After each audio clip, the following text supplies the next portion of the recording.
During a hunt, a boar was angrily chasing a man. When the boar was finally caught, the man told his comrade named Rain that it was now up to him to finish the job. Using his axe, Rain hacked the boar in the back. Seeing that it caused some damage, Rain tried to hack the boar once more but was surprised when it grabbed the axe with its mouth. Taking advantage of the boar's defenseless back, Lars jumped and stabbed it.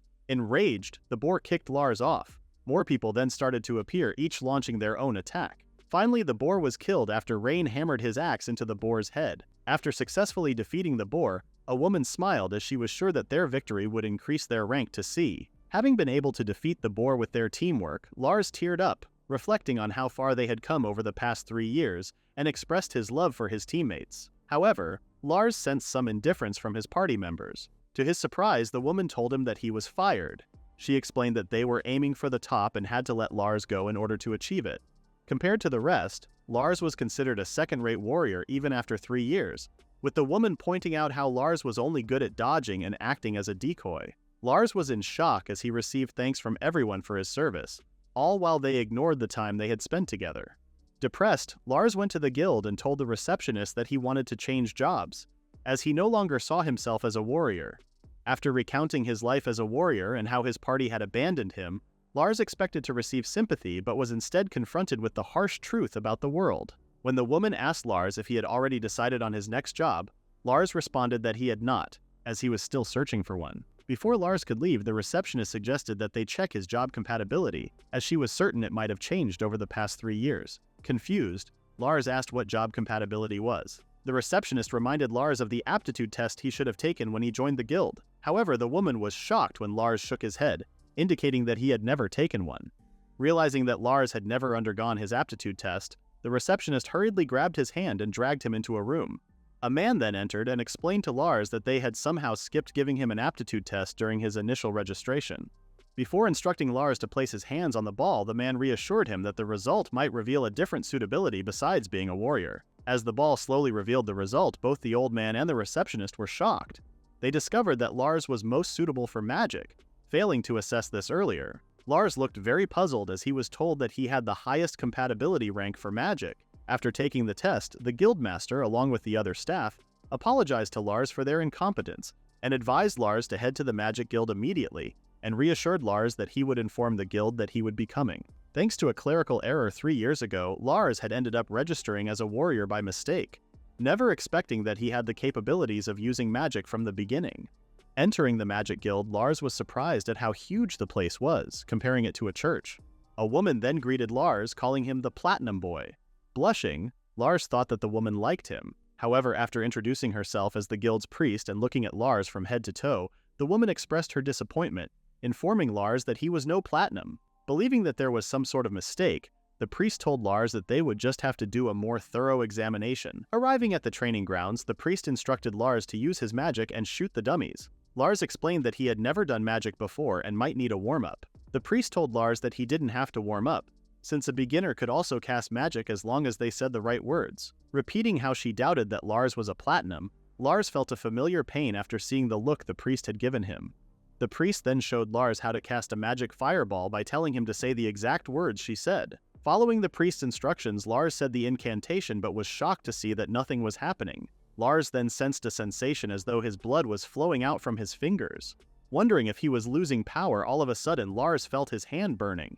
It was already too late for Lars to realize that he had cast a huge fireball, destroying not just the dummies but also the surrounding buildings. The priest was shocked at what she had witnessed and asked Lars what he had done. However, Lars also couldn't explain as he had only followed the priest's instructions. Still releasing huge fireballs, the priest asked Lars to turn down the strength of his spell. Although Lars had received an order to weaken his magic, he himself had no clue how to do it. Left with no other option, Lars pointed his arm towards the sky, releasing the fireball up above. The huge explosion caused the whole city to shake, removing the clouds from the sky in the process. When people noticed the commotion, they wondered if some explosion had happened. The priest then grabbed hold of Lars, telling him that he was the real deal after all. Witnessing Lars's raw power with just a beginner-level spell, the priest was sure that Lars was way above average.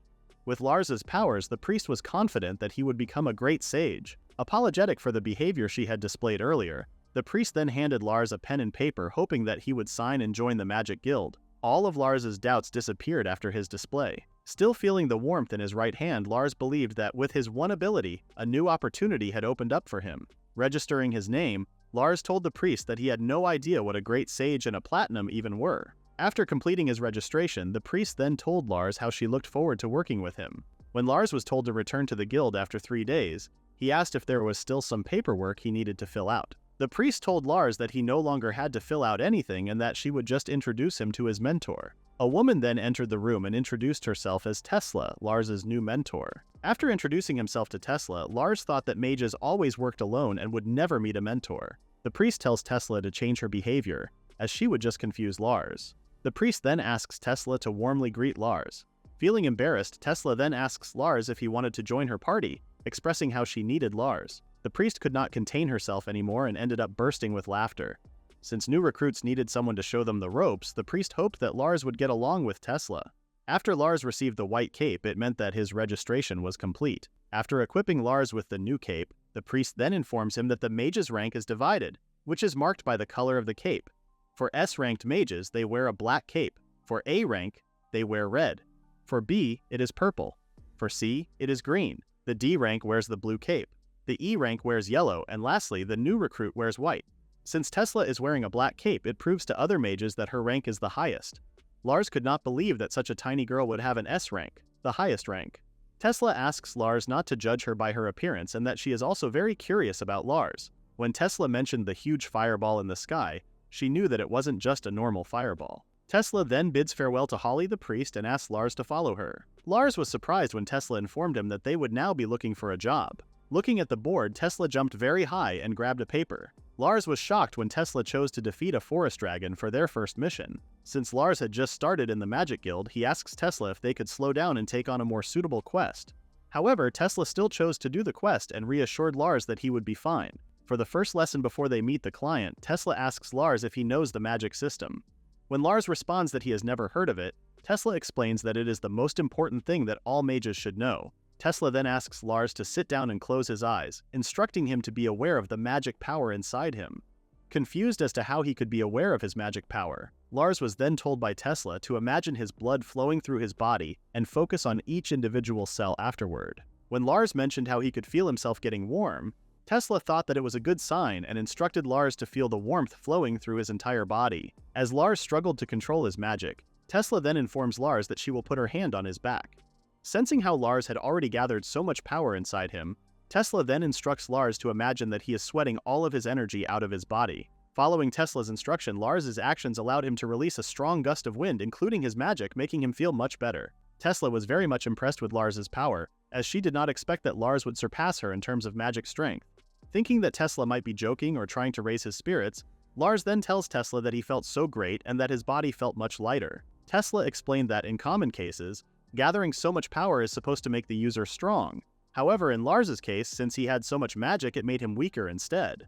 Shocked, Lars asks Tesla if the reason why he had never gotten stronger after training every day was because he had too much magic. Tesla can't give a definite answer, but she leans toward the possibility that Lars's magic is the cause of him being so weak. Lars felt frustrated as he thought that he had wasted 3 years of his life becoming a warrior when he could have focused on becoming a mage. Tesla comforts Lars, informing him that it is not yet too late for him to learn, and that he can also use his experience when the time comes that he needs strength over his innate ability. With Lars's unique warrior training, Tesla believes that Lars would be more powerful than ever, and suggests that Lars believe in himself even more. Lars did not want to be betrayed by false hopes anymore, but after hearing Tesla's words, Lars couldn't help but believe in them and in himself. At the village of Tatya, Lars and Tesla met up with the client and learned more about the quest they were about to take. In addition to taking down the dragon, the client wished for Tesla and Lars to look for a party that had gone missing. The party that the client had sent to observe the dragon still hadn't returned. The client was in a hurry to protect the village's herb supply, so he requested the party's help behind the guild's back. When Tesla asks if the party has a name or rank so that they can be identified, Lars ends up spitting out his tea when the client mentions the salt wings. Before leaving, Tesla informs the client that looking for the party would cost him more money, which the client did not mind. Walking through the jungle, Lars explained to Tesla that the salt wings were his former party that had kicked him out. As Tesla questions Lars about his old party, especially the girls, she then summons a golem that has the form of a wolf. Lars couldn't help but be amazed by the golem.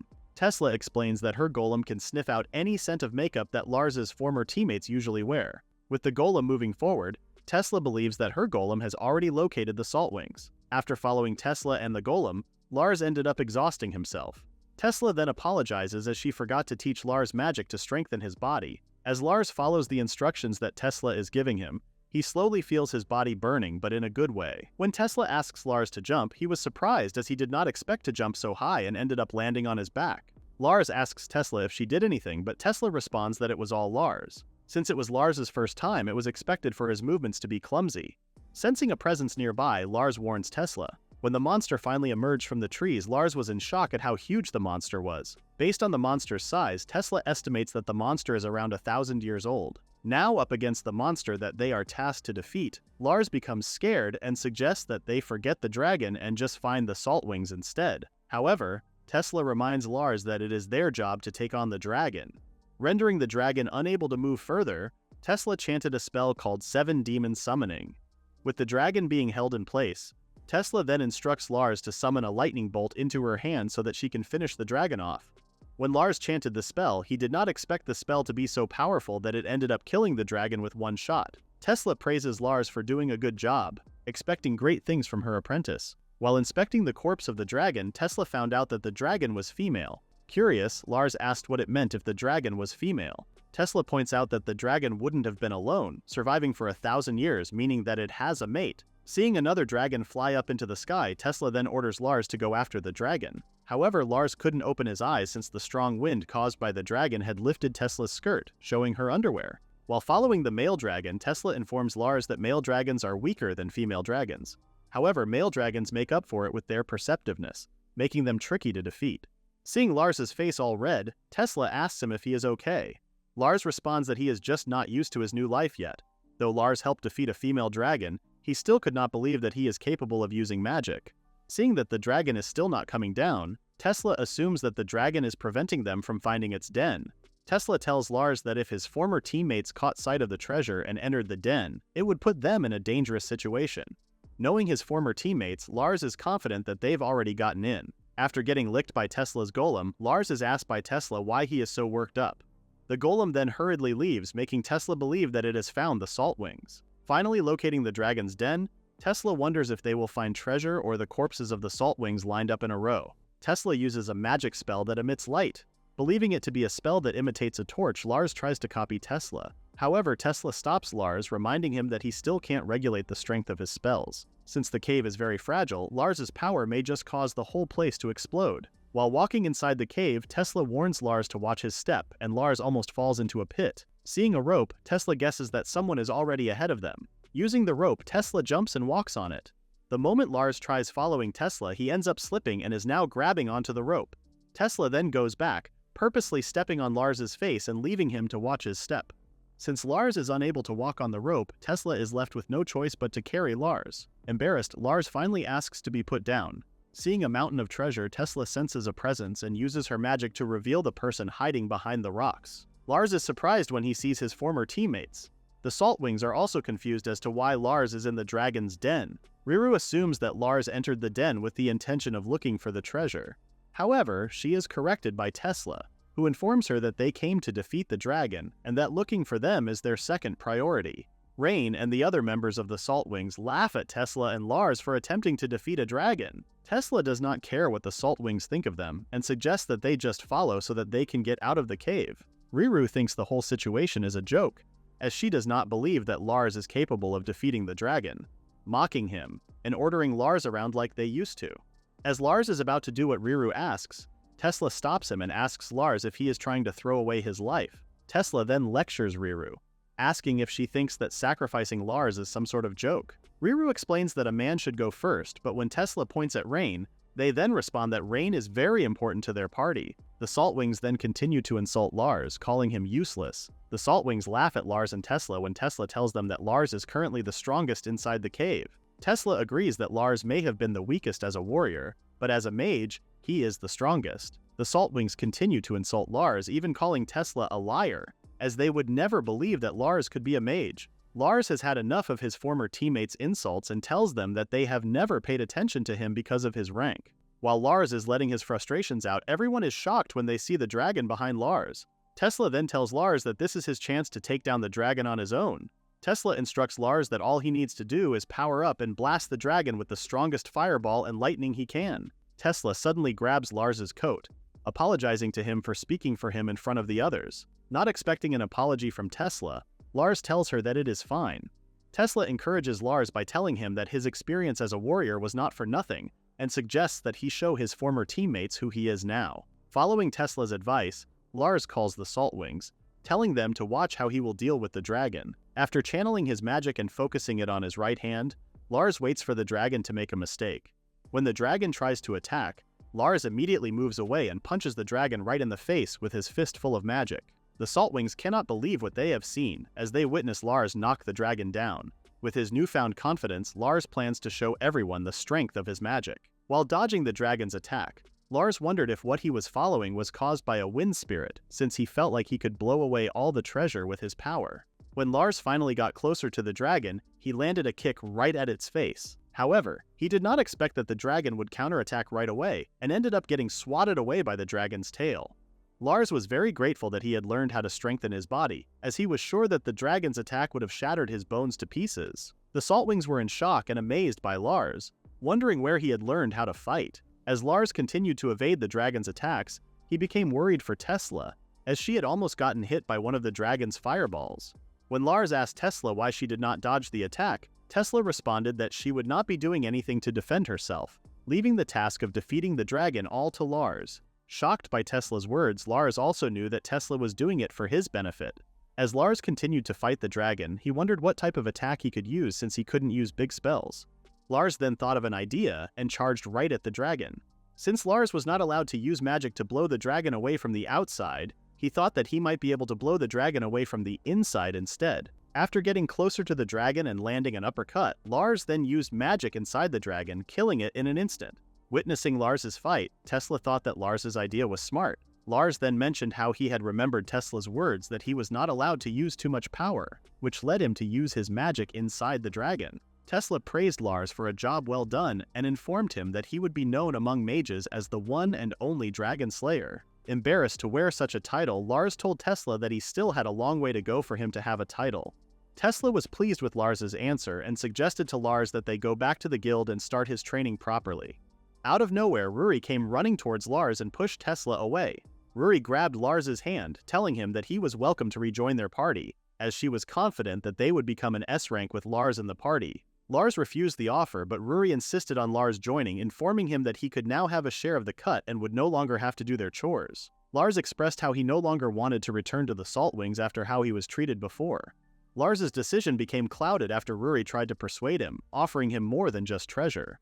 However, Lars's decision remained the same and he pushed the ladies away. Aside from their looks, Lars informed Ruri and the others that they were the worst. Angered by Lars's words, Ruri then started to paint Lars as a bad guy after inviting him and having their offer rejected. Tesla did not want Lars to interact with the Saltwings anymore and informed him to stop talking with them and that they should retrieve their treasure. Rain then confronted Tesla, telling her that it was their treasure since they were in the dragon's den first. Tesla explained to Lars that even if they were the first ones to arrive, they still would not be able to touch the dragon's treasure since they were not the ones who defeated the dragon. Rain mentioned that he had never heard such a thing before and thought that he might have to use force to stop Tesla. A man then appeared from behind, pointing his blade at Tesla's neck. Seeing how the situation had already escalated, Ruri introduced their new member, Jekyll.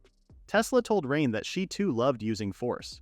Using her magic, Tesla was able to subdue both Jekyll and Rain by summoning hands from the ground. Picking up the knife that Jekyll was carrying, Tesla mentioned that she had never seen an assassin before and smelled poison on the knife. Lars finally realized that the people he was with before were the worst of the worst, as they would even kill someone to obtain treasure. Unable to contain his emotions, Lars laughed while tears ran down his face. Seeing how their plan had failed, Ruri and the others then tried to make a run for it. Unfortunately for them, Tesla had no plans of letting them get away. After subduing all the members of the Saltwings, Tesla asked Lars if he wanted payback for how he was treated before. Lars told Tesla that the Saltwings were just too pathetic and that he did not have the energy to even waste on them. Lars called himself stupid for trusting such people for so long. Tesla believed that trusting people was not stupid, as she explained that what had first interested her about Lars was his strong magic power, but now it was his ability to trust people. Getting involved with others frightened Tesla, but with Lars as her partner, Tesla did not mind. Riding a carriage back to town, the two were completely exhausted. Since they had obtained lots of treasure, Tesla told Lars that it was up to him how he spent his money. However, Tesla recommended that Lars buy some enchanted equipment like her rod, as such an item was necessary for controlling one's magic. Before falling asleep, Tesla lastly recommended to Lars that he purchase a house where he could rest and replenish his magic. Though a house was very expensive, hearing how Tesla called it their house, Lars couldn't help but be tempted to buy one. Arriving at the guild, Lars woke Tesla up and suggested that she change her clothes before going inside. Holly greeted the two and was surprised that they were somehow late. Lars explained that Tesla took some time changing her clothes. When Tesla handed over her clothes, Holly was shocked to see that all her capes were ruined. Lars took the blame for what had happened to Tesla's clothes, telling Holly that he was just a burden to Tesla. Holly had already heard about what happened on the quest and felt sorry for Lars's former teammates. After dealing with his former teammates, Lars was promised by the Adventurer's Guildmaster that he would be lenient with the Saltwings. For the reward for their mission, Holly informed Lars that the treasure they found was a sum of 400 million ruts. Lars turned pale as he did not expect the amount to be so huge. Tesla informed Lars that with his power, he would be able to make even more than what noble families had. Holly also believed in Lars's ability and was certain that he would surely reach the top very soon. Due to Lars's recent accomplishments, Holly congratulated him, as he was now promoted to rank E. After receiving a new robe, Lars felt that he did not deserve the promotion yet as he had just started. Seeing how modest Lars was, Tesla told him that it was also okay to be proud of his talents. Tesla also saw the benefit of being modest and timid, as people like that were known to live longer lives, while having too much confidence brought no reward. Understanding Tesla's point but still choosing to wear the white cape, Lars had finally gotten used to it and wished to fight using it. Realizing that they would not be able to change Lars's mind, Holly gave up and accepted his rejection of the promotion. When the two finally left the guild, Tesla noticed that Lars was very nervous. Lars explained that he was holding so much mithril that it was making him anxious. Since Lars had received a huge lump of money, Tesla suggested that they purchase an enchanted item. When Lars mentioned how relieved he was to finally have the money to buy a house, Tesla looked confused and asked why he wanted to purchase one. When Lars responded that it was Tesla who had told him to buy a house, Tesla ended up getting embarrassed, sensing that she may have said something she shouldn't have. Tesla then informed Lars that she would have to think more about the house, to which Lars simply agreed. On their way to purchase an enchanted item, Lars felt a bit uneasy about the area they were in and asked Tesla if she was sure there was a shop selling enchanted items nearby. When the two reached a dead end, Tesla used her staff and knocked on the floor. Out of nowhere, a staircase appeared. As the two walked down and entered the shop, Lars did not expect to see so many items inside. The two were then greeted by an old woman. As both Tesla and the old woman recognized each other, the old woman asked Tesla about Lars's identity. When the old woman assumed that Lars was Tesla's boyfriend, Tesla became embarrassed and informed the woman that Lars was her pupil. After Lars introduced himself, the old woman, in response, introduced herself as Rodri, the shop owner. Rodri laughed at how polite Lars was, since it was very rare for mages to be polite. After informing Rodri that she wanted to purchase an enchanted item for Lars, Tesla added that they needed an item that could handle very strong magic. Rodri became intrigued when Tesla mentioned that Lars's magic was far stronger than hers. Rodri showed the two a variety of items meant to control how one's magic power flows, and suggested that they examine the enchanted items very carefully. When Lars grabbed the items one by one, he felt something odd and told Rodri that the items did not seem to be controlling his magic power. When Tesla asked Rodri to show the moon ring, Rodri was surprised. However, Tesla believed that it was worth a shot to let Lars try the item out. While trying to figure out the other items, Rodri then approached Lars and instructed him to try the ring on. Lars panicked upon learning that the ring belonged to the first great sage. Seeing Lars doubt whether he was worthy of wearing the ring, Rodri tried to calm him down, as she believed that it was his time to try it on. The ring was said to be incredibly valuable and immensely powerful, as many mages had tried using it but could not handle its power. Lars remembered the story Holly had told him about the first sage, who overcame calamity and founded the Magic Guild. After putting the ring on, Lars felt incredible, as his power was swirling around him so calmly. Seeing the ring working compatibly with Lars, Rodri shed tears, as she had finally found someone who could use the first sage's relic. Tesla was no longer surprised that Lars could use the relic, as she had already witnessed firsthand that Lars's power was indeed platinum level. Upon learning that Lars was a platinum level, a level that only a few had reached, Rodri was sure that Lars would be a big help to the Magic Guild. Rodri held Lars's hand, hoping that he would stay devoted, as it would help him reach the level of the first sage with the help of the moon ring. Lars was very pleased to hear such compliments but did not expect the price to be so steep, as Rodri asked for 20 million ruts for the ring. Rodri laughed and explained that she normally wouldn't sell something like the First Sage's relic but was making an exception for Lars since he could actually use it. Rodri then grabbed an item she wanted Lars to have. Rodri hoped that Lars would take care of the magic egg, instructing him to give the egg some magic 3 times a day. Based on the quality of the magic the egg received, the type of creature that would be born would change. Receiving the magic egg, Lars was very eager to see the creature that would soon hatch. After purchasing the moon ring, Tesla then told Lars that it was now time for them to buy some clothes. Lars was confused as he thought that he still looked fine. However, Tesla pointed out that their outfits were already quite tattered. Lars was hesitant at first but was then swayed when Tesla grabbed his hand, telling him that she felt like going shopping. Lars felt pleased that Tesla held his hand, but was surprised when she suddenly dragged him into the middle of the street. After some time, the two had bought tons of things. However, Tesla still didn't think that it was enough and suggested to Lars that he think of what they were doing as strength training. Seeing Lars getting exhausted from carrying all of the items, Tesla suggested that they rest and get something to drink. With the two finally taking a break, Tesla brought up the topic of the house. She explained that it was normal for a party of mages to live together in order to recover their magic power. Since Tesla had always worked solo, she never had the chance to live in a house. When Lars offered for them to live together, he became a bit embarrassed and told Tesla that his offer sounded ridiculous. Since Lars's trial period was over, Tesla asked if Lars wished to form a party with her, allowing the two to live under the same roof. Lars was very happy, wanting Tesla to be his mentor forever. The day Lars acquired the moon ring, which allowed him to control his powers, signaled the beginning of his training with Tesla. In addition to learning the basics of using magic, Lars also learned about magic itself, famous mages, and magic history. After 1 month, Tesla took Lars to a location where there were lots of ruined buildings. Tesla explained that the place was the old Magic Guild training grounds. Lars felt very nervous as he noticed Tesla acting strangely. Tesla notified Lars that his real training would start today, but before they began, she informed Lars of a condition. Since Lars had only just awakened his powers, Tesla was sure that there were lots of things that Lars did not know about. Lars was speechless when Tesla asked him how he wanted to use his powers and whether he wanted to be a hero, or was even aiming to become a great sage. When Lars responded that he did not yet know what he wanted to become using his powers, Tesla understood but reminded Lars that what she asked of him was something that he would need to figure out. The reason why Tesla asked those questions was for Lars to understand the essence of a mage's existence, and she hoped that Lars would soon figure out what kind of mage he intended to become. In the old training grounds, Tesla had laid various traps from where they stood to the goal. One of Tesla's golems would be waiting for Lars at the end, which he would have to face and figure out how to defeat it. Lars, unfortunately, stepped on one of Tesla's traps, releasing an arrow that injured his face. Realizing that he would have to get serious during training, Lars then strengthened his body. Lars knew that his power was strong enough for him to lose focus, which Tesla also agreed with. Lars no longer wanted anything to stand in his way and wanted to give Tesla an answer that she would be satisfied with. The moment Lars took another step, he immediately activated a barrage of traps.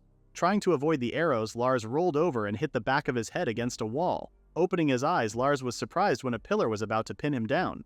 Fortunately for Lars, he had enough time to avoid the pillar. Lars realized that his lack of fitness was one of the obstacles that he would have to work on, as he was already running out of breath even after strengthening his body. Using all that he had learned from his training, Lars tried calling forth a fire sword. Before Lars could get a hold of the sword, he was surprised when a trap suddenly activated, injuring him even more. Curious as to where the attack was coming from, Lars looked up and learned that the attack was coming from a floating object. After figuring out the source of the attack, Lars then jumped towards it, destroying it with his fire sword. Meanwhile, Tesla was waiting patiently for Lars to reach the goal of the training. With more pillars appearing and entrapping Lars in one place, he instantly destroyed the pillars with just his fire sword. When Lars heard a screeching sound, he was surprised to see the same object that he had destroyed earlier. Sensing danger, Lars jumped to the side, saving himself from another surprise attack. As Lars huddled and thought of ways to destroy the floating rods, he also realized that the rods started attacking him the moment he charged up his magic. After charging his fire sword even more, Lars realized that the flying rods were reacting to his sword after the flying rods launched another wave of attacks. Lars had finally figured out that it was not him that the flying rods were targeting, but rather the magic he was releasing. As Lars released his magic, he also followed the links back to the source and eventually figured out a strategy for defeating the flying rods. While deflecting the shards, Lars wondered if magic could even be used to detect other magic, and having that thought in mind interested him even more. Lars was very amazed and impressed at Tesla for being able to set up such intricate traps all on her own. After defeating the flying rods, Lars finally reached the goal of the training. However, he was a bit confused, as he remembered that Tesla had told him he would be facing one of her golems. Unbeknownst to Lars, the golem was buried underground. Fortunately, Lars was able to figure out where the golem was placed and dodged its surprise attack. Using a fireball, Lars destroyed the golem and immediately went to the source of the magic, cutting the traps off. After hitting Tesla's head, Lars realized that he had hurt Tesla and immediately apologized for it. Seeing the light of Lars's sword looking a lot closer to gold instead of the color of flames was proof of the purity of his magic. After Lars completed his training, Tesla once again asked him if he wanted to become a great sage. However, Tesla was surprised when Lars responded that he wasn't particularly leaning toward the goal of becoming a great sage. Lars's new goal was to encounter many different types of magic and mages. Lars understood that what he said was not the answer that Tesla wanted to hear, but after finishing the training, Lars had figured out what he wanted to become. Lars told Tesla upfront that he wanted to surpass her and all of the S-rank mages. Wanting to surpass all of the S-ranked mages, Tesla believed that it would also put Lars on par with a great sage. Somewhere on a barren land, a man asked a woman named Shale if they should take a rest. However, Shale told the two that she was fine and that they should have waited for reinforcements. Shale was in a hurry as she sensed something bad was about to happen and had to tell everyone. 10 days before Lars's true training, Tesla was teaching Lars how to manifest a fire sword, which Lars eventually succeeded in doing and used in his training. Praising Lars for casting the sword, Tesla then instructed Lars to maintain the sword and cast one more. Lars was surprised, as he did not expect that Tesla would ask him to dual wield. After successfully casting another fire sword, Tesla then instructed Lars to continue with triple wielding. Tesla informed Lars of an S-ranked mage named Luda, the Crimson Knight, who could wield up to 10 fire swords at the same time. Since Lars announced that he would surpass all of the S-ranked mages, Tesla informed him ahead of time who he would be up against. Tesla explained to Lars that unless he was highly skilled in swordsmanship, casting 1 or 2 swords would be considered a beginner spell. However, if Lars was capable of manifesting a large number of powerful fire swords, then the beginner spell would become an intermediate spell, or even an advanced spell. Curious, Lars asked Tesla how Luda could wield 10 fire swords. Tesla responded that Luda had solved the problem by making the swords fly instead of holding them. Tesla then pointed out to Lars that all he needed to do was make the fire swords fly on their own. Lars then changed his training from casting more swords to making them appear and fly. Tesla advised Lars to imagine the sword growing wings and flying. By doing so, Lars could turn short-range magic into long-range magic. Following Tesla's instructions, Lars ended up changing the form of the sword into a huge firebird, letting it fly. Successful in making his magic fly, Lars was then scolded by Tesla, who informed him that there would be no point in the training if he couldn't maintain the form of the sword. Tesla suggested that they take a break so that Lars could regain his concentration. The Acre Central Library is known to be the second largest library in the kingdom after the Royal Library. While taking his rest at the library, Lars was reading a book containing information about Luda, the Crimson Knight. Lars learned that Luda is a mage who specializes in the fire element and is also a member of the Royal Mages Guild. Lars thought that Luda sounded very cool after reading that only a few people had seen Luda's real face. When the librarian saw Lars heading toward a door, she called out to him, informing him that the direction he was headed was off-limits to regular patrons. After apologizing to the librarian, Lars was amazed that even magic libraries had books about forbidden magic, even owning secret rooms. Not looking at where he was headed, Lars ended up bumping into Shale. The two apologized to one another. After explaining that she was in a hurry, Shale asked Lars if he was hurt anywhere.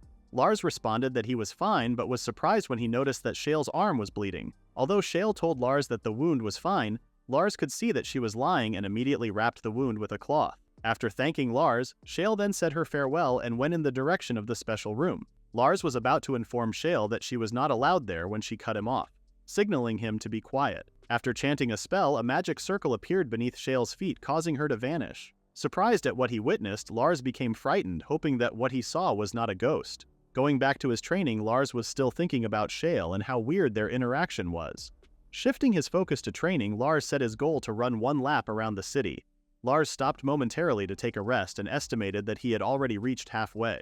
Hearing a noise nearby, Lars investigated where it was coming from and was surprised to find a woman swinging a sword. Impressed by how fast the woman swung her sword, Lars was curious as to how many times the sword had been swung. Unbeknownst to Lars, the woman had already noticed him and told him that it was rude to peep. Lars was asked if he had any interest in the sword, but before he could answer, the woman suddenly threw a sword at him. Lars caught the sword and was surprised at how heavy it was.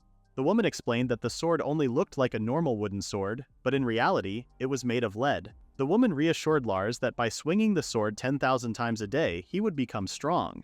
Lars could not believe that one could even swing it that many times. He then tried to swing the sword once and ended up failing hilariously. After his workout, Lars returned to his inn and thought about how he had met some weird women in just one day. The two women Lars met reminded him of Tesla a little as they showed elusiveness. Returning to his training with Tesla, Lars could now manifest 2 fire swords and make them float. However, he was still unable to properly control them. Instead of being disappointed, Tesla praised Lars for showing much better control than before, but she also noticed that Lars was trying too hard. Tesla then advised Lars not to think about the speed of the blade and to just concentrate on where it was headed. If Lars could successfully apply Tesla's instructions, she was sure that the sword would fly to its target naturally. Out of nowhere, a spatial transmission magic appeared. When Tesla approached the magic and obtained a paper, she then informed Lars that they would be going back to the guild, as someone she knew had returned. Returning to the magic guild, Lars noticed that there were way more people than normal. Tesla explained that Shale, the guild expert on ancient magic literature, had returned from the ancient ruins. Shale would be giving her report about her investigation. Tesla also expected that Shale would bring magical artifacts for appraisal, and that half of the mages currently present were hoping to take one for themselves. Seeing Tesla very excited, Lars asked her if there was something she wanted. Tesla revealed that she was hoping to get a spellbook and planned to start negotiating with Shale as soon as the appraisal was over. Lars was shocked when Tesla informed him that she had already set 2 billion ruts aside for bidding. Lars asked Tesla if the group of mages nearby was who she was up against. Tesla was sure that the party only came to watch and was more interested in shiny new things over ancient artifacts. Pointing to the cloaked guy in the shadows, Tesla expressed her concern toward him, as she had lost to the cloaked guy the last time she entered the auction. As time passed, Tesla became frustrated that Shale was running late. When Tesla suggested that they leave, Lars thought that Tesla had given up on the artifact. It had been ages since the last investigation report and Tesla had really been looking forward to it. When Tesla finally made her decision to give up, she then noticed Shale running toward her. Seeing Shale for the second time, Lars finally realized that the woman in the library and the expert in ancient literature were the same person. Shale asked Tesla to come with her, informing Tesla that something bad had happened. Tesla tried to calm Shale down and asked what had happened.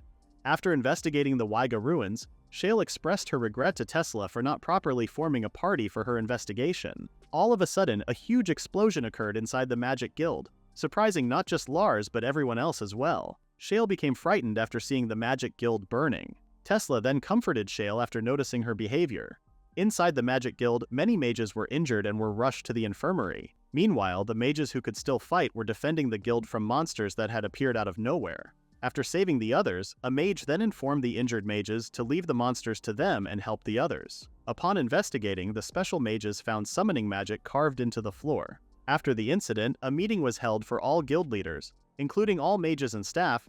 It was reported that around 100 people were wounded and half of the building was in ruins. Shocked by the extent of the damage, a woman suggested reaching out to the main branch for help. However, other leaders opposed the idea as they did not want their branch to be embarrassed, suggesting that they should just deal with the problem on their own. Seeing that no member was in sync with the others, the branch director, Galar, had enough of their bickering and ordered everyone to be quiet. Galar reminded the others of the main purpose of their guild, but with the recent attack, he noticed that they had practically failed in their main purpose, and even caused harm to the people of Acre. Galar was frustrated that their power and influence could turn to nothing if they just idly waited for something to happen. Wanting to take action, Galar gave the order to gather all mages who were still mobile, put together a party, and take the enemy down at once. At the Central Wing reception hall, Lars approached Shale asking her if her wound still hurt as she looked very pale. Recognizing Lars from the library, Shale explained that she had no idea Lars was a mage and apologized for making him worry. Lars thought about how lucky they were to have been outside the building at the time of the explosion. When Lars saw Tesla staring at him and Shale, Lars realized that he was still holding Shale's hand, which he immediately let go of, not wanting to create any misunderstandings. Galar stepped out of the meeting room and informed everyone that he would be taking full command of the guild. Galar proposed forming a party to track down the enemy, and asked for those who had confidence in their abilities to step forward. Lars smiled after seeing all the mages unite under one goal. Since Galar had already proposed tracking down the enemy, the mayor asked if he had evidence as to who the culprit was. After informing the mayor that he did have evidence, Galar then instructed everyone inside the guild not to tell anyone what he was about to say. Galar then showed the rock that had the summoning magic engraved on it, informing everyone that it had been found on the floor of the guild hall. Galar believed that the culprit had entered several rooms containing magic barrier stones and formed a summoning circle directly on the floor of the room. With the information they had so far, Galar and the people he had tasked with investigating deduced that the enemy was not only a mage but also a member of the Magic Guild. The news surprised everyone, as they did not expect that one of their own would try to harm their beloved guild. Shale could no longer withhold the information. Raising her hand, she told everyone that she had an idea as to who the culprit was. Shale explained that on the way back from Acre, after investigating the Waiga ruins, her party had been attacked and the attackers stole a rare artifact. Shale was so focused on the findings of the investigation that she didn't notice the attackers. She shared that the magic she had felt then was exactly the same as the one she sensed during the Magic Guild attack. Revealing a pentagram, Shale explained that when she woke up, the pentagram had been placed next to her. Recognizing the pentagram, Galar revealed that it was the sign of a black mage. The news caused an uproar, making everyone concerned for their safety. Holding Lars's robe, Tesla asked Shale if the pentagram was what Shale had been trying to say earlier. Seeing Tesla tremble, Lars realized that he had never seen Tesla shaken before and tried to calm her down. When Tesla asked Shale what artifact had been stolen, Shale responded that it was a spell book. Even more concerning was that it was an ancient book. Shale explained how she had entered the restricted area to look for clues, as she couldn't decode the ancient book. Galar then asked Shale if she knew that the room was forbidden, which Shale admitted she did and apologized for entering. Shale did not mind accepting any punishment, but only after she had reclaimed the artifact, as she felt wholly responsible. Galar was surprised when Tesla volunteered to join, explaining that she had wanted to bid on the ancient book. Seeing that they had promising prodigies as part of their mission, Galar deduced that the Black Mage attacked the guild to stop Shale from coming after them after stealing the artifact. Galar announced that whoever completed the mission would receive a special reward, and asked if there were any more volunteers to take down the enemy. The enthusiastic mages, who had previously volunteered, now vanished, very much concerned after learning that a black mage was involved. A woman in a black cloak called out to Galar, asking permission to join the mission. The mages immediately recognized the woman as Tsubaki. Galar was surprised and curious as to why Tsubaki, an S-rank mage known as the Solitary Samurai, wanted to be part of a team. Although all the mages who volunteered had always worked alone, they were still ranked as high mages, making Galar believe that they might be able to defeat the black mage with their powers combined. With the hunting party formed, Galar instructed the rest of the mages to take turns defending the guild hall. Tsubaki expressed her joy at seeing both Tesla and Shale again after so long. The two were also happy to see Tsubaki once more. Tesla, on the other hand, hoped that Tsubaki would show them how strong she had become. Seeing how close the three were, Lars wondered if they were friends or rivals. Tesla and Shale were surprised when Tsubaki suddenly interacted with Lars. Tsubaki explained that she had just had a good workout session with Lars and nothing more. Tesla then formally introduced Lars to the two as her apprentice, which surprised them. The two then began to doubt Lars based on his appearance. Looking at the three women, Lars was sure that they were the strongest party in Acre.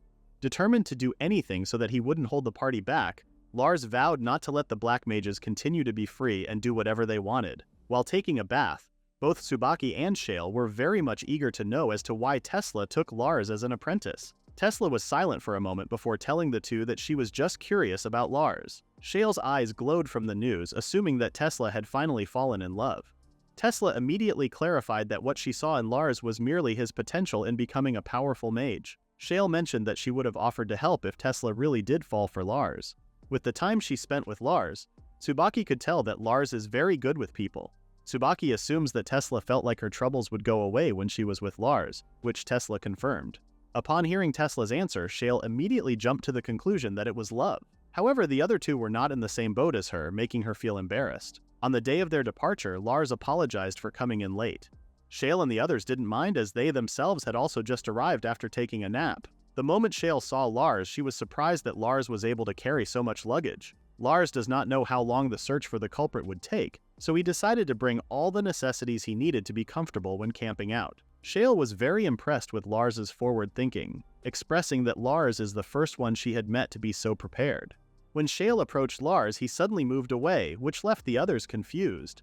Lars explained that he gets really nervous about being involved in a big party. Puzzled by Lars's reasoning, Shale grabbed Lars's hand and reminded him why he was shy now when he was able to talk to her normally, and even held her hand. Sensing an ominous aura from Tesla, Lars tried to remove his hand while explaining the cause of his trauma. Tsubaki told Shale to stop pestering Lars, pointing out that Lars was embarrassed. Tsubaki then informed Lars that he didn't have to worry about matching their skills and that all Lars needed to do was to take things at his own pace. Lars then thanked the two for their consideration and advice. To start off their journey, Shale asked for Tesla to make a boat that was both light and sturdy. Using her magic, Tesla was able to create a small boat that could fit all of them.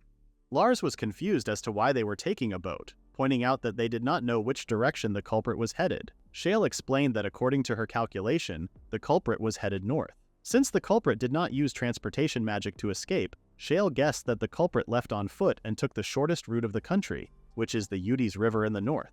After hearing Shale's explanation, Lars remembered the exact place where they planned to cut the culprit off. It is known that no one at Lars's level when he was still a knight would return if they entered the Arbus Valley. Everyone then entered the boat and followed Shale's calculations. Lars was surprised when the boat suddenly floated. Shale advised the others to hold on tight as the ride would be very bumpy. At an intense speed, Lars and the others flew. Curious, Lars asked everyone about the black mages. Shale responded that for them as white mages, black mage was equivalent to a taboo phrase. Since Lars did not know about the black mages, Tsubaki guessed that Tesla had never told Lars about them.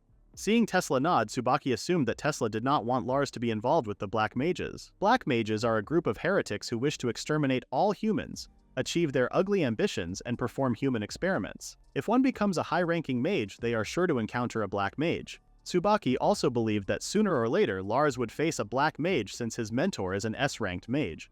Lars appreciated that two S-ranked mages were worried for him, but Lars made it clear that he too wanted to fight. Lars wanted to use the mission as an opportunity to let loose his uncontrollable magic. In order to protect everyone, Lars would not hesitate to use his magic to blast the black mages away.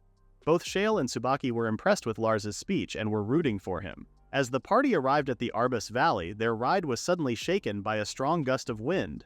After Tesla jumped off, the rest then fell as the boat turned over. When Lars finally woke up, Tsubaki asked him if he was okay.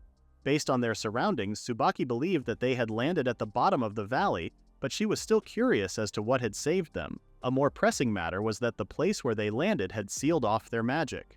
The two wondered if the bottom part of the valley was the dungeon heard of in rumors. Shale panicked as she realized that she couldn't use her magic. After Tsubaki calmed Shale down, Shale explained to Lars that she had no way to defend herself, unlike Tsubaki, who had a sword. Although Shale showed a smile, Lars knew that Shale was very scared. Tsubaki then explained that she was in the same boat as everyone, revealing that she couldn't remove her sword from its sheath. Tsubaki reassured Lars that nothing bad would happen, promising that she would smash the sheath of her sword just to keep the three of them alive. Lars felt bad that the others had to act strong in front of him just so that Lars wouldn't panic and be scared. Lars understands that the situation right now is scary enough to bring even an S-rank mage to the brink of despair. Lars could only think of one thing at times when they were about to lose hope. In front of the two, Lars tried to cheer them up while making funny faces. Lars was then able to calm the two, reassuring them as well that they would be fine as long as they were together. To ease the tension even more, Lars shared how nervous he still was about being a part of their party. Worried about what others might think of him, Lars felt sad that no one wanted to depend on him even though they were all comrades. Lars hoped that the two would watch over him, as he would even dare to use his bare hands to face his enemies. The two finally showed an honest smile, believing that Lars was truly special, and not just because of his innate abilities. Tsubaki started investigating what had happened to them, asking Shale if the boat had just happened to fall out of the blue. Shale responded that as they got lower, her magic started to get weaker and weaker. Tsubaki believed that the mist above was the thing sealing their magic. Lars then volunteered to take care of the mist and suggested that the others stay down. As Lars continued to climb up the cliff, Tsubaki and Shale eventually lost sight of him. When Lars turned around, he did not expect that he was already high enough that he could no longer see the bottom. Even though Lars's hands were now full of blisters and blood, he still did not want to give up after everything he had said to Tsubaki and Shale. When Lars finally reached the top of the cliff, he was able to use his magic once again. After enhancing his body to full power, Lars thought of an idea and hoped that he was not wrong with his plan. Closing his eyes, Lars jumped off the cliff and blew the fog away. With Lars's strong magic, not only did the fog vanish, but it was also strong enough to knock Tsubaki and Shale down.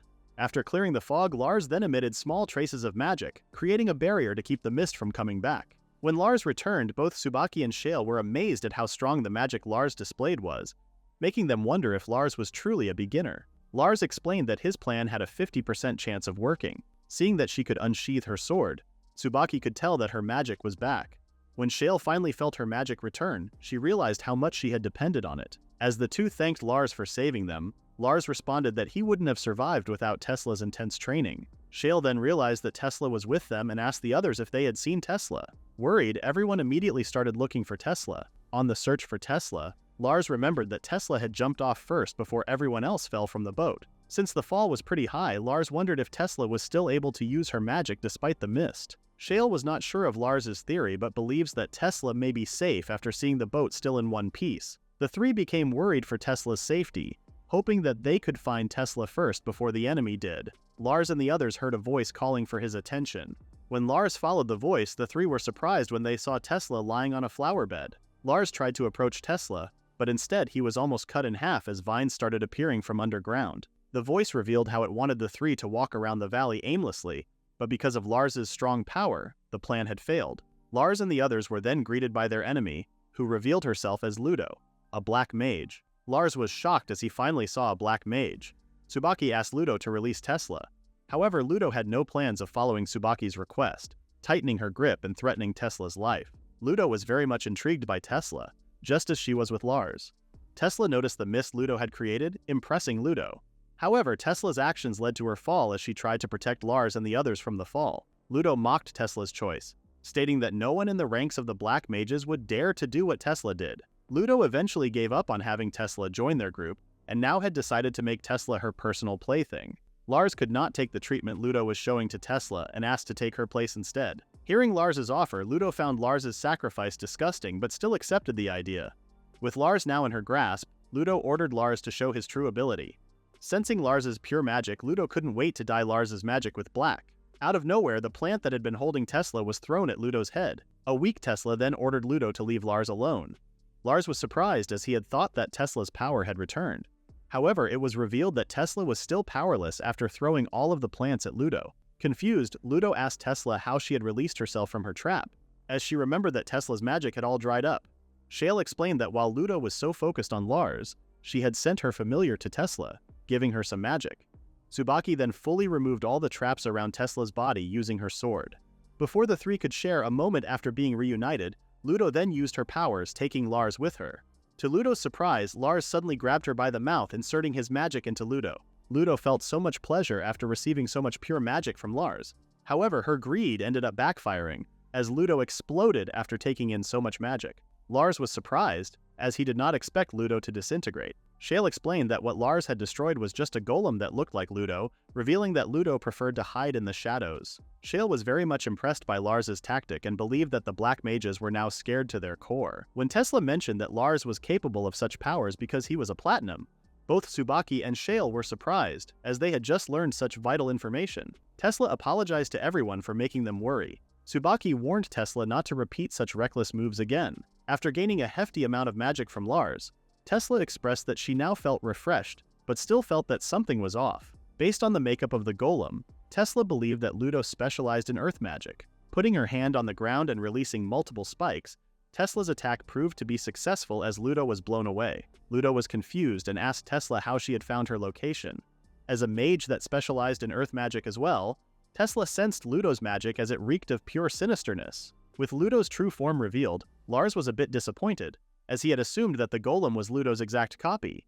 Wanting to prove her superiority over Tesla and the others, Ludo chanted her magic and slapped the ground. However, Ludo was very confused as to why her magic was not working. Shale revealed that after Lars had created a barrier to protect them, she had also created a barrier of her own, giving permission for only white mages to use magic. Not wanting to deal with Ludo's vulgar mouth any longer, she then used her magic to subdue Ludo. Seeing how Ludo was persistent in keeping a secret about the stolen spellbook, both Shale and Tesla proposed an idea of torture. Lars remembered Ludo mentioning that it was almost complete. Lars grabbed Ludo by the rope, asking Ludo what it was about. Ludo tried to make fun of Lars but immediately cowered after Lars attempted to smash Ludo's face with his fist full of magic. Not wanting to get smashed, Ludo revealed that the demon Formaid's resurrection was upon them. Hearing the name of the demon, Lars grabbed Ludo and asked if she was referring to the demon that rampaged through town hundreds of years ago. Lars assumed that the story about Formido was just a legend and nothing but a fairy tale. Ludo then reminded Lars of the reason why their party had chased after her to the valley. Shale realized that it was all related to the stolen spellbook, after which she asked Ludo if she had been able to decipher it. Ludo revealed that the book was full of demonic scriptures and that they were helping a man who wanted to use the book. Laughing maniacally, Ludo assumed that the resurrected demon was already causing chaos in town. Lars fell to his knees, unable to believe that they had fallen right into the Black Mage's trap. Meanwhile, a guard in the town was patrolling the border when he immediately turned pale upon seeing a huge demon approaching. The guard immediately sounded the bell, informing everyone of the demon. With the news of the demon coming toward town, all of the citizens immediately left their homes and moved to the evacuation cellars.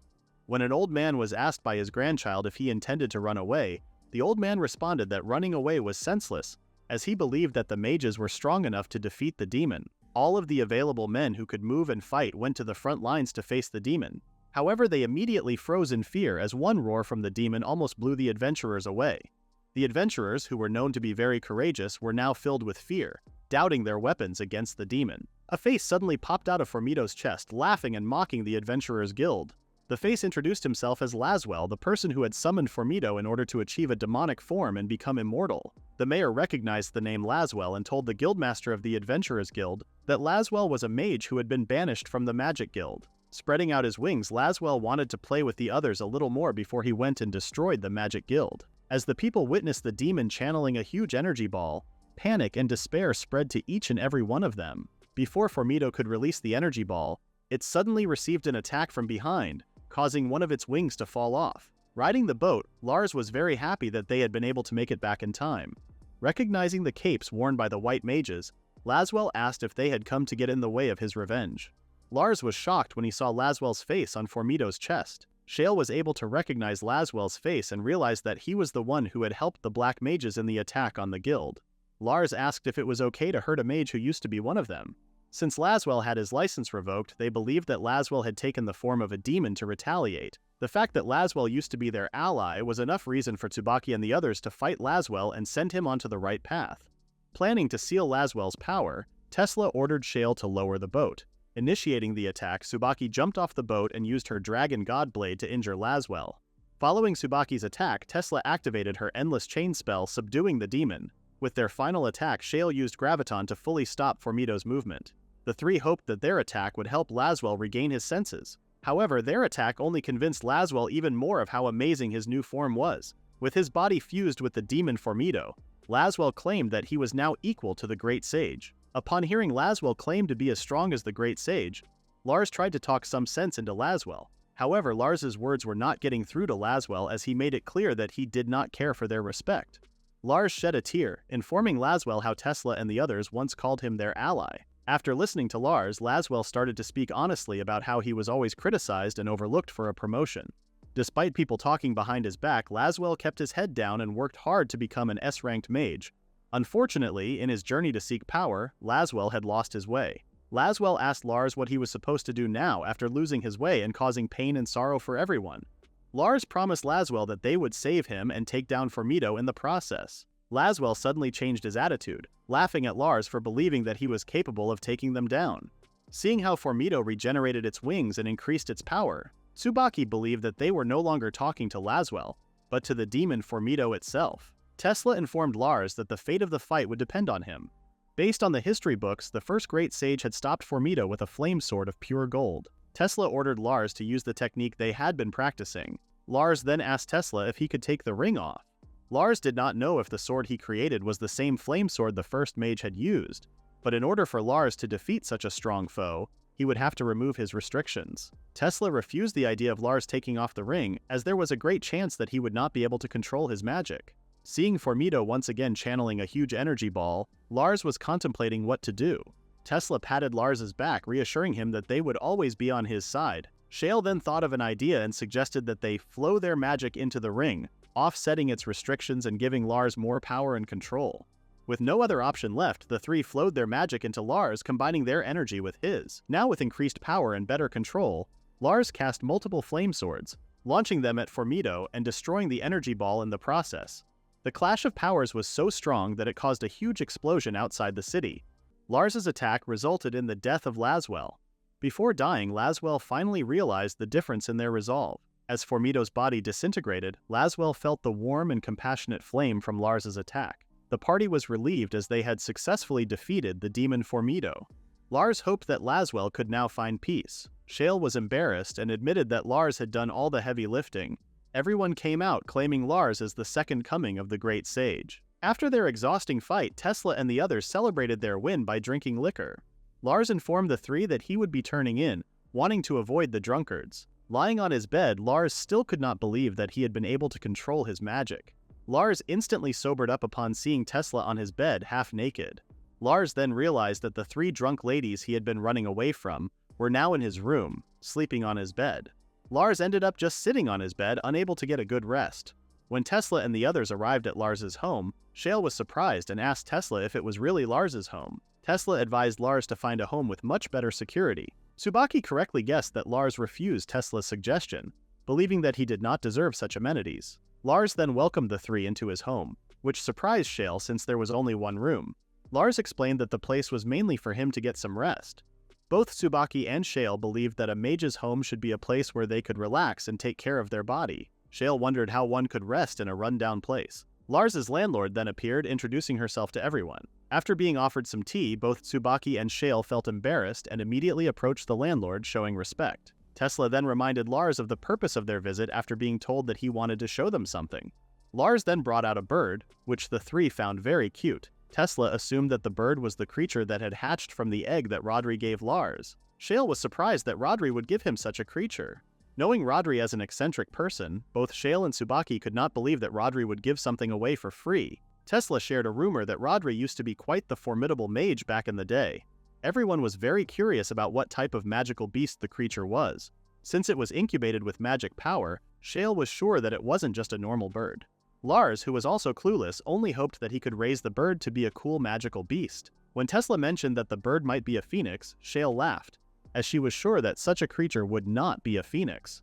Everyone was surprised when the bird suddenly let out an energy blast, causing Lars's home to have a huge hole.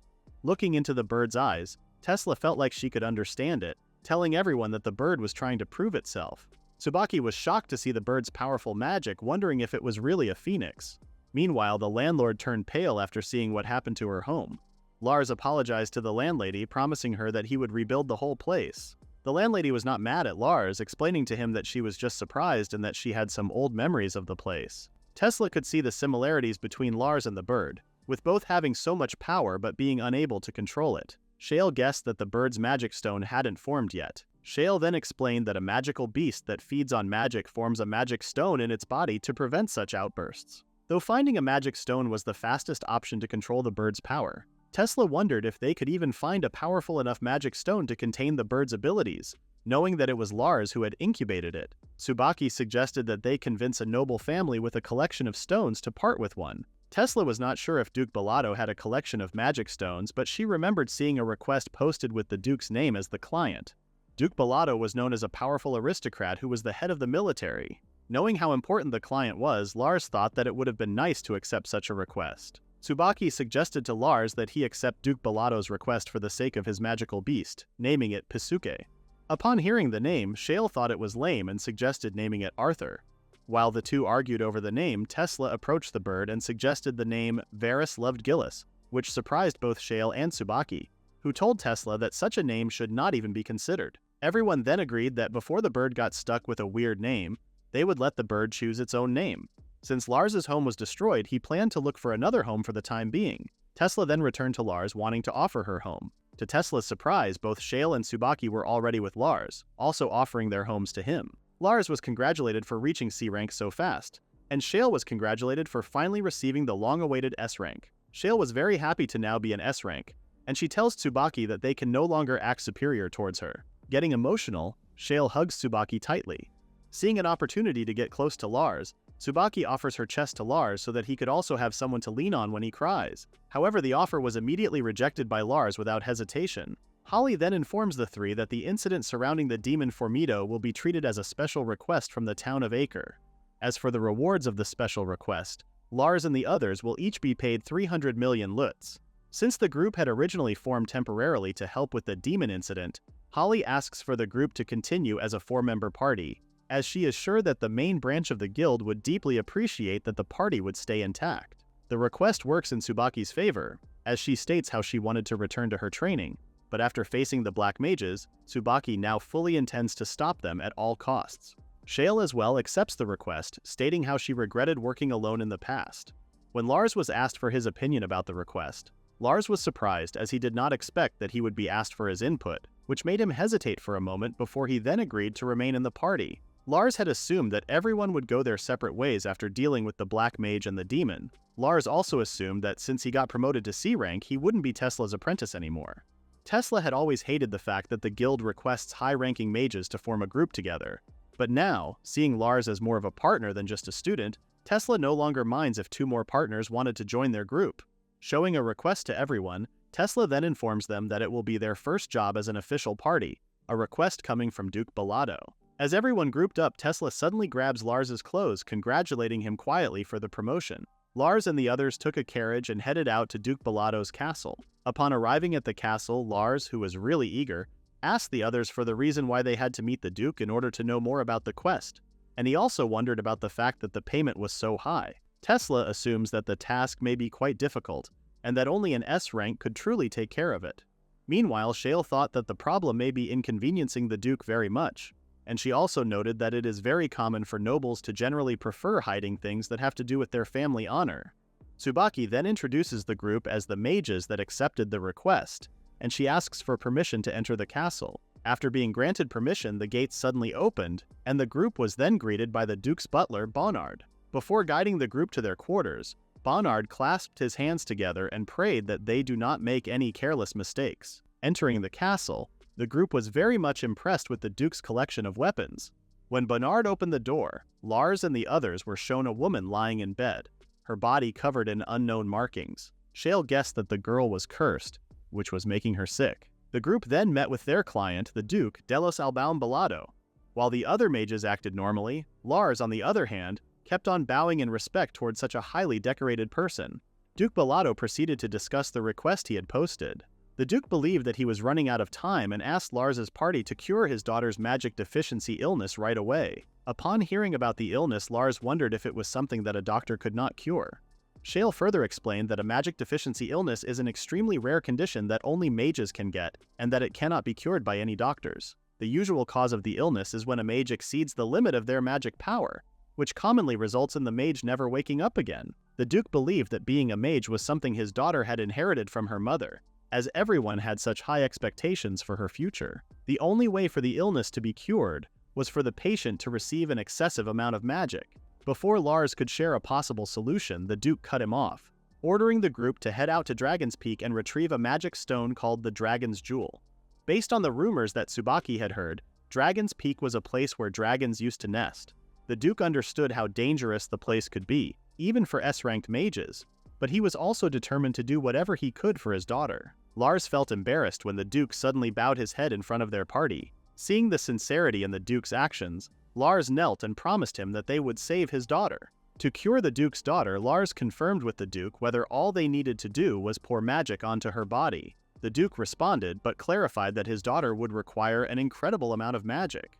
It was also not advisable for other mages to attempt to transfer their magic to the patient, as they would be risking themselves and could end up contracting the same illness. Noticing the difference in the cape colors, the Duke asked if Lars was a little different from the others. Both Shale and Tsubaki vouched for Lars, reassuring the Duke that Lars had enough magic to save his daughter. Upon learning that Lars was the mage who had defeated the demon, the Duke was amazed and immediately changed his mind about Lars. Before transferring his magic to the Duke's daughter, Lars first apologized to the Duke, as he would have to touch her. The Duke was astonished by how much magic Lars possessed, as the marks on his daughter's body slowly began to fade away. Lars was pleased with the result, as he could now feel the warmth in the hand of the Duke's daughter. When the girl finally regained consciousness, she coughed and asked what was happening. Seeing his daughter alive and well, Duke Balado could no longer contain his emotions and lifted his daughter with joy. Seeing the Duke's daughter Sistina in pain, Shale asked the Duke to calm down, as Sistina was still suffering from the after effects of her illness. Upon learning that she had contracted magic deficiency illness, Sistina realized that she had no memory of the illness. The Duke then explained that Sistina had contracted the illness half a month ago and had been on the verge of death. However, because of Lars, Sistina was saved. The Duke was so happy that he hugged Lars tightly. After rescuing his daughter, Duke Balado made a decision and asked Lars to marry his daughter. Sistina became embarrassed and asked her father to stop messing around. Apologizing to Lars for her father's behavior, Sistina then bowed down to Lars, expressing her gratitude toward her savior. Sistina then told her father that her memories had returned and asked if the mission she had been on was successful. The mission was to suppress a herd of ogres, and the Duke explained that the mission had been successful because of Sistina's magnificent plan. However, Sistina had also used up all of her power, which caused her to develop magic deficiency illness. When Sistina asked if the ogre chief had been defeated, the Duke looked confused as he had heard that it was Sistina who had dealt the finishing blow. Sistina revealed that she had only managed to wound the ogre chief. The Duke had been told that the ogre chief would not survive after sustaining such serious injuries. However, Sistina believed that the wound the ogre chief had received would be completely healed in just a month. Now facing a new problem, both father and daughter did not know what to do or how to deal with the ogre chief. Lars's party then stepped up and volunteered to take care of the ogre chief for them. Sistina was being bathed by her maids, who were also very eager to know what had happened. Embarrassed, Sistina asked the maid, Hannah, what she meant and why she was giggling. Another maid spoke up and mentioned that she had witnessed everything, specifically mentioning Lars's name. Hannah was very curious about Lars after learning that Duke Bellotto favored him so much. Realizing that Hannah was referring to the marriage that the Duke had offered to Lars, Sistina made it clear that her father had just been joking. Sistina was afraid that what her father had said might spread around town, tarnishing their name and reputation. Hannah thought about checking Lars out while he was still staying at the castle, but Sistina ordered Hannah not to disturb him as they would be leaving the next day to take care of the ogres. When the next day came, Lars was still not sure what the Duke had meant when he proposed a marriage between Lars and his daughter. Although Sistina had power equivalent to an A rank, Tesla was still unsure if Sistina's presence was necessary and hoped that she wouldn't get in the way. Seeing Sistina looking motivated, Shale told everyone to give Sistina the benefit of the doubt. Meanwhile, Sistina was in front of the carriage along with Bernard, ordering him to drive faster. Somewhere in an open field, two sisters were picking herbs when, all of a sudden, the older girl heard a sound. Upon standing up, she was surprised to see a horde of ogres and immediately ran back to report it to their village. The village was shocked to learn about the ogres and realized they were now in a dire situation, as the ogres were trying to smash their gates. Before the ogres could fully tear the gate down, Sistina arrived just in time to stop them with her skill, Light Javelin. Not wanting to let a single ogre get away, Sistina offered to take care of the ogres by herself. While Lars was shocked at how reckless Sistina's actions were, both Tsubaki and Shale volunteered to go after Sistina and reinforce the village's gate. Lars also wanted to contribute to the mission, but before he could do so, Tesla warned him to be careful not to set the forest on fire. Sensing a presence nearby, Tesla looked up and was surprised to see an ogre lord. Both Tesla and Lars fortunately saw the ogre lord in time and immediately dodged its attack. Out of nowhere, Sistina rushed in between Lars and the ogre lord, wanting to take care of the ogre lord as well. When Lars asked Sistina if she was sure, Sistina reassured him that she would be fine. As the last time she had fought the ogre lord, she had only lost consciousness. Thanks to the magic she had received from Lars, Sistina felt more confident that she could take down the ogre lord. However, from the ogre lord's point of view, it had never met Sistina before. Planning to handle the other ogres, Tesla left the decision to Lars.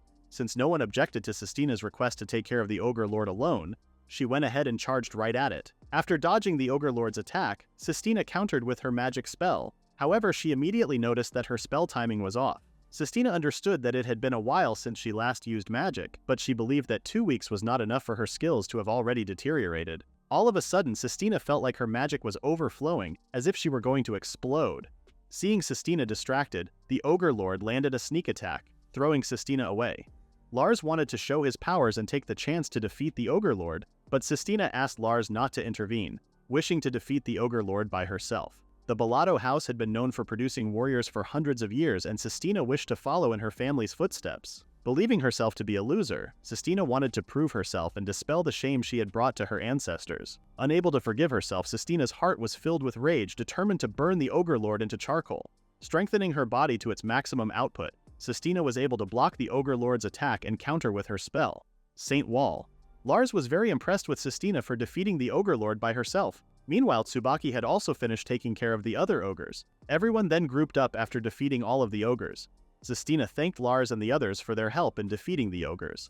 Lars had been worried at first about accepting a request from a noble, but after meeting Sistina, he felt that he was lucky. Seeing that the fight had already ended, Shale felt useless for not contributing. Lars comforted Shale, telling her that he also didn't get a chance to fight and that Sistina had taken care of the ogres. Seeing Sistina, the village chief thanked her for her kindness and invited them to rest and use their hot spring. While the ladies were now bathing at the hot spring, they were wondering where Sistina had gone. Sistina then spoke up, expressing how shy she was about being naked in front of others. When Tesla mentioned that Lars was watching behind her, Sistina felt embarrassed and ended up jumping into the water. Meanwhile, Lars was just resting in the men's bath, enjoying his time. When Lars returned from the mission, Duke Balado immediately hugged him, appreciating how Lars had looked after his daughter. The Duke lifted Lars up and kept swinging him, grateful to Lars for allowing the Balado name to maintain its honor. When the Duke also thanked Tesla and the others, Shale could tell that the Duke only had eyes for Lars. Thinking of a suitable reward for everyone, Duke Balado asked Lars again if he really did not want to become his son-in-law. Embarrassed by her father's actions, Sistina asked her father to just give a proper reward and not bring up the marriage proposal. After being reminded by Shale of their original objective, Lars asked the Duke if he was willing to part with one of his magic stones. Seeing no problem with the request, Duke Balado told Lars that he could take as many magic stones as he wanted from their treasure room. Sistina interrupted her father, telling him that magic stones alone were not enough to repay what Lars had done for them. Before Duke Balado could offer his daughter's hand in marriage again, he was cut off by Tesla, who requested the villa that the Balado family owned in the 8th district of the royal capital. Shale was surprised when Tsubaki commented that living in the 8th district would grant them a high status among mages. The Duke was a bit grumpy since no one wanted what he was offering, but with his daughter's persuasion, he agreed to the reward. Duke Balado called for Bonnard, instructing him to arrange the transfer of ownership for the villa and to have it prepared by the end of the week. Receiving their reward, Shale and Tsubaki cheered for their new home. While having some tea, Lars commented on how eager he was to visit the royal capital. Shale thought that they were now living the dream by being able to reside in a high-status area. Tsubaki thanked Lars for allowing them to achieve a new home to settle down in. Embarrassed, Lars responded that he had not done anything. Tesla then mentioned that they had only received such rewards because the Duke and Sistina had taken a liking to Lars. A maid then entered the room, informing Lars that the Duke wished to speak with him. When Lars entered the room, he was surprised to see Sistina instead. When Lars asked for the Duke, Sistina responded that he wanted to give Lars a special reward. Lars felt embarrassed, stating that the Duke and Sistina had already given him so much that a special reward was not needed. Sistina turned around, surprising Lars with a kiss. Lars was shocked, clearing his head. When Lars asked Sistina what she had done, Sistina responded that she wanted to show how she felt about him. Embarrassed, Sistina left in a hurry. Returning to their room, Lars did not see anyone, so he asked the maid where the others had gone. The maid told Lars that Tsubaki had gone to browse the Duke's rare sword collection, while Shale had gone to the library. Tesla was in the treasure room, waiting for Lars. Entering the treasure room, Lars immediately noticed that numerous treasure chests were scattered all around. Tesla called Lars, informing him that she had found something amazing. Referring to the magic stone, Lars told Tesla that there was a much larger stone on the table. Tesla lectured Lars to never be fooled by appearances, referring to both magic stones and women. The stone was called Magic Amber, a piece of amber embedded with magic. When Tesla suggested that Lars test the stone out, Lars was amazed at how pure the magic felt. Seeing the color of the stone, Lars mentioned that it had the same shade as Tesla's lips, crimson pink. While Lars was commenting on how he wanted to eat the amber, Tesla, still surprised by Lars's comment, leaned on Lars and asked if he wanted to try. Before things escalated further, Shale entered the room asking Tesla if they had found something good. Embarrassed, both Tesla and Lars immediately acted indifferent toward each other. After finishing their mission, Lars's party left the castle, bidding farewell to Sistina. While waving to everyone, Sistina was sure that their next meeting would be fun. When Lars finally returned home, he was greeted by his angry bird. Lars then apologized, explaining that the quest had taken longer than expected. While feeding the bird his magic, Lars wondered if it would be okay for someone like him to live somewhere in the royal capital. Lars then showed the amber to his bird, which immediately took and swallowed it. Lars was surprised when the bird flew and emitted magic. When Lars opened his eyes, he saw that the bird had changed its form and now looked even more magnificent. With the bird's new form, Lars was eager to know what more it could do. A week had passed and Lars was now riding a carriage to the royal capital. Arriving at the villa that Duke Balado had rewarded them with, Lars was welcomed by the maids of the home who called him master. Lars was then informed that they had already prepared a room for him and asked him to follow them. Entering his room, Lars was shocked at how big it was, asking the maids if it was really his room or the ballroom. Lars was informed that the ladies had given him the biggest room in the villa. Lars then met his party members one by one, but when he entered Tesla's room, he was surprised to accidentally see her changing clothes. Tesla apologized to Lars, explaining that she had gotten confused about what she should wear. When night came, the three ladies were concerned as they had not seen Lars after greeting him in the morning. Tesla recognized the maid who had guided Lars earlier, and the ladies then approached her to ask about Lars's whereabouts. Sayo, the maid in charge of Lars's room, told the ladies that Lars did not like the huge room and preferred to stay in the room above.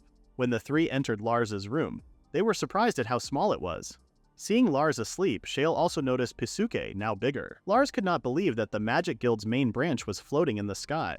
Tesla explained that since the royal capital was built on top of ancient ruins, the city acts as one big magic circle known as the Ancient Magic Crystal. Unfortunately, Tesla only knew that much and suggested to Lars that if he wanted to know more he would have to talk to Shale. While Tesla handled the registration paperwork, she instructed Lars to check if there were any interesting requests for them to take and suggested that he look out for rare ones. Looking at his surroundings, Lars was very impressed by how the mages looked and expected no less from the royal capital. Lars was amazed when he saw the quest board as it was full of requests. Following Tesla's instructions, Lars searched for requests that were rare and fit for their team to take. Lars noticed a request to accompany a research group to the unexplored region at the edge of the Eastern Sea and found it exciting. Out of nowhere, an old man approached Lars wanting to check his ring.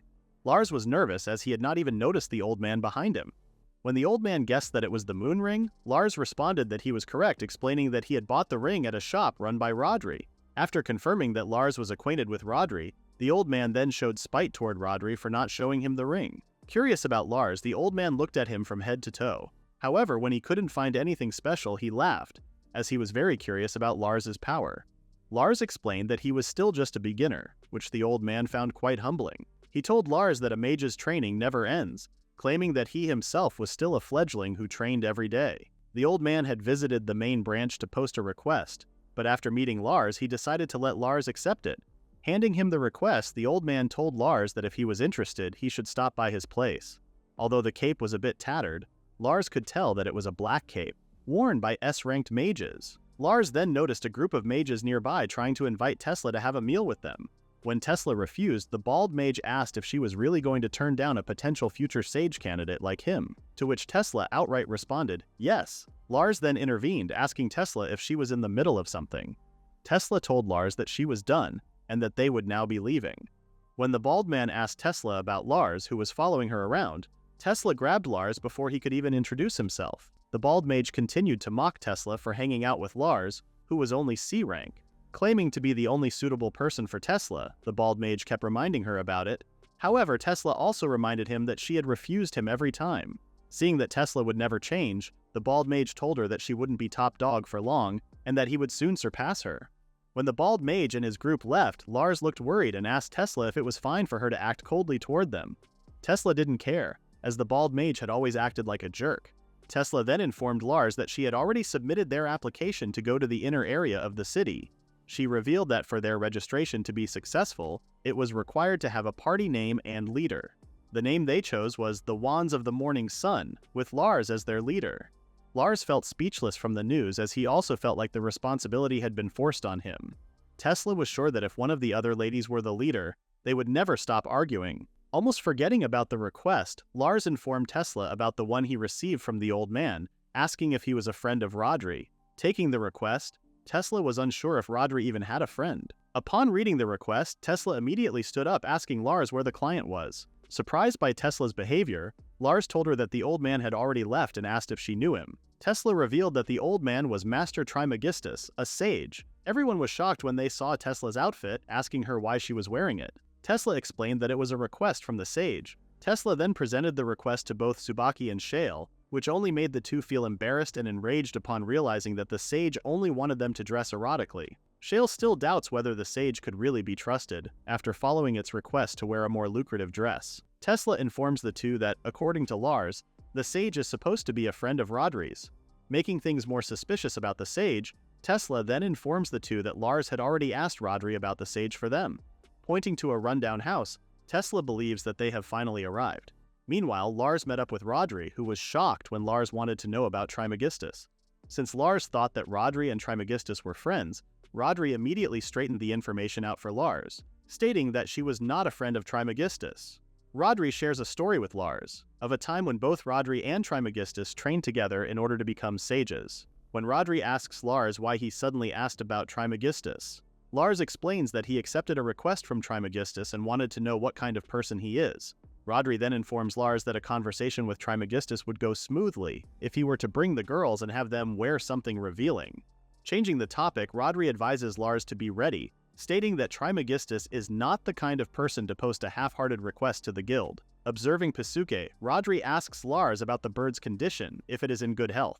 Lars smiles and tells Rodri that it is. Back with Tesla and the others, Shale was starting to doubt whether the map actually came from the guild, as she was certain that the rundown house was something that couldn't be trusted. Unbeknownst to the three, the sage Trismegistus was already observing their legs.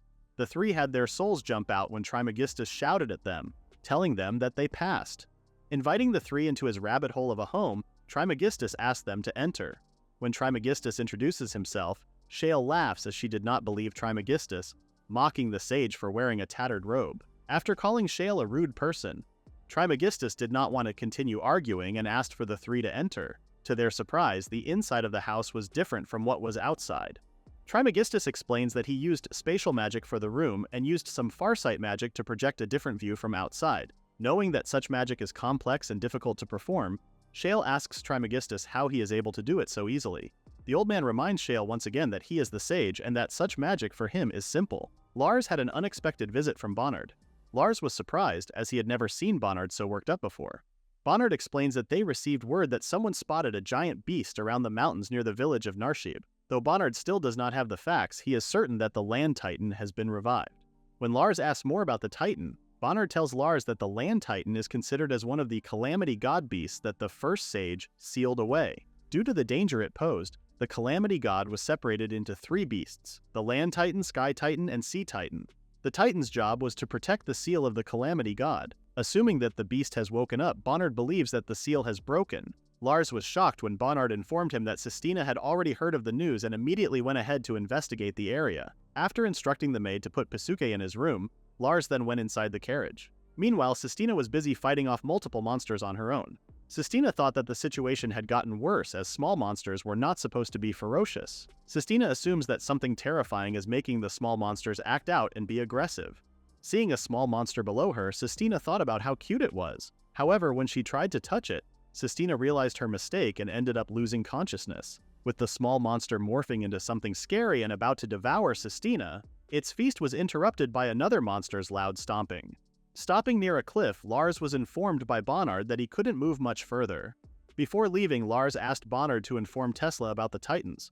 Lars forgot the address of the sage, but after informing Bonnard that the girls were meeting Trismegistus, Bonnard informs him that he already knows of the sage's residence. Surprised by the loud thud, Lars was shocked to see the mountain moving, wondering if it was the Land Titan. As Lars leaves and heads towards the Land Titan, Bonnard requests Lars to save Sistina. As Sistina is lying unconscious on the Land Titan's path, she is fortunately saved by Lars, who grabbed her just in time. When Sistina woke up, she was puzzled after seeing Lars, thinking that she may be dreaming. When Lars finally landed and hid in a safer spot, Sistina then realized that she was not dreaming and could not contain her emotions. Gaining back her senses, Sistina informs Lars that the Titan is way bigger than she had expected, which Lars also agrees with and is not sure how to deal with it. Since the Land Titan is being worshipped as their mountain god, Sistina wonders if they should seal it again instead of fighting it. Lars believes that the Land Titan did not break the seal on its own, and was certain that everything has been orchestrated by a professional mage. Lars informs Sistina that they do not have other options but to fight the Land Titan. Lars initiated the fight, shooting his fireballs at the monster. However, from what Lars could see, the Land Titan has a thick exterior, making his attacks useless. Lars guessed that the monster's weakness may be its speed. He then ran towards the monster's face, hitting it with his fire blow. However, it only repelled his attack. To Lars's surprise, the Land Titan suddenly opened its mouth, sucking him inside. Sistina was in shock, unable to comprehend that Lars was eaten by the Land Titan. Meanwhile, Lars reached the Land Titan's stomach. Hearing a voice asking if he was sent to help her, Lars turned and saw a small woman with wings, making Lars wonder if she was a monster. The woman found Lars's magic to be strange, as it was different compared to the other black mages. Surprised, Lars thought that the woman might be one of the familiars mentioned in the spellbooks. The familiar thought that the black mages didn't trust her to do the task on her own and sent Lars to help her out. Playing along, Lars told the familiar that he had just recently joined and was told to go out and learn something. The familiar did not mind that a newbie was sent to help her and proceeded to introduce herself as Polo Rovdo Grism, or Poloro. When Lars greeted Poloro nicely, the familiar suddenly hugged Lars's head, telling him that he was different from the others. When Poloro asked Lars if he knew about the seal of the Calamity, Lars responded that the seal was one of the 3 seals used to seal away the Calamity. Raising his hand, Lars asked Poloro what would happen if the seals were broken. Peloro had no clue as to what might happen, but she believed that the path leading to the monster world would be connected. Since Peloro was born in the world, she didn't know much about the monster world. Peloro was certain that breaking the seals would mean that something from the monster world would find its way to their world. Lars then realized that when all the seals were broken, more monsters like Formito would break into their world and cause more harm. When Peloro found the thought of monsters roaming into the world exciting, Lars felt horrified as he could tell that Peloro was not joking. Not wanting such a disastrous event to happen, Lars asked Peloro if it was even possible to break the seal. Waving her finger, Peloro told Lars that her whole existence after being summoned by the Black Mages was to aid them in breaking the seals. Since the task was not meant for humans to do, Peloro advised Lars to observe. Pulling out a cursed stone from her mouth, Peloro told Lars that they would be using it to break the seal. Back at Trismegistus's home, the sage asked the ladies to sit down so they could dive into matters. As Trismegistus was about to explain from the beginning, he ended up nodding off, only to wake up moments later. Trismegistus shared with the three that the quest would be to investigate the Tree of Truth and collect a sample of its sap. From what Tesla knew, the Tree of Truth was located deep within a large forest. Shale had also heard that many adventurers had gone missing after entering the said forest, making it more dangerous. Trismegistus shared with the ladies that deep within the forest was the land of the elves, and their tree god was enshrined within it. A certain problem the adventurers would encounter was the elves themselves, as they were known to be notoriously hard to please. Trismegistus advised them not to view the elves as equals to humans. Tesla pointed out that such a request was dangerous even for those who were S ranks. Trismegistus responded that this was the reason why he limited the request to just S ranks, due to its high difficulty. Since Tesla and the others were party members of Lars, Trismegistus wished for them to accept his request. Sensing a presence outside of his home, Trismegistus cast a ball of energy and revealed that the visitor was none other than Bonnard. Trismegistus then ordered Shale to greet Bonnard. Back to Peloro and Lars. Peloro shared with Lars how the Black Mages took a curse that was illegal in the human world and inserted it into her body so that it would grow into a cursed stone. Though Peloro disliked such methods, she still did not want to have the effort wasted. When Peloro was about to use the cursed stone to break the seal, she was suddenly grabbed by Lars. Lars proposed to Peloro that they break the cursed stone, which puzzled Peloro, who asked Lars if he was serious. When Lars was about to touch the cursed stone, it reacted violently, releasing a dangerous aura and burning Lars's hand. Peloro told Lars that there was a reason why the task was not something a human could do, as only magical beasts like her were able to touch the cursed stone. Peloro realized that Lars had lied about being a black mage and immediately threw the cursed stone onto the Calamity Seal.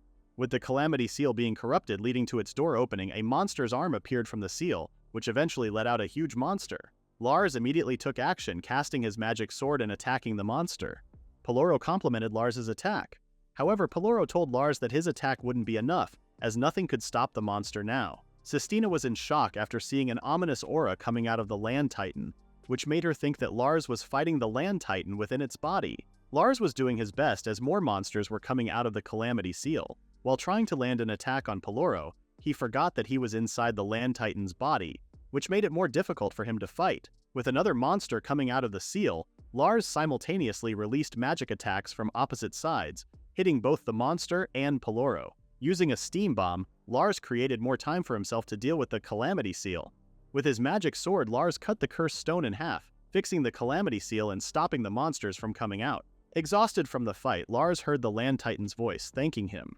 The Land Titan did not expect that his slumber would be disturbed by the Black Mages, causing him to lose himself in the process and go on a rampage. The Land Titan felt shame, as he was worshipped by the people he was about to destroy. The Land Titan advised Lars to make his way back to the entrance, as the Land Titan was about to seal its body from the Calamity once again. Sistina shivered as she witnessed the Land Titan turning into stone.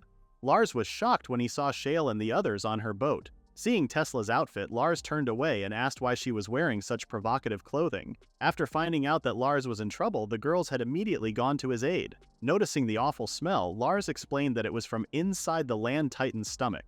Lars added that if it weren't for him being sucked inside, he wouldn't have been able to protect the Calamity Seal. Angered by Lars's reckless action, Tesla reminded Lars that if he went off by himself, they wouldn't be able to do anything to help him. Before Tesla could approach Lars, she was bested by Sistina, who hugged Lars first and welcomed him back. Taking a bath, Lars was surprised when his maid suddenly entered the bath and offered to rinse his back. The maid left the bath not long after Lars refused the offer. While Tesla was lost in her thoughts, Shale commented on how Sistina just takes something she wants, asking Tesla if it even bothered her. Sistina then approached the three, asking them if she could join. When Shale asked Sistina what she thought about Lars, she pointed out how Sistina still chose to hug Lars even though he smelled horrible. Embarrassed at first, Sistina then revealed to everyone that she had fallen in love with Lars. The ladies were shocked as they did not expect that Sistina would actually share her true feelings. During the fight, Sistina realized that her contribution was always being saved by Lars, which made her decide that she would want to be a woman who was good enough to fight alongside Lars. Directing the question back to the others, Tesla was speechless as she silently admitted that she didn't have what Sistina had, feeling jealous of her confidence and how cool she was. Shale shared how she wanted to be as strong as Lars. Tsubaki commented that she didn't know how to close the gap between her and Lars, even though they were in the same party. Donning his newly cleaned cape, Lars received a visit from Bonnard, who expressed his gratitude for Lars coming a long way to help Sistina. Since Duke Bellotto was currently attending a court in the capital, Bonnard came on behalf of the Duke. As a gesture of goodwill, Bonnard returned something to Lars. To Lars's surprise, he did not expect to see Peloro once again. Bonnard expressed how surprised he was when he learned that Lars had found and brought a familiar back from the Land Titan's stomach. During the events, Lars had caught Peloro inside the Land Titan's stomach. Since Peloro had binding magic cast on her, Bonnard was planning to take her to a high-level mage and ask them to use magic in order to make Peloro Lars's servant. Surprised by the news, Lars asked Bonnard how that would work. Bonnard told Lars that he was not sure either, but believed that by using a piece of Lars's body, they could create a spell that wouldn't allow Peloro to go against Lars's orders.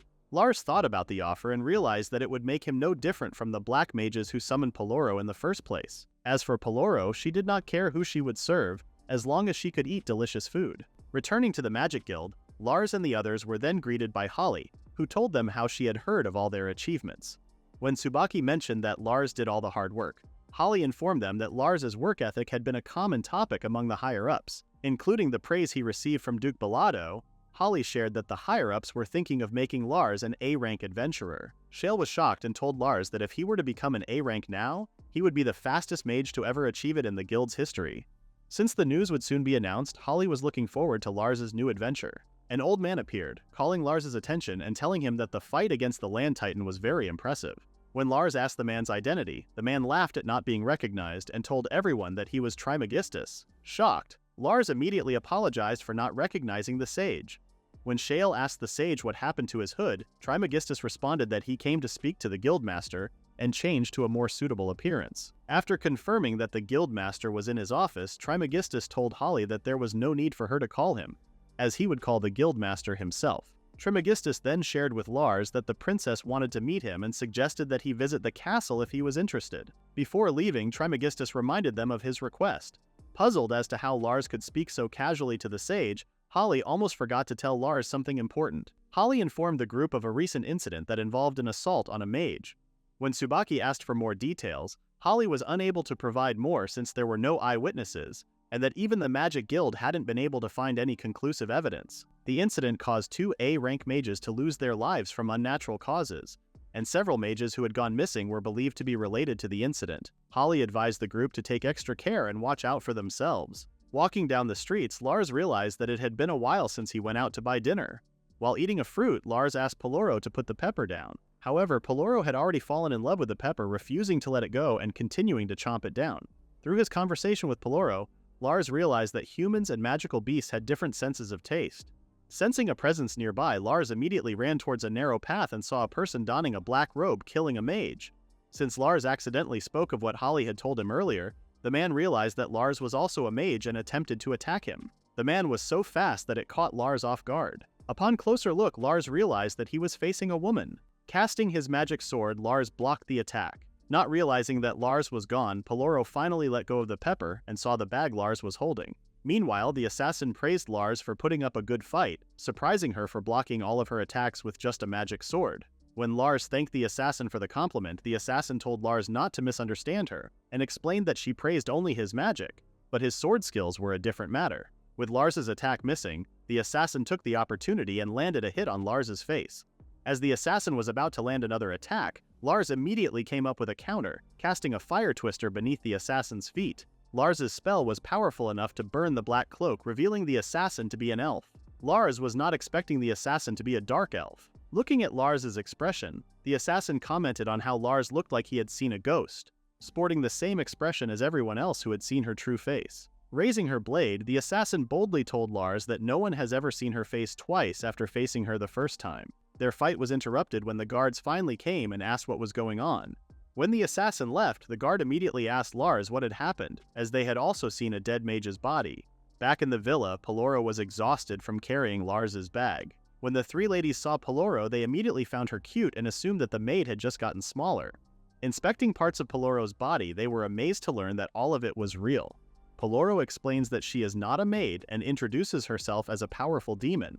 However, the ladies were not afraid of her and continued to investigate the bag that Peloro was carrying. Upon checking that they were all food that they enjoyed, the ladies assumed that Peloro brought it for them.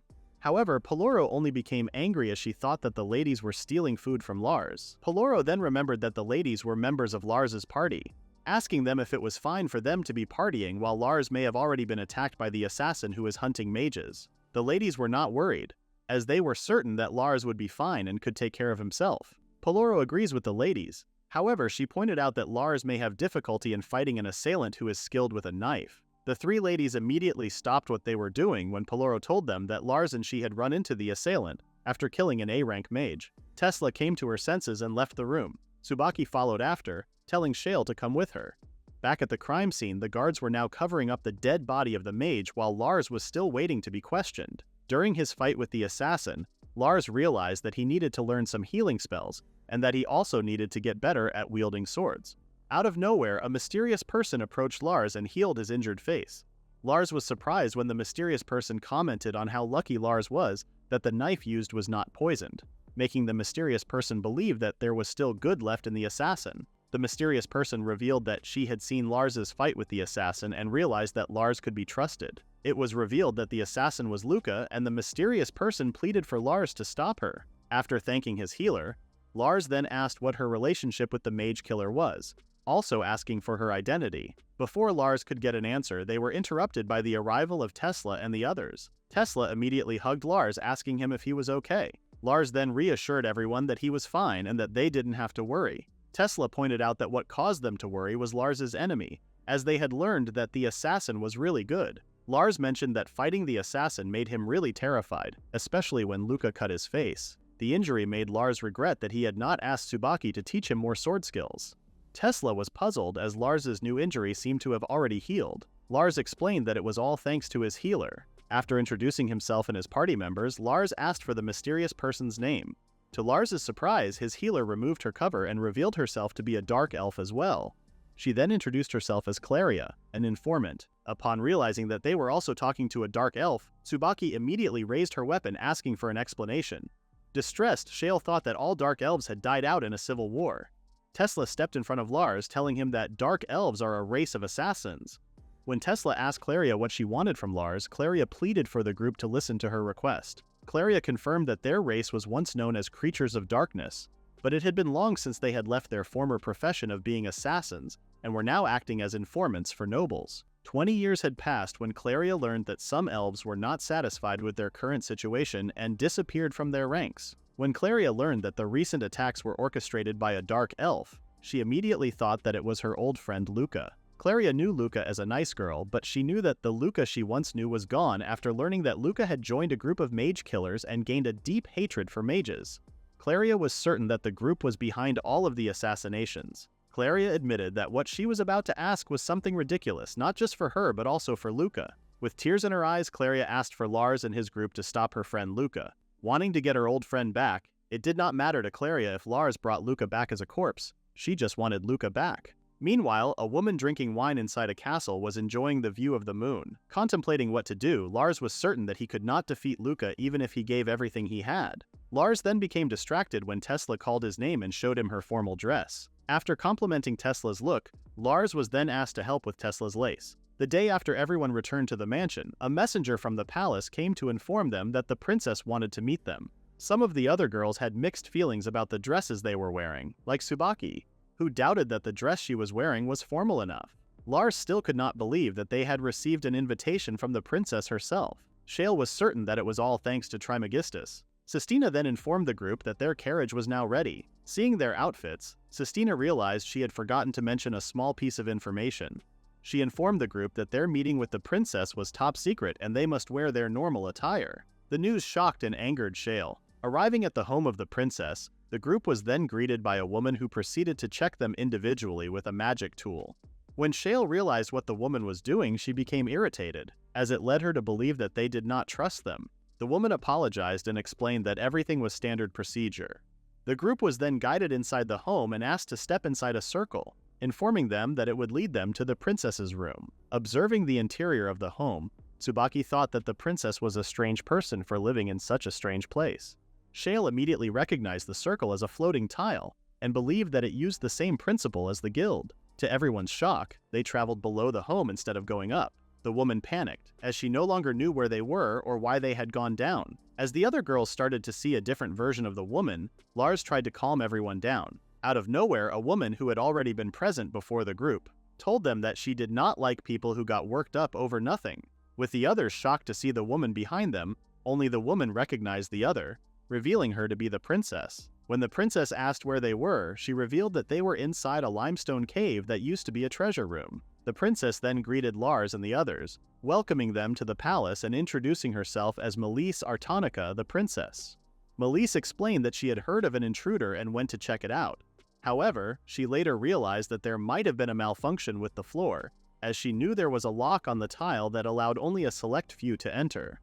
Lars thanked the princess for the invitation and asked her for the reason why she had called them. The princess revealed that she had intentionally invited the group to her tea room. However, with the situation changing, she apologized to Lars and the others for bringing them to the cave instead. After hearing many things from Trismegistus, Princess Melise revealed that she had a premonition that Lars and his party would soon face great misfortune. When Lars asked for more details about the princess's premonition, Princess Melise revealed her left eye, which was a different color. Tesla immediately recognized it as the Devil's Eye, which the princess confirmed. Princess Melise explained that because of the Devil's Eye, she could see the future. The news came as a shock to both Tsubaki and Shale, who immediately thought that the princess possessed the power of clairvoyance. Princess Melise told the ladies that clairvoyance was an exaggeration and explained that her power was more like an overly sensitive intuition. Lars sympathized with the princess, as he also understood how difficult it must be to always see the future of everyone around her. Princess Melise then clarified her revelation, explaining that she didn't exactly know what would happen, but simply had a feeling that something bad was going to occur. Princess Melise's premonitions were very vague, and she was not certain how Lars and the others would become involved in the misfortune. As Lars tried to calm the others again, the princess shared something that Trismegistus had once told her, that there existed a magic capable of seeing through people's lies. The princess had asked the sage to make time for her because she wanted to try the magic out. The princess had been hoping Lars and the others would demonstrate their abilities during their meeting. However, things had now changed, as Princess Melise revealed that it had been a week since Trismegistus was last seen, and his whereabouts were unknown. 1 week before Trismegistus's disappearance, he had encountered Luca, who had been waiting for him. The sage thought he might be losing his memory, as he did not recall making any plans to meet Luca. Luca suddenly agreed to a date with Trismegistus and suggested a dark, cramped dungeon. From their conversation, Trismegistus quickly realized that Luca was planning to take him hostage. Drawing her blade, Luca revealed that, according to her orders, she was not supposed to hurt the sage. However, she warned that whether or not she followed that request depended on whether the sage cooperated and followed her quietly. Back in his home, Lars was thinking that the sage might have been taken out of the country. The princess requested that Lars and his group discover Trismegistus's whereabouts and meet with her afterward. Once Lars and the others fulfilled the request, the princess promised to give them presents, which she was certain the group would find very useful. It had been 3 days since Lars and his party met with the princess. The group decided to split up and search for clues concerning both of their requests. Despite speaking to many people, no one had seen either the dark elf Luca or the sage. Even with Lars's magic detection practically covering the whole country, he still could not detect the whereabouts of the sage. Hearing a knocking sound at his window, Lars opened it and was shocked to see Claria. When Claria requested to enter his room, Lars informed her beforehand that the room was cramped. Lars was surprised and told Claria he did not expect her to be able to climb such a way. Claria felt embarrassed and explained that, as an informant, they sometimes had to do a bit of espionage. When Lars asked for the reason behind Claria's unexpected visit, she revealed that they had already found Luca and the mage killer's hideout. One of the culprits had sold the information to one of Claria's colleagues. Although Claria was disappointed that the culprit was not Luca, she then pointed out to Lars that if the mage killers found out someone had ratted them out, they would immediately kill that person. Since someone was risking their life by selling the information, Claria believed that it made the source more reliable. When Lars asked about the whereabouts, Claria revealed that it was in the ancient city of Mist, the old capital from 1,000 years ago. The place was currently just a collection of ruins surrounded by miasma-laced fog that affected magic abilities. Lars was shocked as it sounded to him like the perfect place to imprison a kidnapped mage. Pisuke approached Claria, and she found it very cute. Claria thought that Pisuke was a mysterious creature, as she sensed that it had a holy ability or something similar. Lars and his party immediately took action and arrived at the ancient city of Mist. Seeing the thickness of the fog for themselves, the group did not expect that such a place could exist near the capital. Since it was a first for everyone to visit the city of Mist, Tsubaki asked Lars if the information Claria shared was correct, expressing how she still had difficulty trusting a dark elf. Lars understood the girl's worries, admitting the possibility that Claria might have been fed false information. However, Lars still believed that Claria would not lead them astray on purpose. From the warmth he felt when Claria healed him, Lars believed she was a good person. The ladies became angry with Lars for trusting someone with what they saw as shallow reasoning. Meanwhile, Trismegistus was being led by Luca to a room, advising the sage not to cast any magic, as she had set a trap that would activate if a large amount of magic was sensed. Removing the sage's hood, Luca commented that they would look perfect for each other if Trismegistus had been much younger. Luca then left the sage locked up in the trapped room. After finding a clue that confirms they are in the ancient city of the Mist, Shale tells Lars that the mage killer's hideout is most likely beneath the arena, as it is the only possible place to imprison a high-ranking mage. Due to the special characteristics of the Mist, it renders mages unable to use magic. However, Tesla noticed that such an effect does not appear inside the prison. Upon learning that he can use magic, Lars and the others were surprised when they were suddenly surrounded by armored men. Meanwhile, Trismegistus tries to engage in a conversation with Luca, asking for her name. After learning Luca's name, the sage then asks her the reason why he is locked up. With a smug look on her face, Luca revealed that she was paid by other mages to bring the sage into the city of the Mist and imprison him. From their brief conversation, Trismegistus learned that a group of mages had orchestrated his capture. Luca becomes enraged when Trismegistus tells her that her selfishness had truly blinded her after being used by mere mages. Suddenly, hearing a slamming sound, Trismegistus senses a familiar magical presence and informs Luca that his friends have arrived. The sage tells Luca that the owner of the magical power he felt is someone who is on their way to becoming an S-rank mage. Trismegistus believes that if things had turned out differently, Luca would have walked the same path as that person. Luca mocks Trismegistus, asking him if talking a lot is one of the requirements for being a sage. Meanwhile, Tsubaki and the others are occupied with dealing with the armored men. However, upon further investigation, the group discovers that they are only fighting the armor. Shale believes that the armors are being controlled by manipulation magic. Seeing that their enemies just keep returning, making it impossible to defeat them all, Tesla suggests to Lars that they try to rush past the enemy and move forward. Following Tesla's instructions, Lars did not hesitate to use his magic and blew the armors to smithereens. Tsubaki was happy to see their problem solved so easily, expressing that she would rather test her blade against Luca's skill than against the armors. After Tesla created a barrier, the group's journey proceeded smoothly, and they found a more secure room. To everyone's surprise, Luca was already in the room waiting for them. After hearing Tsubaki's comment, Luca suggested that they try challenging her instead. Recognizing Lars immediately, Luca asks about the status of the wound she inflicted. Lars felt somewhat embarrassed and told Luca that their ages weren't that far apart, and that she shouldn't treat him as a child. When Lars mentions Luca's name, her cheerful expression vanishes and she asks Lars how he knew her name. After revealing that it was Claria who told Lars her name, Lars informs Luca that Claria is worried about her and wants her to stop. The revelation angered Luca even more, causing her to curse all mages. Finding the conversation boring, Luca suggests they just skip directly to fighting. Lars tries to convince Luca, however she was no longer listening and instead initiated the fight. Moving closer, Luca threatens Lars, ordering him never to mention Claria to her again. Tesla tugs at Shale's robe, telling her that they need to locate the sage and leave the fighting to Lars and Tsubaki. Unbeknownst to the girls, Trismegistus had already freed himself on his own by kicking the door down. Trismegistus had had enough of playing along and finally decided to teach Luca a lesson. Although the sage was threatened by a trap that detects magic, he easily solved the problem by deactivating the trap first. While looking for the exit, Trismegistus accidentally bumped into Tesla and Shale. The sage scared the two by putting his arms around them from behind. Upon realizing that it was the sage who had scared them, Shale then informed Trismegistus that the princess had ordered them to find him. Revealing that he had been kidnapped by Luca, Trismegistus jokingly told the girls that the ladies just couldn't resist him. Since he had already located his saviors, Trismegistus suggested they make short work of the place. Upon learning from the two that Lars and Tsubaki were currently facing Luca, Trismegistus asked a favor of them. The sage informed the two that the entire place was rigged with traps that would only activate when strong magic was used. Tesla and Shale's tasks were to deactivate the traps and free the other sages locked up in the place. After accepting his orders, Trismegistus hugged the girls, telling them that, with his old age, he tended to worry a lot and asked them to be careful. Back in the fight, Luca praised Lars, saying she could see that he had improved.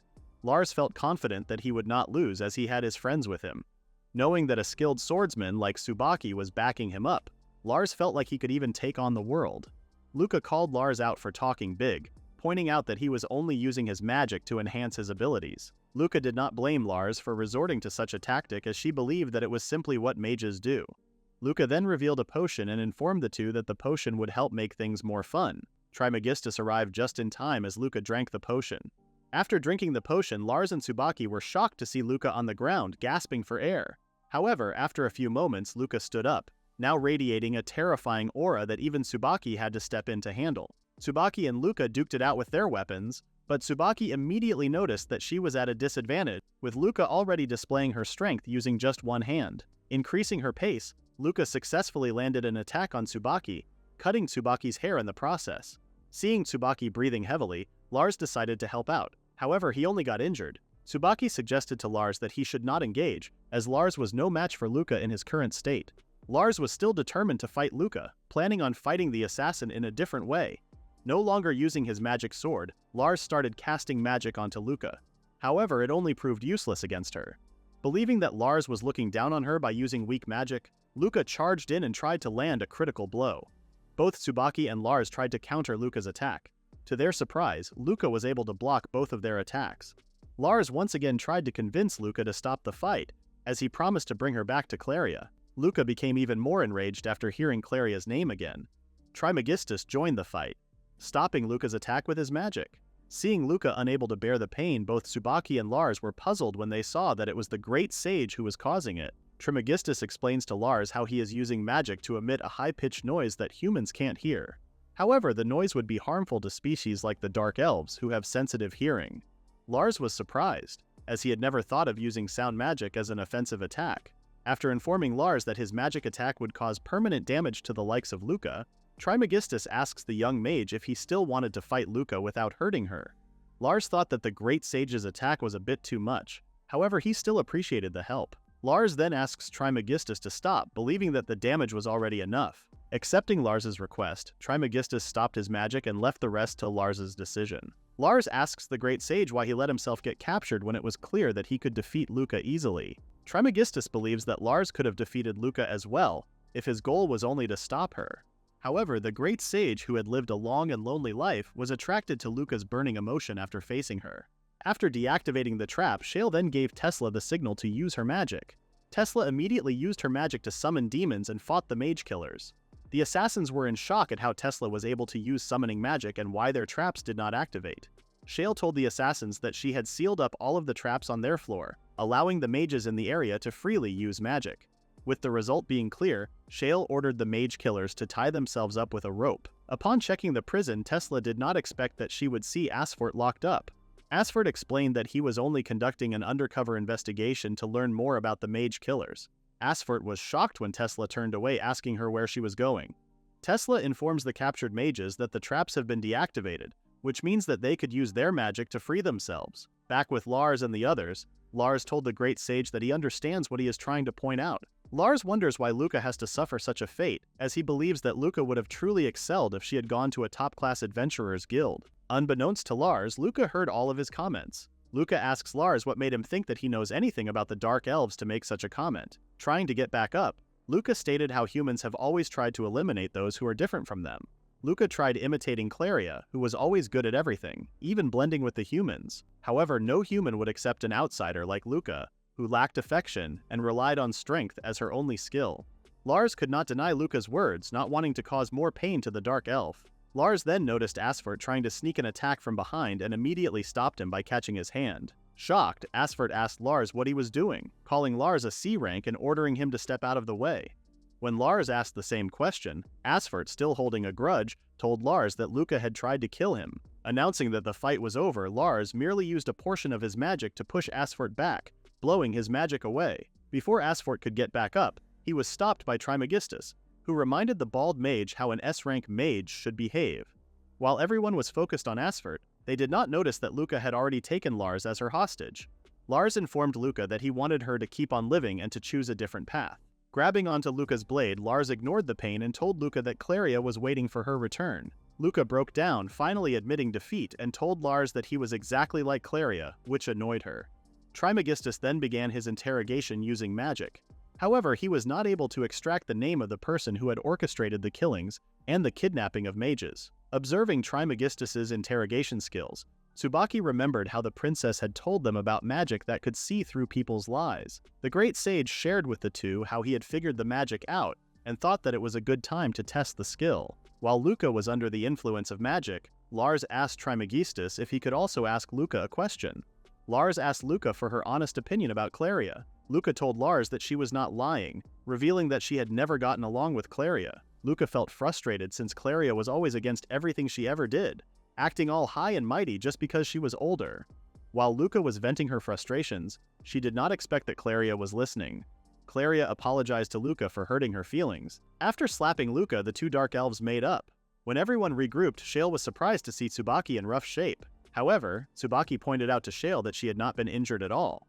Lars praised Tsubaki for handling all of Luca's attacks so gracefully. As a witness to how Lars and Tsubaki had fought a hard battle, Trismegistus then asked the two to report the situation to the Magic Guild themselves, which Lars accepted. For matters involving Luca, the great sage told Lars and the others that he would directly discuss them with the guildmaster and determine what punishment should be given to Luca. Trismegistus did not sugarcoat Luca's fate, as he was certain that her crimes would result in the death penalty. Though he was uncertain whether he could get Luca out of danger, the great sage promised to use his full power to sway the decision. Back in the princess's castle, the woman was surprised when Princess Melise suddenly started laughing vulgarly. Princess Melise apologized and explained that she had a good time in her dream. The woman immediately assumed that the princess had been dreaming of being alone with Lars.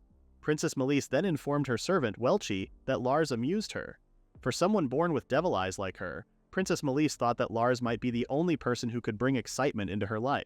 With the great sage finally safe and back, Princess Melise believes that whatever the mastermind behind the Black Mage's motivation is, it has something to do with Trismegistus. The great sage agrees with the princess and also believes that the Black Mages are trying to disrupt the Council of Sages. The princess was puzzled as to why the Black Mages would want to disrupt the council that establishes the guild's rules. Trismegistus then shared a secret with those present, telling them that even the queen does not know of it. Trismegistus revealed that the Congress of Sages is in possession of an ancient weapon of unimaginable power, keeping it to deter future attacks against them. Princess Melise became even more worried after hearing such disturbing news. The activation of the weapon would require a majority vote from the council, including Trismegistus. There are a total of 7 mages who can make the decision, and any one of them can prevent 4 votes, completely removing the council's ability to take action, including the usage of the ancient weapon. When Lars asked if the Black Mages had already attempted to go after the other sages who hold the votes, Trismegistus believed that it was likely possible. In order to be certain, Trismegistus planned to call the council to session at once. Changing the topic, Trismegistus informed Lars that his gift from the princess was behind the door in front of them. According to the reports that Princess Melise had learned, it had been several millennia since the door was last opened. Shale became excited and asked the princess if there was gold on the other side. Princess Melise was disappointed in Shale for revealing her true self as a materialistic person. When the great sage finally opened the door, everyone became excited. Tesla noticed the princess staring at Lars and then looking at her, grinning. As everyone entered the cave, Shale immediately asked where the treasure was. Trismegistus then responded to Shale, pointing to the small bag in front of them as the treasure. Shale could not believe that such a small bag was the treasure, leading her to believe that the great sage must be joking. Upon picking up the bag, Shale commented that it was just a tiny old sack. She immediately dropped the bag when Trismegistus informed her that the old sack held such high value that it could even be exchanged for a small country. Princess Melise then informed everyone that the old sack was called the Bag of Nothingness, and suggested that they put their hands inside to understand why it was worth so much. Both Shale and Tsubaki immediately refused to participate, leaving it all up to Lars. When Lars put his hand in the bag, he was surprised and immediately withdrew it. When the two ladies came to inspect the bag, they realized that there was so much space inside. Trismegistus then explained that the interior of the bag of nothingness exists in a different dimension, allowing it to hold anything. Shale was amazed, finally believing that the bag was a legendary artifact. Lars asks Trismegistus if the Black Mages have messed with the seal of the air and sea titans like they did with the land titan, since they will be dealing with great misfortune based on what the princess had envisioned. Lars at least wanted them to be on their team. Trismegistus was delighted to see Lars already planning ahead. With the bag of nothingness in his hand, Lars asks if it is possible to use the bag to seal the calamity seals. With the topic now involving the titans and calamity seals, Trismegistus reminds them of his request about investigating the Tree of Truth, further adding that the air titan had built a nest on top of the tree. The ladies could not believe their luck, thinking how they might be able to hit two birds with one stone. The great sage informs Lars that with the bag of nothingness, he could also seal the air titan itself. However, he may encounter problems with the tree's caretakers. The elf tribe that worships the air titan would probably not be very happy if Lars were to capture their god. Tsubaki also advises Lars to be very careful, as one mistake could start a conflict against all elves. Trismegistus wishes for Lars's party to investigate the air titan's seal, making it now 2 requests coming from the great sage. After the two parties established an agreement on the requests, Princess Melise then offered everyone some tea. As everyone was being escorted out, Princess Melise approached Tesla, wanting to speak with her. As Lars's teacher, Princess Melise asks Tesla how long she has been looking after Lars. After telling the princess that it had only been a little more than half a year since she had been watching Lars, Princess Melise then started praising Lars for his amazing skills despite being a beginner. Noticing Tesla's hostility toward her, Princess Melise informs Tesla that there's no need for her to be on edge. Tesla explains how people at the top are always interested in Lars's powers, although it is also not limited to only Lars. Knowing Tesla's achievements, Princess Melise reassures Tesla that she will not ask Lars to join the royal army. However, she still couldn't deny that she is drawn to Lars, telling Tesla that she is personally interested in him. Tesla was shocked, as she found the revelation much worse than trying to recruit Lars into the royal army. Princess Melise explains how Lars always appears in her premonitions, leading her to believe that there's something in the future that would intertwine both her and Lars's fates. Realizing that the princess is just like them, a girl who would also develop feelings for someone, Tesla felt a bit annoyed as her competition for Lars's heart had grown by one more. Tesla was caught off guard and could not respond right away when Princess Melise asked about her relationship with Lars.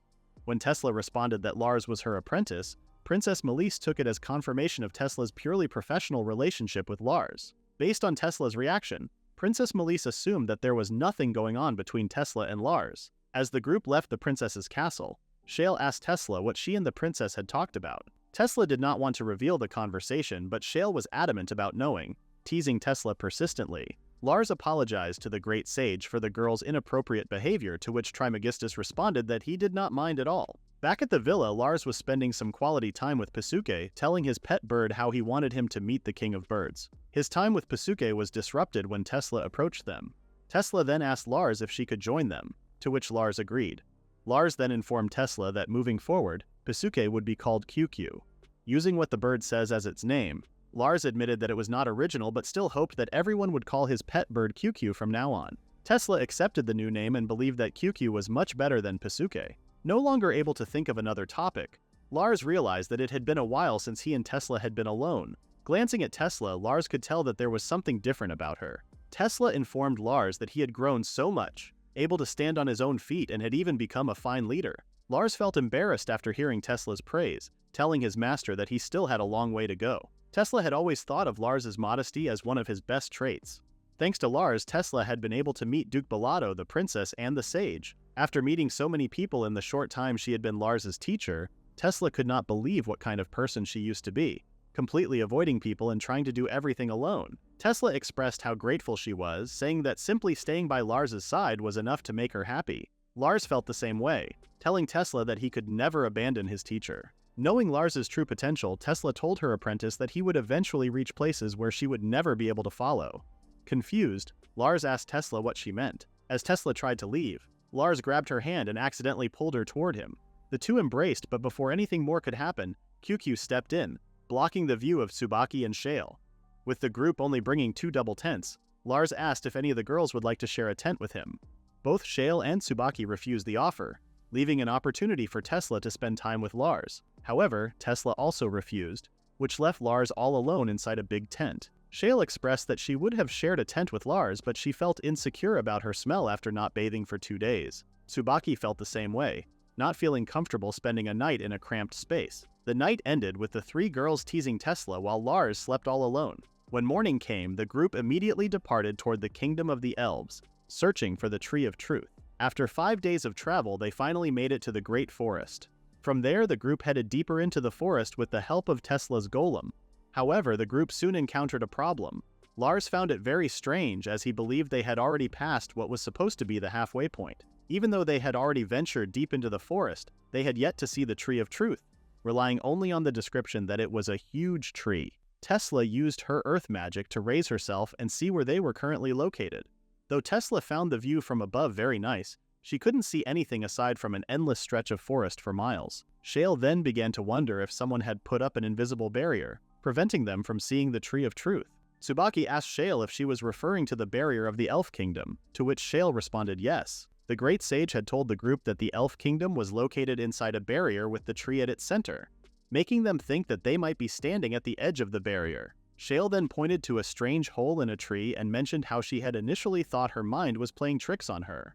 With the Tree of Truth generating an almost infinite amount of mana, the group theorized that the Elf Kingdom was using the tree as their power source to maintain the barrier. Reaching out his hand, Lars immediately felt a strong barrier in front of them and believed that even if he tried to shoot at it, it wouldn't budge. Shale asked what their plan was, since trying to break the barrier would take forever and require tons of explosives. Since it was already getting dark, they decided to camp for the night and leave the rest for tomorrow, with Lars already formulating an idea on how to get in. Tsubaki was surprised, as it was the first time she had seen Lars radiating with confidence. Shale warned Lars that if his plan was just to shoot magic wildly, then he had better prepare himself to fight the elves. Lars reassured Shale that he would be as quiet as a mouse. Unbeknownst to Lars and the others, a man was observing them from behind a tree. While Tsubaki was cleaning herself with a cloth, she stated that a shower felt like heaven after not bathing for 1 week. Shale expressed how lucky they were that Lars was once a member of the Adventurers Guild, as he was able to set up a makeshift shower for the girls. While Tesla was taking a bath, she told Lars that the water was a bit hot but felt nice. Lars apologized and immediately added cold water. Tesla stopped Lars, telling him that the temperature was just fine. Lars heard his name being called and was surprised to see Poloro on top of QQ. Poloro thought that Lars would never call her again. Poloro thought that QQ might be useful and noticed how it also wanted to come. Lars then asked Po if she could do something about the Elf Kingdom's barrier. After knocking on the barrier, Poloro told Lars that she might be able to open a hole big enough for them to walk through. Using the Calamity Seal to open the barrier, Poloro advised Lars that they needed to hurry, as the hole would not stay open very long. Lars then asked everyone if they were now ready to enter. After confirming that the girls were ready, Lars gave the go signal to Poloro to create a hole for them. With just one touch, Poloro was able to create a hole in the barrier for Lars and the others to enter. Poloro told the group that they had better get in before losing their chance. Before the barrier closed, Poloro informed Lars that this was as far as she could go and bid farewell. With the girls all piled up together, Tesla immediately noticed how the sky looked very strange, which led the group to believe that they had finally entered the kingdom of the elves. To Lars's surprise, a blade was suddenly pointed at him. A man warned Lars not to make any funny movements, stating that Lars and the others were now surrounded. Lars was shocked as he had not heard the man's footsteps. The man introduced himself as Ordos, the captain of the Knights of the Kingdom of Eldea. Ordos then asked Lars the purpose of their visit. Of all the people that Lars had met and encountered in the Adventurers Guild, he was certain that only a small fraction could even come close to Ordos's skill and intimidation. Depending on how Lars and the others answered his question, Ordos warned them that they might no longer be able to step outside the kingdom again. Out of nowhere, QQ came out, which also surprised Ordos. With the situation growing dangerous, Lars immediately grabbed QQ and hit it. After seeing QQ, Ordos immediately gave a sign and all the elves knelt before Lars. Ordos apologized and explained that QQ was the reincarnation of the Air Titan. When Ordos asked what relationship Lars had with the Air Titan's reincarnation, Lars, puzzled, responded that QQ was his pet. Ordos believed that Lars might be the person spoken of in the prophecy, and guided them to their kingdom. Seeing so many structures, Tsubaki noticed that she had not seen a single person aside from Ordos and the other knights. Ordos explained that monsters had recently started appearing inside their barrier, which caused their citizens to shut themselves inside their homes. Lars believed that the reason Ordos had been sneaking around their tent the previous night was not because he was planning to kill them, but because he was on watch for monsters entering their barrier. Ordos felt embarrassed and realized that he needed to work on his stealth skills. Ordos had wanted to see who was lingering right outside their barrier, but when he came to check in the morning, he was shocked to see how easily Lars and the others had broken in, though he expected nothing less from the hero of their prophecy. Lars did not expect to be called a hero by the elves when he had yet to do anything. Ordos explained how the Air Titan would appear only after choosing the heroes. Since the legend had been passed down for generations, Ordos believed that Lars and the others might be the heroes the legend had referred to. Lars was shocked when Ordos asked them to follow him to see their queen. A woman appeared, welcoming Ordos back. Ordos was shocked as he did not expect the princess to greet them. After learning that Ordos would be bringing the heroes of legend, she immediately made her way over and asked Ordos if the people behind him were the heroes. Ordos then asked the princess why she was outside and why she had brought only 2 guards. The princess believed that it was her duty to formally greet the kingdom's most important guests. However, Ordos prioritized the princess's safety, asking her if she had any idea how dangerous it was outside. Ordos broke down, as he could not bear to think of what might happen to the princess and feared that the Air Titan would never forgive him. After apologizing for his behavior, Ordos picked up the princess and told Lars that he would be heading back to the palace first. After being told by Ordos to take their time, Lars and the others were left speechless, as they had not expected to witness Ordos's dedication. Shale sensed that there was more to Ordos and the princess's relationship. Gossiping aside, Lars suggested that they start making their way to the palace. Upon entering the kingdom's palace, Lars and his companions were welcomed by the elves, who informed them that their queen was waiting for their visit. As Lars glanced at the elf and thanked her, he felt terrified after seeing how tall they were. The group was then greeted once again by the eldest daughter of the queen, who apologized to them for what they had witnessed earlier. Lars told the princess that it was fine and then introduced himself as well as the others. The eldest princess introduced herself as Othelia, after which she guided Lars to her mother, the queen. With the room full of elves, all eyes were on Lars's group. With gazes directed at them, Lars felt like they truly did not belong there. They were then greeted by the queen of the elf kingdom, who stated that they had waited a long time for their heroes to come. Seeing the queen up close, Lars could tell why the person in front of him was the queen, as she carried herself as though she bore the weight of a country on her shoulders. Lars immediately clarified to the queen that they were not the heroes she had been waiting for. The queen was puzzled, as she was certain that the reincarnation of the Air Titan lay on Lars's shoulder, an indication that they were the heroes of the prophecy. With QQ's presence, Lars and his party were assumed to be the heroes sent to protect the elves from danger. Lars explained that they were merely sent to the elven kingdom by the great sage, Trismegistus, to inspect the Tree of Truth. Hearing the great sage's name, all the elves began to feel displeased upon learning that the indecent old man had sent the young mages. Based on the elves' reaction, Shale guessed that Trismegistus did not have the best reputation in the kingdom. Tesla was certain that the great sage had harassed some woman. Everyone immediately stopped talking after the queen asked for silence. Hearing Trismegistus's name, which she had not heard in a long time, the queen understood her subjects' reaction, as they held bitter feelings toward the sage. The queen wondered why Trismegistus wanted the Tree of Truth to be inspected after everything he had done. Lars revealed how the outside world was currently being threatened by the secret practices of black mages, and in order to fight those mages off, Lars requested to obtain the sap of the Tree of Truth. Lars believed that the black mages were planning to undo the Calamity Seal, and all he wanted to do was put the Air Titan seal in a safe place. After hearing Lars's intentions, the queen believed that they had arrived just in time. The queen then ordered Ordos to explain their current situation to Lars. Ordos revealed to Lars that a bird-like monster had nested on top of the tree several months ago. The exact scenario was described in the legends, and it was said to be the great bird monster El Garago. Since then, monsters in the forest have gotten more violent and have started attacking people in town. Their situation turns worse with the tree no longer producing mana for the elves to use. As the elves thought of slaying the bird themselves, Lars and his party coincidentally showed up. The queen informs Lars that if he accepts the request to help them take down the bird monster, she would allow Lars to take some sap from the tree for Trismegistus. In order to obtain what was asked of them, Lars was left with no other option than to help protect the elven country. Lars admits how he had accepted the request without asking the others. Lars asks his party now if they agree to slay the bird monster. Shale hugs Lars from behind, telling him that he is the leader and that his decision is final. Tesla agrees, stating how she fully supports whatever Lars's decision is. Tsubaki pointed out that accepting the queen's request is inevitable, as it is the only thing that helps them get close to the tree. Shale mentions how she never expected QQ to be so special. Out of nowhere, an elf approached Lars's party, telling them how she smelled something vulgar. The elf mocks the group for thinking that they are worthy enough to approach their noble queen. Lars was confused as he remembered that the elf queen had called them first. The elf felt disappointed, calling their queen delusional for depending on humans to save their kingdom. Ordos interrupted the conversation, asking the elf, Laharm, if he intends to oppose their queen's decision. Laharm changed his attitude and told Ordos that what he said was merely a slip of the tongue. However, his true character appeared when Ordos informed him that Lars and his party members would become their allies in defeating the bird monster. Laharm could not accept it, stating how the bird had already defeated some of their best elf knights and believed that Lars and his party would not be of any help at all.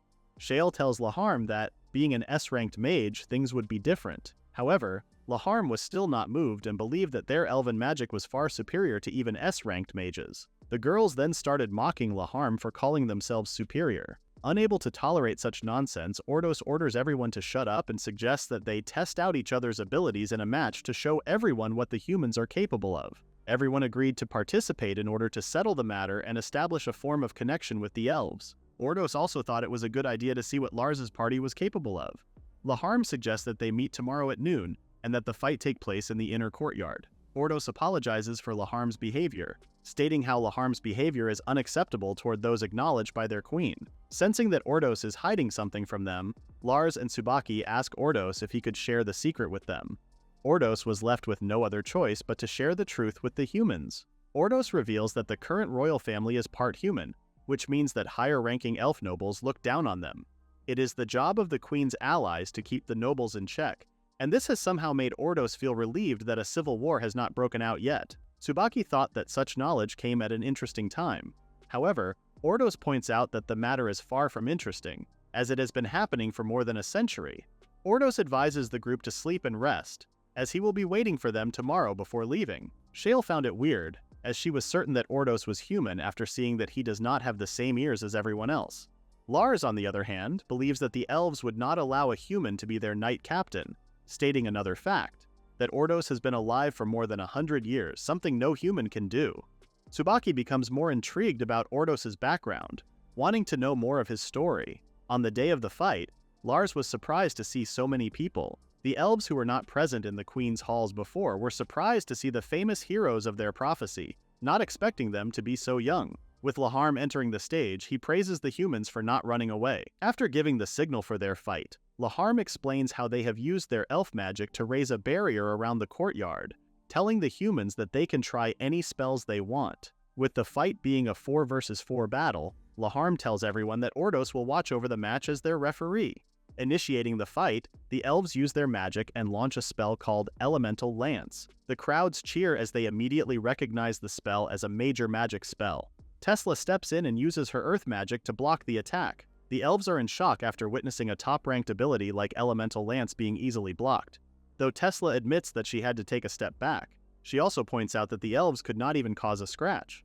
Laharm's colleagues are confused, as their powerful magic did nothing to their enemies. Tesla states that modern techniques are more efficient, and that relying on spirits to cast magic is considered old-fashioned, with Shale telling Laharm that the spirits do not have much power right now due to the monster bird nesting on top of the Tree of Truth. Laharm reaches his limit, no longer wanting to hear mockery coming from the humans. Pulling out a crystal, Laharm plans to summon a powerful spirit to defeat the humans. Laharm's actions alarm everyone, even Ordos, who orders Laharm to stop what he is about to do. However, it is already too late as Laharm has unleashed a spirit from the crystal. With the elves thinking that it was a spirit of a god, Tsubaki thought differently, as she guessed that it was a great fire spirit. Although the spirit Laharm unleashed was considered top class, Tesla was certain that it was still no match for their secret weapon. With the ladies staying beside Lars, they signaled the young mage to fight off the spirit. As the spirit charged right towards them, Lars was left with no other option but to face it himself. Compared to the monsters and demons he had fought before, Lars did not feel terrified by it, even managing to defeat the spirit with just one punch. Laharm was in shock after witnessing his strongest spirit be defeated so easily. Ordos was now certain that all of his doubts had been cleared up. With Laharm clearly defeated, Ordos then ordered his men to get Laharm out of the arena. Lars told Ordos how he had felt a strange magic coming from Laharm. Ordos sensed the same thing and noticed that something unusual was happening to Laharm. After announcing that Lars's party had won, Ordos further solidified their prophecy, telling everyone that the legends about their heroes were true. Just as Lars felt relieved that they were now being accepted by the elves, Ordos immediately recognized a familiar figure behind Tsubaki. Without hesitation, Ordos picked Princess Othelia up and took her back to the palace again. Tsubaki then teased Lars, telling him that if he carried her, it would deepen their relationship. Shale quickly called out Tsubaki, telling her that her weight would crush Lars. Tesla then pointed out that she was light, which meant that Lars could easily pick her up. Seeing Lars lift Tesla, the two other ladies became jealous and immediately jumped on the two. After further investigation, Ordos confirmed that what he sensed from Laharm during the fight was dark magic. The elves were puzzled, curious as to how Laharm was able to use such a type of magic. Lars asked if the feeling Ordos sensed was the same as the monster that broke through the barrier. Ordos confirmed it and believed that Laharm may have been possessed, as he had been on numerous patrols in the forest. As the matter grew more serious, Lars asked Ordos why the Air Titan didn't fight off El Garago after the barrier was broken. Shale speculated that the Air Titan must have tried and unfortunately lost. The elves did not like Shale's theory, as they believed that the Air Titan would not lose to El Garago. Even though what Shale said pained the elves, it still raised the question of why the Air Titan did not fight and where it currently was. The elves were left speechless, as they themselves did not have the answer to everyone's questions. Ordos revealed that no one had seen the Air Titan for more than 500 years. The news shocked everyone, but Shale was even more stunned that Ordos had lived long enough to have seen the Air Titan before it vanished. Tesla believed that with the Air Titan leaving the tree, El Garago had taken its place. Though the elves had no clue why the Air Titan left, they still had to deal with the problem of the bird monster feasting on the tree. Lars was surprised, as he had thought the Tree of Truth also grew fruit. Ordos corrected Lars, telling him that the tree itself was like its own fruit. The Tree of Truth was massive, and its roots ran deep underground throughout the planet.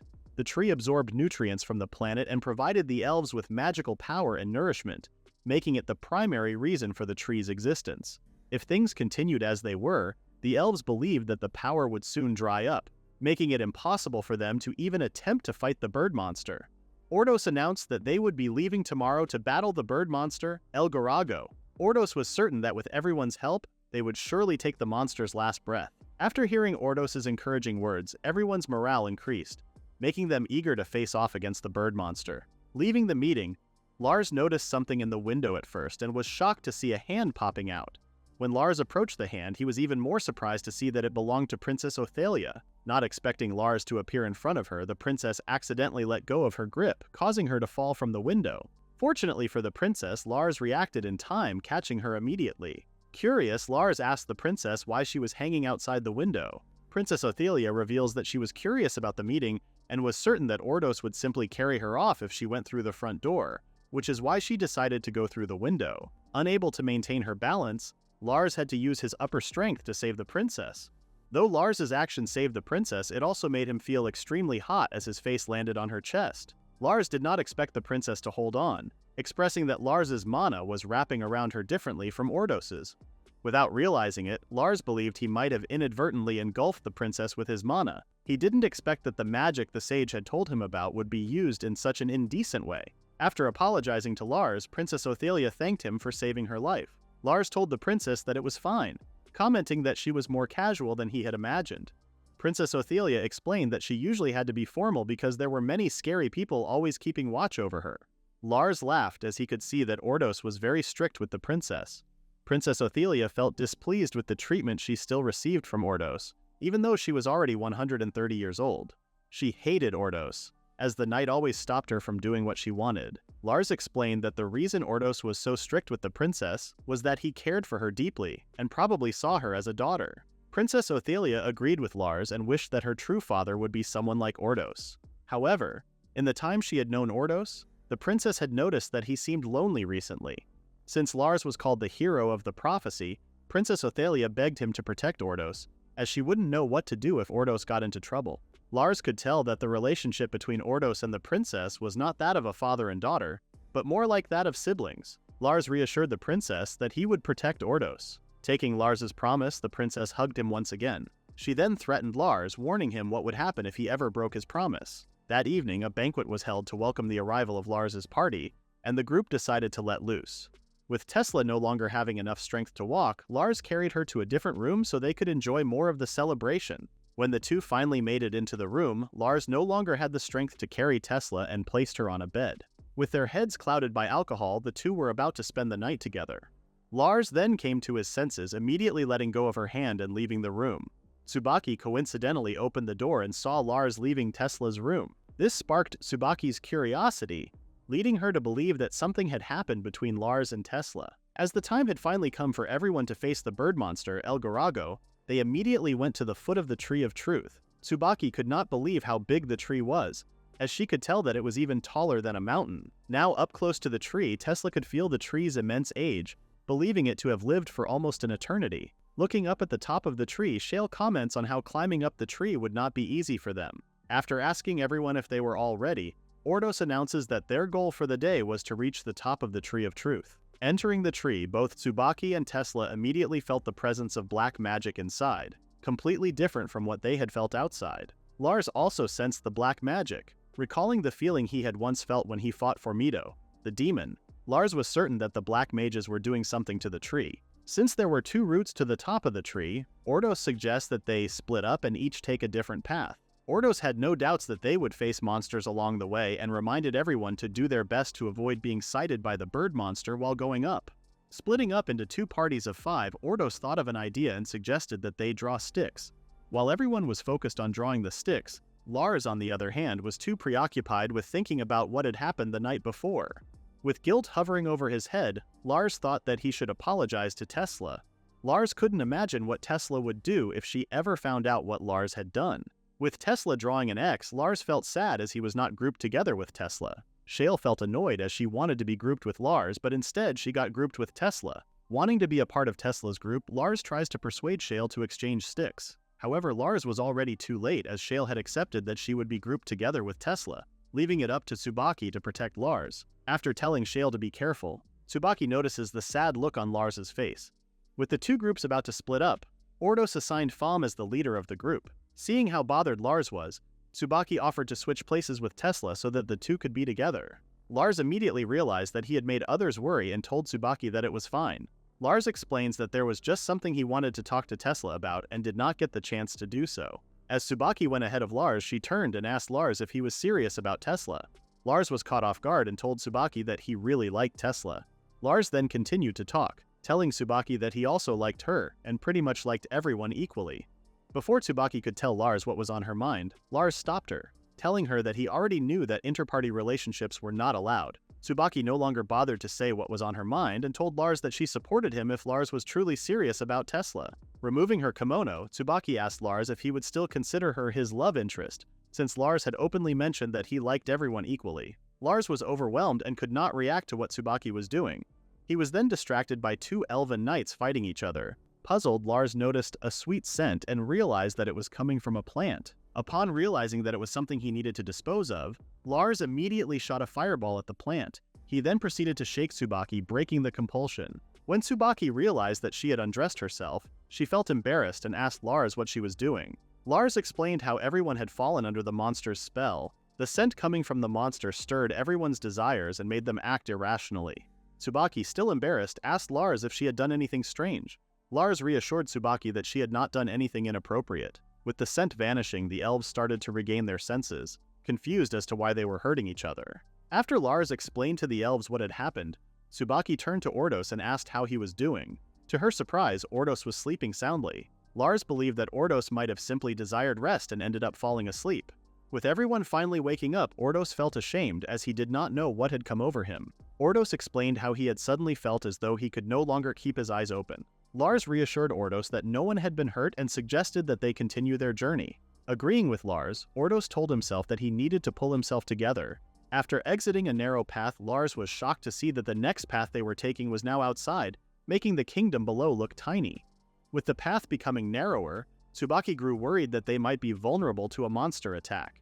Sensing danger, Tsubaki pulled Lars aside and warned him to always be cautious. When Lars checked the object that had been thrown at him, he was shocked to see that it was a bird that had been consumed by dark magic. To everyone's surprise, more birds started targeting the group, injuring some of the elven knights. When Ordos looked up, he realized that they were in a dangerous situation, with so many birds heading toward them. Lars then ordered Ordos to get everyone inside before unleashing his magic spell, Dance of a Thousand Swords. Lars's attack proved to be effective, successfully eliminating all of the birds. Resting inside the tree, Ordos advised his knights to stay behind and keep themselves safe. The knights apologized to Ordos for holding them back and prayed for the others to have a safe journey the rest of the way. As Ordos gave the signal to continue forward, Lars became intrigued when he heard Ordos mention that he would finally see someone soon. Fighting monsters along their way to the top, Lars finally spotted an exit. Upon reaching the top of the tree and seeing a massive nest, Ordos suddenly asked a favor of Lars: to prioritize taking down the bird monster and to keep going no matter what happened to him. As the bird monster El Gorago finally revealed itself, Ordos informed the two to prepare themselves, as this would be his final battle. Lying on her bed, Princess Ophelia couldn't help but worry for everyone's safety. Meanwhile, Tesla still could not believe that he had a lewd dream about Lars. Shale appeared behind Tesla, surprising him. Shale advised Tesla to hide somewhere private, informing him that holding it in was not healthy. Shale thought that Tesla needed to go to the toilet, but Tesla told her that was not the case. Changing the conversation, Shale became mad at Fam for getting them lost. Fam reassured her companions that she knew the way, but somehow ended up getting lost. Fam eventually admitted her mistake and revealed that it was her first time venturing inside the Great Tree. Fam had not been allowed to enter on her last mission and had now received permission from Ordos due to their circumstances. Believing that she had failed, Fam was certain that Ordos would not trust her ever again. With Fam pretty much useless, Shale asked the other elves if they knew the way. Unfortunately for the group, it was also the elves' first time entering the tree. Although it was fate that had decided their team, Shale felt that they ended up drawing the short end of the stick. While resting, Shale empathized with Ordos for leading so many prideful elves. Falm unconsciously commented on Shale's remarks and accidentally mentioned that there were some members of the nobility who hated humans. Targeting a weakness, Shale started talking about those noble elves who disliked Ordos for being a human. With a secret revealed, an elf shared with Shale and Tesla that Ordos, who was human, had been abandoned in the forest and that the previous queen had looked after him. After Ordos was found, he then received a blessing from the Air Titan. As long as the Air Titan is alive, Ordos could never grow old or die. The news came as a surprise to Shale, who realized that Ordos had eternal life. The elf revealed that in exchange for a long life, Ordos swore to protect the royal family until his dying breath. Tesla pointed out that Ordos was only trying to repay the favor for having been saved and believed that Ordos truly loved Princess Ophelia. Falm agreed with Tesla and mentioned that Ordos acted like a doting father around the princess. Shale teased Falm, believing that she had an ulterior motive and was taking Ordos for herself. At the top of the great tree, Ordos and the others were now facing their target, El Gorago. Lars became worried for Ordos after hearing his last instruction. Since El Gorago emitted intense heat, getting close and landing an attack would not be easy for the trio. With water as their best tool to fight off the beast, Tsubaki asked Lars if he was up for it. Initiating the fight, Tsubaki countered the heat by using her secret technique, ice flowers. However, her skills didn't even reach El Gorago, as the ice evaporated as soon as it got close. Ordos orders Lars and Tsubaki to attack the beast with all they got, as he will distract it. Seeing Lars's worried look, Ordos reassures him that he is much better at using defensive spells rather than being on the offensive. Approaching the great beast, Ordos tries to get El Gorago's attention. While Ordos protects himself with his holy wall, Lars seeks assistance from Tsubaki, borrowing her water magic and creating a water ball. With one shot of Lars's attack, it proved to be very effective. Lars was puzzled and asked Tsubaki why she was sticking to him. Tsubaki thought that it would be easier to give her magic if she held on to Lars. Following up the attacks with a steam explosion, Tsubaki and Lars dealt serious damage to El Gorago. With El Gorago not moving, Tsubaki assumed that the beast wasn't that great of a threat. However, Ordos warns them not to let their guard down, as he could still sense the beast. What is worse is that Ordos could sense that El Gorago is stronger than before. With El Gorago reappearing, it shot out a huge blast, wiping out the objects in front of it. Back at Tesla's group, she remembered how Ordos treated them so coldly at first. With Shale agreeing with Tesla, the elves explained that with Ordos living amongst elves for so long, it was not surprising that Ordos would adapt to the elves' culture and would also hold a grudge against humans. Having done unspeakable things to their kind, the elves guessed that their weariness must have rubbed off on Ordos. Tesla becomes curious about the humans that hate elves. Faum shares that in an incident long ago, a group of dark wizards came and made everything in the forest go berserk. The incident proved to be more frightening than how the monsters were going berserk. Because of the incident, rumors had spread that the Air Titan also got infected. Tesla stops Faum and asks her when the incident occurred. When the elf mentioned that the incident happened 500 years ago, Shale connected it to the time when the Air Titan also vanished. Both Shale and Tesla had the same theory and believed that El Gorago is none other than the Air Titan. The elves laughed as they were certain that such a theory would not be possible. Since the barrier of the land of elves is very strong, Tesla was certain that a normal bird monster could not break through the barrier, which leaves the theory that the bird monster came from inside the barrier. The elves were in shock hearing Tesla's explanation, realizing that her theory may actually be true. Tesla also believed that the Air Titan separated its soul before the black magic consumed it, and thus reincarnated itself as QQ. After connecting the dots, the elves were in total disbelief that a great beast like the Air Titan would succumb to black magic. Since Ordos was on his way to defeat El Gorago, Shale believes that Ordos would pretty much take his own life. Worried for Ordos's safety, the elves suggest that they immediately inform Ordos. When the whole place starts shaking, Shale notices that the tree is shrinking and believes that Lars must be fighting El Gorago. Worried for Lars's safety, Tesla starts to make her move and plans to make their own way to the top. Shale informs the elves that Tesla and she will be heading out first and that they can follow after. The top of the tree was completely destroyed by El Gorago's blast. Lars was relieved that he had hidden inside a hole. Ordos mentions that they were very lucky that there were lots of places to hide. Planning to use himself as a distraction again, Ordos asks Lars and Tsubaki to use everything they've got to take down the beast. Worried, Lars asks Ordos what he is so worked up about, mentioning how Ordos keeps saying that it will be his last fight. Ordos reveals to Lars and Tsubaki that he is a human just like them and has lived for so long. Ordos shares with the two that he has made a contract to sync the Air Titan's lifeline with his own, which means that Ordos and the Air Titan's spirit are connected. After seeing El Gorago for the first time, Ordos knew that it was the Air Titan who had gotten corrupted with dark magic. Wanting to make sense of the situation, Lars confirms with Ordos that once El Gorago dies, Ordos would die as well. Ordos smiles, telling Lars that he has lived long enough for a human. Lars asks for Ordos to stop, stating that his sacrifice would not bring joy to his friends. Ordos is left with no other choice since El Gorago will completely destroy both the elf and human world. Tsubaki suggests to Lars using the Bag of Nothingness to seal the Air Titan away.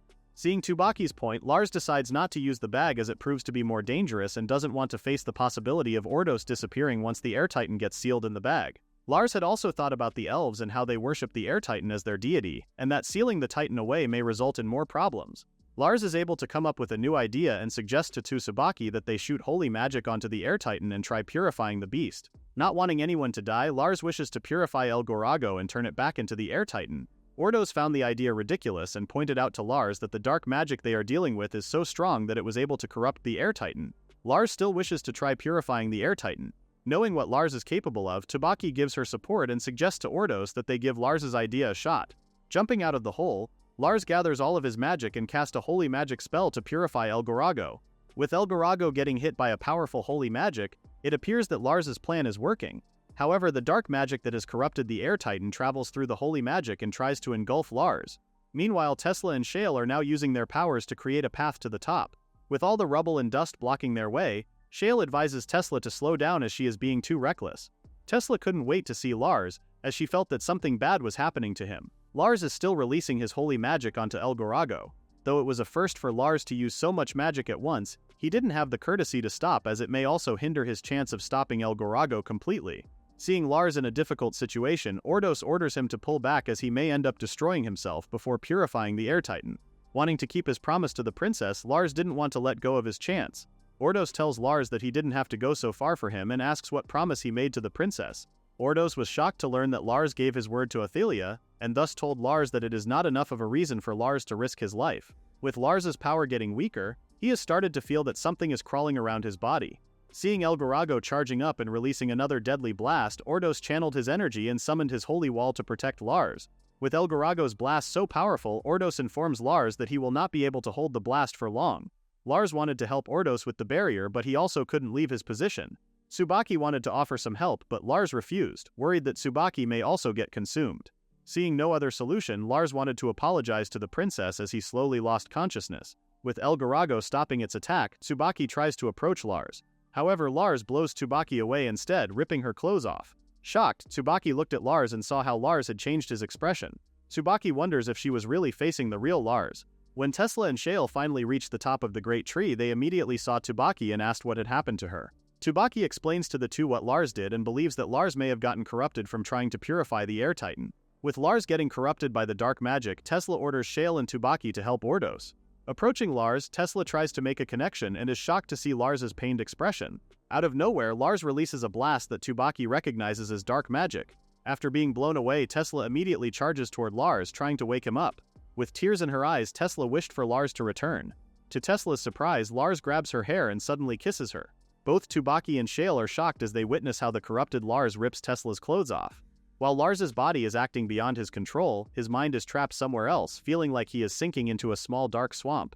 Seeing Tesla being harmed, Lars pleads for it to stop, but then realizes that what he is feeling is what the Air Titan endured for over 500 years. Tsubaki and Shale were in total disbelief that Lars had been completely consumed by the dark magic. Angered by how Lars is treating her, Tesla decides to teach him a lesson. Not expecting Tesla to retaliate, Lars ends up getting blown away by Tesla's magic. Tsubaki suggests to Shale that they use their magic to try and remove the dark magic from Lars. The two then assist Tesla in pinning Lars down. With all their magic combined, the three try to reach Lars and bring him back. Overwhelmed by the surge of magic, the corrupted Lars becomes enraged and releases his dark magic again to push the women away. Summoning black tendrils, the corrupted Lars subdues the three and begins tearing at their clothing. Both Shale and Tesla's faces are painted with horror as Lars pins Tsubaki down and appears ready to harm her. Shale begs Lars to stop, but her words can no longer reach her friend. Suddenly, QQ appears and scratches Lars's face. Annoyed, the corrupted Lars throws QQ aside. All of a sudden, QQ emits a blinding light that leaves the corrupted Lars temporarily stunned. Lars's mind, still adrift in an empty space, sees QQ and is deeply saddened by the creature's sorrowful expression. Lars knows that QQ is trying to say something but cannot understand him. When QQ pecks Lars on the head, something dawns on him and grants him the strength to reclaim control of his body. Before Lars can cause further harm, the dark magic that had corrupted him begins to seep away from his body. Regaining control, Lars recalls what happened inside his mind and begins to cry as he realizes that QQ sacrificed its life to bring him back. Seeing a chance to help, Shale approaches Tsubaki and gives her a coat. Tsubaki, confused, asks Shale what had happened. Shale explains that she saw QQ appear and suddenly begin to glow brightly. With tears in his eyes, Lars hears a voice coming from El Gorago and assumes it to be the Air Titan's voice. The Air Titan explains that most of the dark magic had transferred into Lars and that only a small portion remains within the beast. The Air Titan urges Lars to finish the fight with everything he has and asks him not to let QQ's sacrifice go to waste. Wiping away his tears, Lars clenches his fist and charges at the Air Titan. The three, placing their faith in Lars, watch him face the Titan alone. With one powerful strike from Lars, the Air Titan falls and is finally defeated. Tesla runs to Lars and hugs him. Tsubaki asks Lars if he is alright now and if he knows where QQ went. Lars remains silent for a moment before revealing that QQ sacrificed itself to bring him back. Crying uncontrollably, Lars apologizes to everyone. To everyone's surprise, the Air Titan suddenly resurfaces. The Air Titan thanked Lars for saving it. Lars and the others had their mouths open in shock upon seeing the Air Titan's true form. After reducing its size, the Air Titan introduces itself as Asel, and shares that he is the one who presides over the heavens. Despite having such a prestigious title, Asel felt awful for completely overlooking the Black Mage's misdeeds, which ended up causing him to be corrupted. After getting corrupted, Asel became a terrible burden to both humans and elves and asks for Lars's forgiveness. Asel informs Lars to have Ordos explain what Lars did, as Asel was certain that Lars would receive a reward. Seeing the unconscious Ordos, Lars wonders if he will be fine. Sensing the mana flow of the Great Tree returning, Asel reassures Lars that Ordos will be fine, as he was just sleeping. When Asel mentioned QQ, Lars's eyes were immediately filled with sadness as he explained to Asel how QQ sacrificed itself to bring him back. Asel comforts Lars, knowing that his familiar was well taken care of by Lars. Touched by Lars's sacrifice, Asel decides to entrust QQ to him once again. With everyone shocked to see QQ again, Lars hugs his friend, relieved and happy that they get to meet again. As Lars thanks Asel for returning QQ, he notices that the bird is somewhat glowing. Asel explains that QQ is a reincarnation of part of his soul. In normal circumstances, QQ would have started as an egg again, but Asel didn't want to burden Lars and decided to return QQ in his previous state. What concerned Asel is that in QQ's current state, the young bird wouldn't be able to control its own mana output. To resolve that problem, Asel transforms QQ into a human and informs Lars that QQ would have to stay as a human for 3 days. Following the battle at the Tree of Truth, Ordos knelt in front of the Air Titan along with the other elves. With everything returning to normal, Lars and the others spent half a day returning to the castle. Ordos then reported to the Queen everything that had happened, and Lars filled in the parts when Ordos was unconscious. The news gave relief and joy to the kingdom, knowing that their deity had returned. What concerns Lars now is that his familiar QQ, who had turned into a human, had to stay in that form since it didn't have a magic stone. Lars tried calling out for QQ and was pleased as it responded the same as before. What surprised Lars was that QQ now hugs with a human body. Wondering if it's okay to feed QQ some of his mana, Lars tries it out and is accidentally seen by Tesla. Seeing the two getting close, Tesla couldn't help but feel jealous. Lars finally notices Tesla hiding behind the door and asks her what was wrong. Tesla offers to take care of QQ's needs for the time being, as she was worried that someone may misunderstand Lars's actions. Lars had the same thoughts as Tesla but explains that QQ is male. However, Tesla pointed out that QQ is currently in a female body and would certainly make others confused. Taking QQ away, Tesla was shocked when QQ suddenly jumped on her and started kissing her cheeks. Lars remembers that QQ used to like sitting on Tesla's head when it was still a bird. Looking at Tesla and QQ getting chummy together, Lars finally understood what Tesla is implying despite knowing and telling Tesla that QQ is a male. Lars pulls QQ away, stating that QQ will stay by his side. The two ended up arguing as to who would take care of QQ. Ordos and the other elves properly thanked Lars for everything that he had done. Ordos also acknowledged QQ's sacrifice and thus congratulated it for its reincarnation. Glad that everything had been resolved, Lars also asked for Ordos to give his thanks to the Queen, as they also received a large reward. With each member of the party receiving rare and valuable rewards, Lars starts to wonder if it is alright for them to take such items. Princess Ophelia responded to Lars that the items they received do not come close to them being repaid, and she would not even hesitate to give herself to Lars and still believes that it wouldn't be enough. The princess's actions shocked the three ladies. However, Ophelia was more surprised when Lars stopped her and kissed her hand instead. Lars informs Ophelia that the person behind her is someone that is befitting for a queen and wishes for the two to have a wonderful life. Ophelia sheds a tear and thanks Lars for keeping his promise. Lars and his party then bid farewell to Ordos and Ophelia and the entire Elven Kingdom. After saying their goodbyes, Shale couldn't forget Lars's scary expression when he turned evil and was very grateful to QQ for saving them. However, Lars did not have a clue nor memories of what his body did when he got corrupted. Tsubaki teases Lars, finding it fun seeing Lars acting like a bad boy. Being teased by Tsubaki, Lars asks if he was that bad, to which Tesla responds that he acted like a pig. The group continued their conversation while QQ continued to listen even though she does not understand what the conversation is about. Shale and Tesla approach Tsubaki asking her if she wanted to go with them to Valeska. When Tsubaki refuses, Shale asks her if she is worried about Valeska's reputation as a pleasure town. Tsubaki responded that the town's reputation had nothing to do with her decision. Tsubaki reveals to the two that after she left her home for training purposes, the first place Tsubaki arrived at was the town of Valeska. Tsubaki was young and naive then and did not know a thing or two about the world. In the town, Tsubaki got into a drinking contest with some of the local men and ended up becoming penniless with only her sword and the clothes on her back.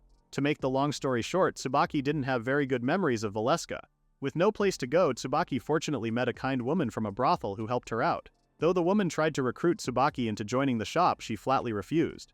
Visiting Lars's room, Shale asks Lars if it was fine if they enter. However, Lars explains that he was about to meet with Bonnard and may not have enough time to interact with them. Lars explains that Bonnard wanted to talk about doing some refurbishment to their home and told the two that he will be back and that they can wait inside. Sitting on the couch, Tesla notices how Lars had so much stuff now. Thinking that Lars may have hidden some dirty magazines, Shale starts looking at Lars's things. As the two decided to go to Valeska, it dawned on Shale that Lars may also be looking into what shops are available.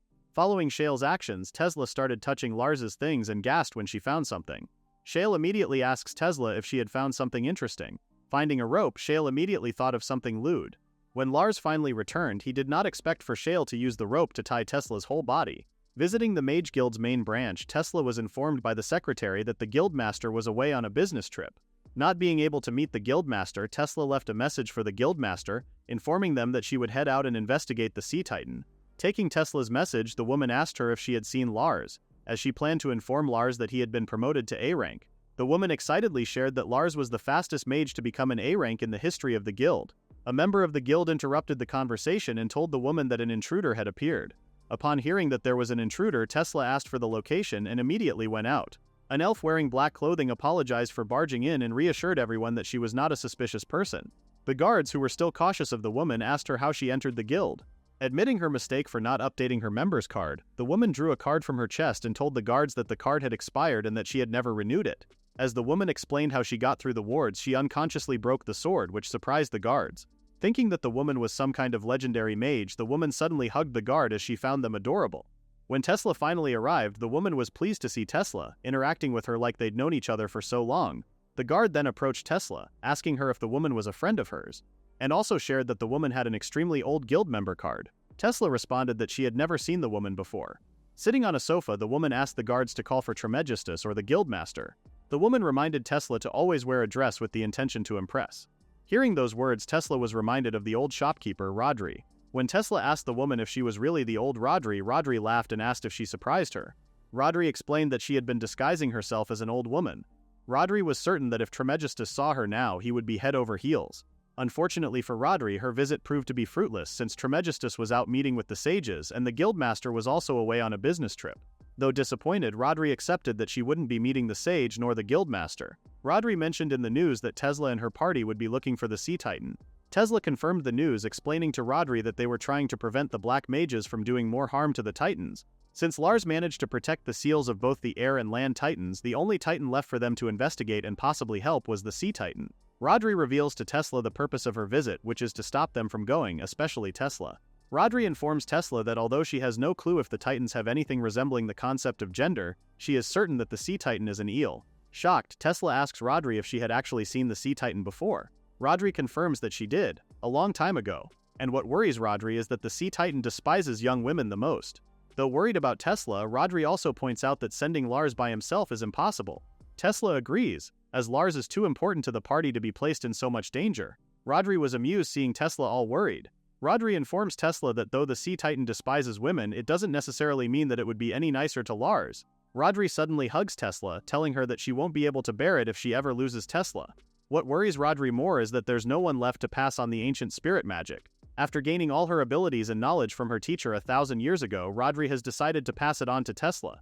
Taking Tesla with her, Rodri jumps off the Mage Guild. Rodri asks Tesla if she wanted to stay young and beautiful like her. After transforming back to an old lady, Rodri informs Tesla before leaving that she will be waiting for her. The group prepares themselves for departing to their next mission. Both Shale and Tsubaki were astonished when they saw a real unicorn that was brought by Sistina. Shale asks Lars if he was ready for his first job as an A rank. Brimming with confidence, Lars responds that he is becoming an A rank. Lars does not really see the difference from what he has been doing and that the only thing that was added was more responsibility. Tsubaki notices Tesla is not focused and asks her if there's a problem. Tesla reassures Tsubaki that she is fine, although it does not portray on her face. Using Sistina's unicorn, the group began their journey and were able to reach their destination in only 5 days. Arriving at the port city of Valeska, the group searches for an inn to stay and was shocked to learn that the inn is fully booked. The innkeepers explained to Lars and the others that some unavoidable circumstances had occurred, rendering the ships at the port unable to set sail. With the ships not sailing, several merchants ended up getting stuck within the town's borders and thus occupied the inn's rooms. The innkeeper was certain that all the inns in town were occupied. Shale cries as she badly wants to go to sleep and has already visited the 5th inn. In great desperation, Shale believes that Sistina's influence can help them secure a room. However, Sistina did not like the idea, wanting to not reveal her true identity to avoid trouble. While the others think of other ways to get a room, Tsubaki approaches the innkeeper, bribing him for any available room. Swayed by money, the innkeeper reveals that their chain hotels still have some rooms. Tsubaki shares the exciting news with everyone, and thus they went and visited the hotel. Recognizing the establishment as a place where couples go, Sistina starts imagining Lars and her getting intimate. Not realizing that she was speaking her thoughts out loud, Sistina becomes embarrassed after seeing everyone's embarrassed look. Seeing the room, the group were very pleased as they were able to secure a normal room with a huge bed. When the group finally took a rest, they were suddenly interrupted by the noise from the other lodgers. Unable to concentrate, Lars decides to interrupt the people in the room, planning to politely keep the tension down. Lars knocks on the door and was surprised when he heard a cry for help. Worried for the woman inside, Lars decides to forcibly open the door. Seeing a woman beaten and tied up, Lars took a stand and beat up the man. After calling the authorities and having the man captured, the beaten woman then received treatment from Tsubaki. With the ladies getting riled up from what had happened, the beaten woman looks at Lars and introduces herself as Rumia. Rumia asked for Lars to visit the shop where she works, wanting to repay the favor. The group were welcomed to the Fiore brother where Rumia works. Knowing the businesses that happen in the brothel, Shale asks Rumia how old she was. To clear up the confusion, Rumia reveals that her duties mainly involve looking after the senior ladies and doing manual labor, and pointed out that she has not yet taken on clients. Rumia asks for Lars and the others to wait as she will inform the owner of the incident. The owner of Fiore Brothel welcomed Lars and the others, introducing herself as Melilla. Upon learning that Lars had beat up a man from the Merchant Association, Melilla shared how joyous she was. As Lars introduces himself and his companions, Melilla notices a familiar face and recognizes her as the daughter of Duke Balado.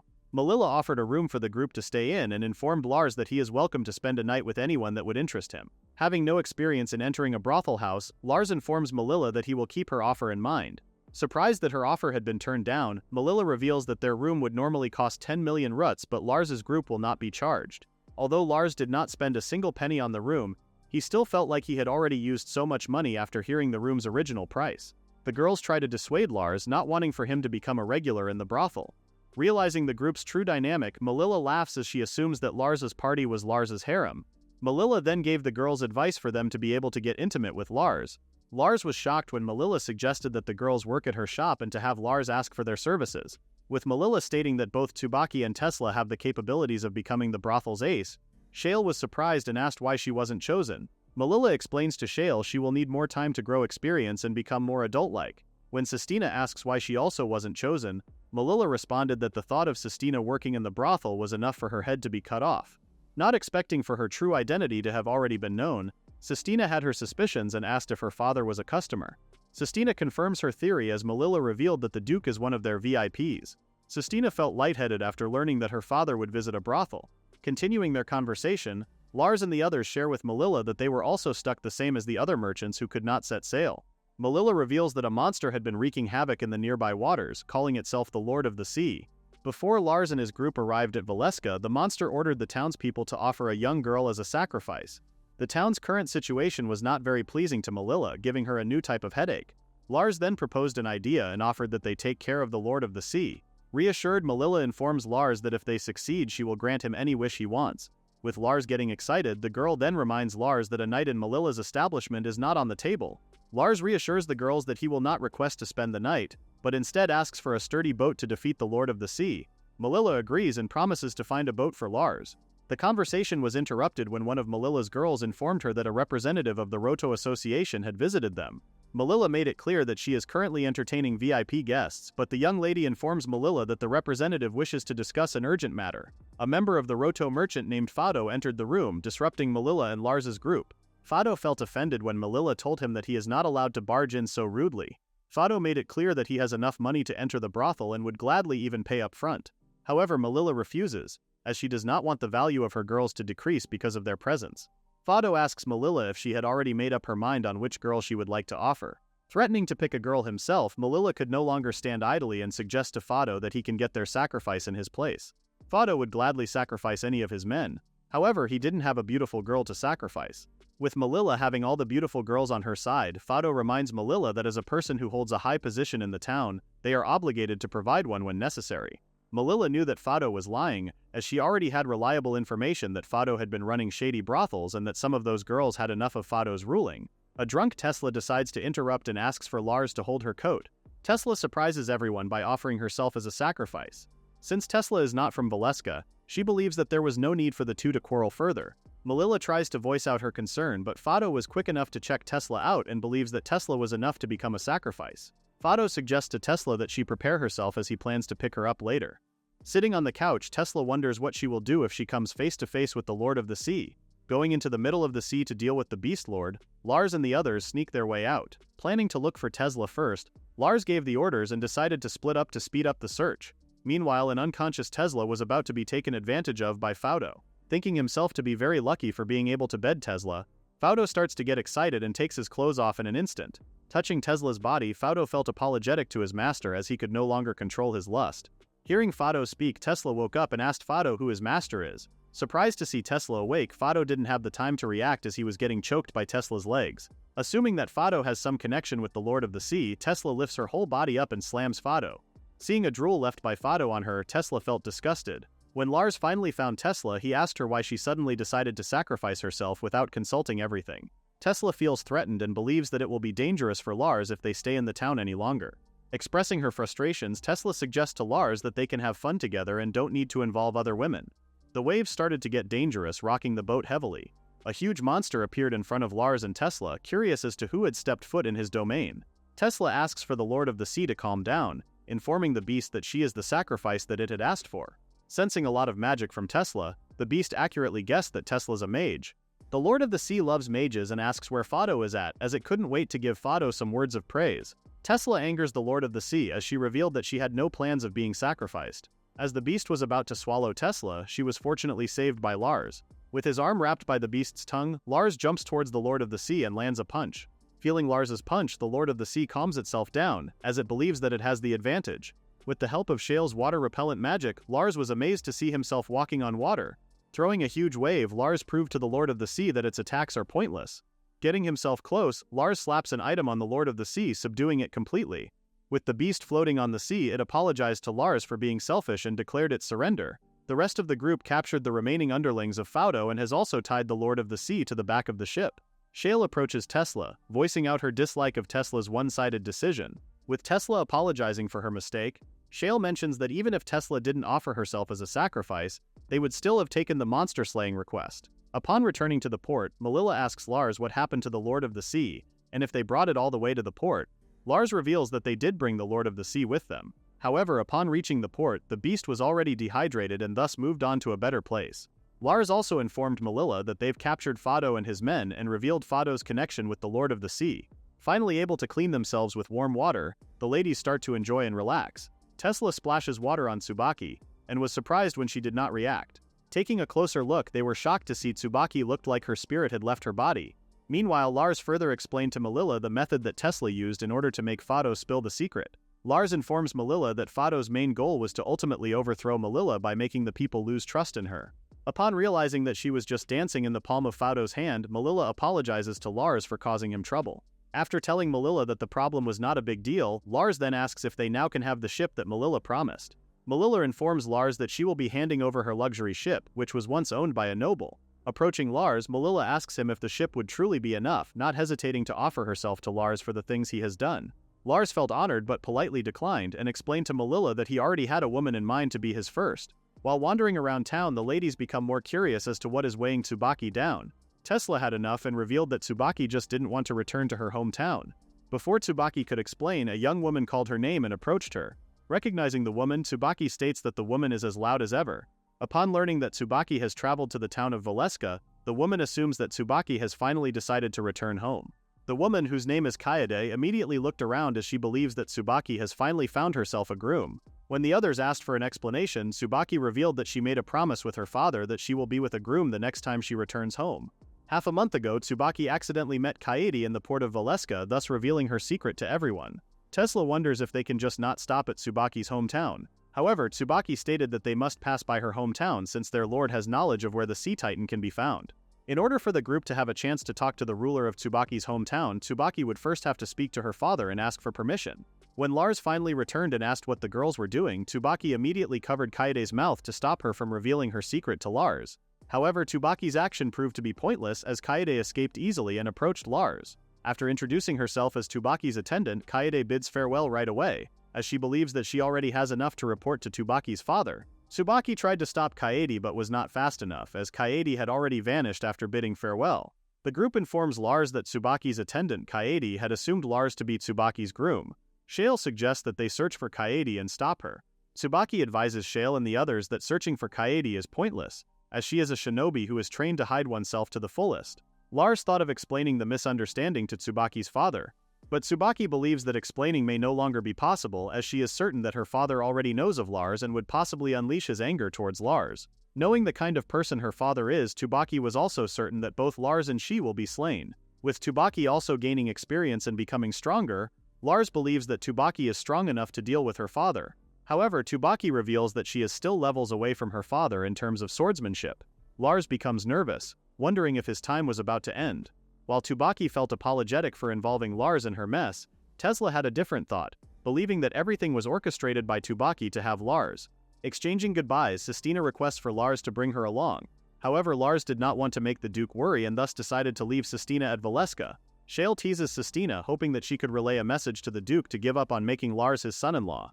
Sistina refuses and tells Shale to relay that message to Tsubaki's father. One of the crew informs Lars that the ship was now ready, and thus the group set sail to the Eastern Sea. Looking over the ocean, Lars notices Tsubaki's worries and expression and decides to approach her. Tsubaki once again apologizes to Lars, as she is certain that her relatives have already heard the news that she has found a groom. Lars comes up with a plan and decides to accept the role of Tsubaki's groom. However, in Lars's story, both he and Tsubaki postponed their marriage due to them still pursuing becoming stronger. After dealing with the Sea Titan, Lars plans to disappear and instructs Tsubaki to tell her family that Lars didn't want to commit to the marriage and decided to run away. After relaying his plan to the others, Lars immediately faced an objection from Tesla. Lars explains to Tesla that the act will only apply during their stay in Tsubaki's country. Both Tesla and Shale didn't like the idea, as Shale is worried that it may become a thing afterwards. Since the others were hesitant with Lars's plan, he informs the two that he would grant each of their requests. With the conditions set, Lars gained the approval of Shale and Tesla. However, Lars somehow felt that he may have messed up. After traveling for 2 weeks, the ship finally arrived at Tsubaki's hometown, Akatsushima. Upon the group's arrival, they underwent a thorough inspection. Thankfully for Lars and the others, their title as mages helped out with the inspection. Roaming the streets of Akatsushima, Shale expressed the feeling that she is actually in a foreign country. Kaede suddenly shows up, welcoming everyone to Akatsushima. Kaede immediately approached Lars, informing him that Tsubaki's father eagerly awaits him. Arriving at Tsubaki's home, everyone was surprised at how huge the gate is and believed that there's a huge mansion inside. Tsubaki was shocked upon hearing her father's voice and seeing him standing on the roof. Jumping in front of Tsubaki, her father expressed his relief upon learning that Tsubaki is well. Before Tsubaki could strike a conversation with her father, Her father's attention was already directed towards Lars and the others. After Lars introduced himself, Tsubaki's father did not show a smile and offered his place for the group to rest. Tsubaki asks for her father's help in arranging a meeting between them and the emperor.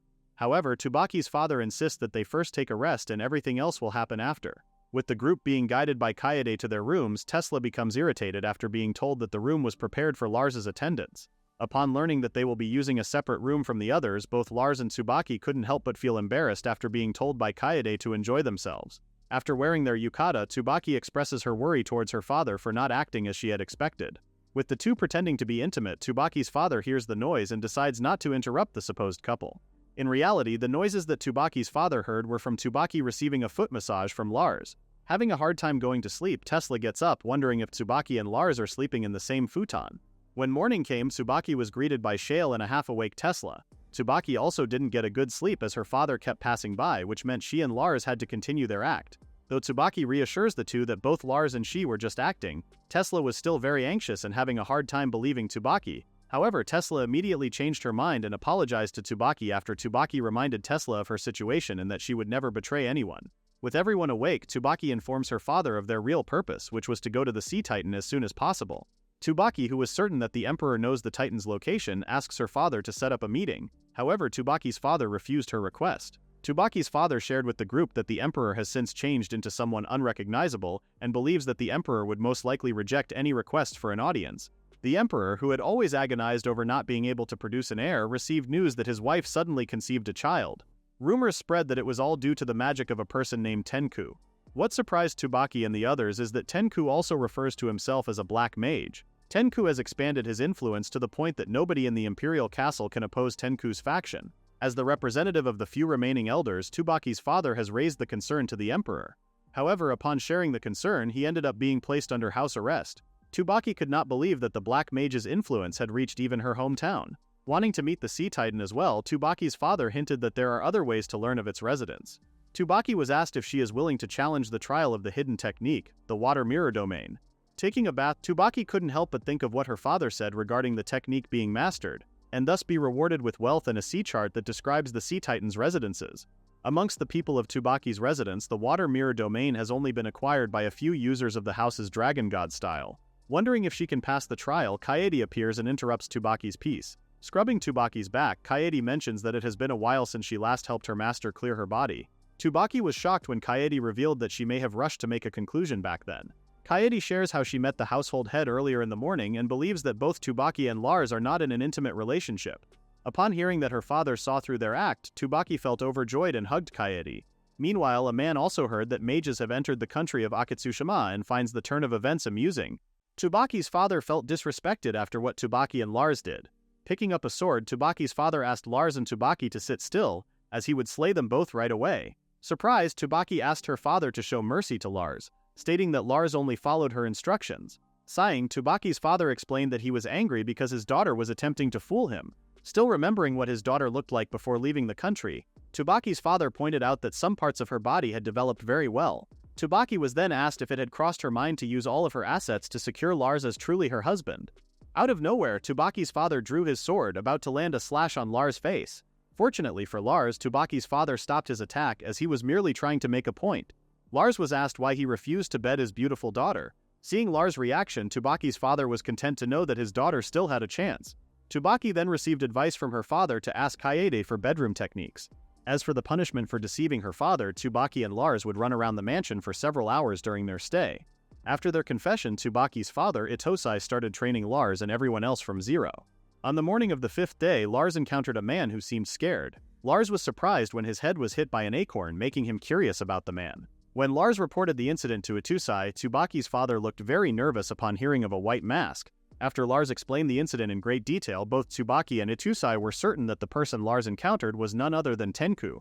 Itosai pointed out to Lars that his life was near death's door, as Lars's head would have split open if what was thrown had not been an acorn but a sharp object.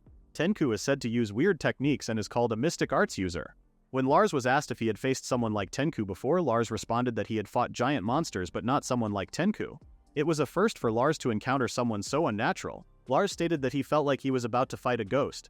Believing it to be a good opportunity for Lars, Itosai suggested that he take the water mirror domain trial with Tsubaki. Later that night, Lars was trying to explain to the other girls how he felt after his encounter with Tenku and shared how he did not feel Tenku's life force. Shale was so scared of what Lars had gone through that she ended up hugging Tesla as she could not handle scary stories. With Tesla and Shale slowly getting creeped out, Kaede appeared in front of them, scaring them by wearing a scary mask. Stepping out of the room, Lars saw Tsubaki standing alone. Lars apologized to his friend for getting cold feet in front of her father.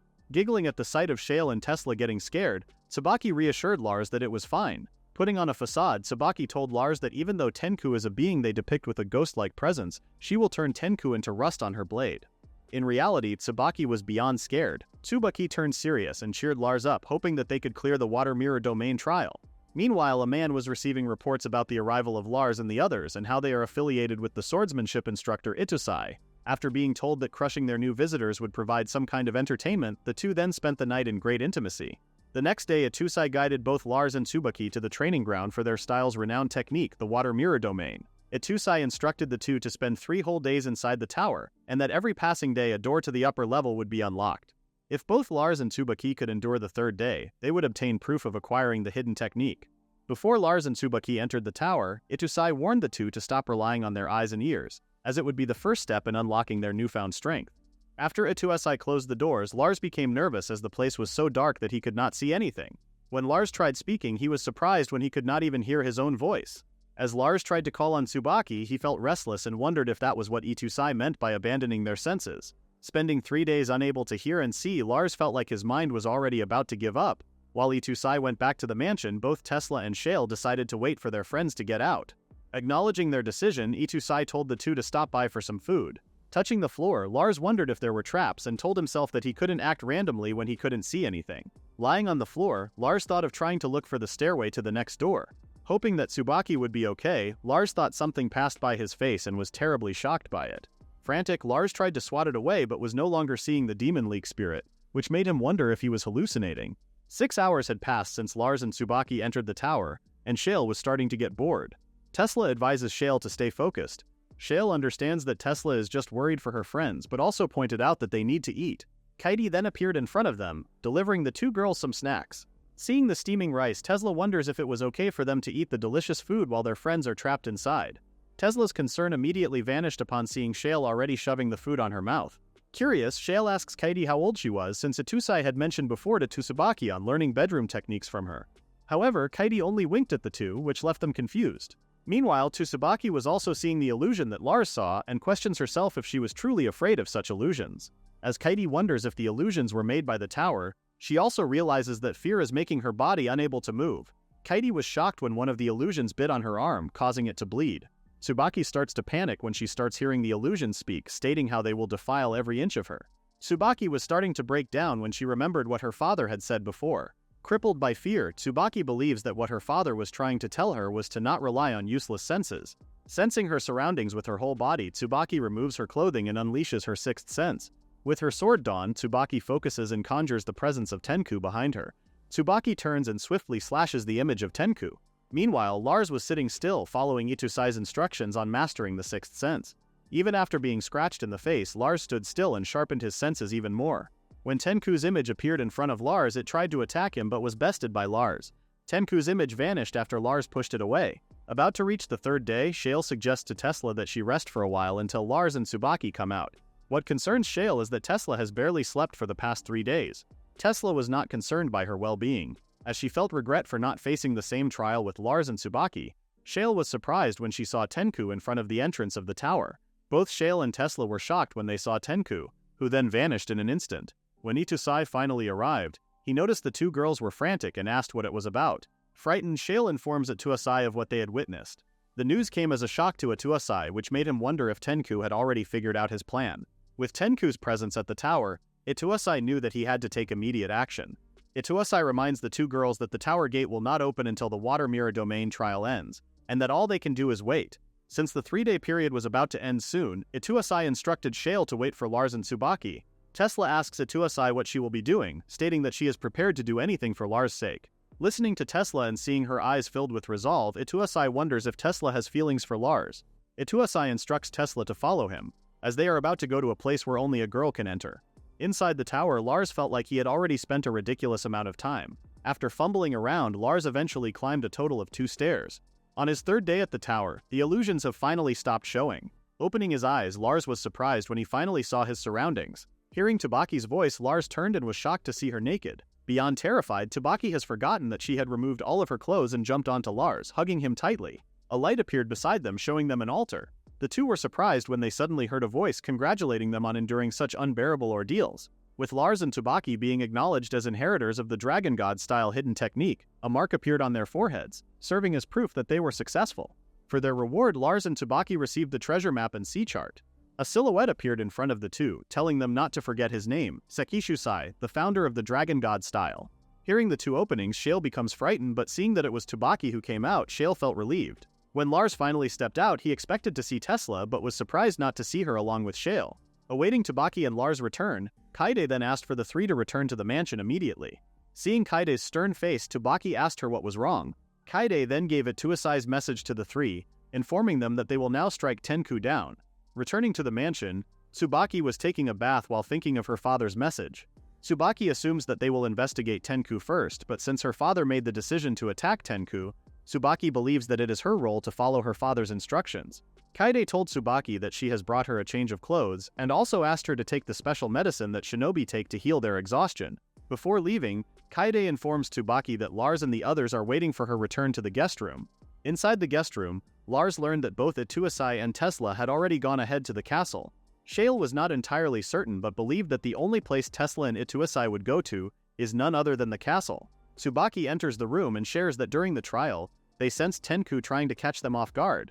Tsubaki believes that her father has deemed Tenku too dangerous and has finally decided to take action. Lars agrees with Itusai's decision, as he too believes that a person like Tenku must not be allowed to interfere with the castle's affairs.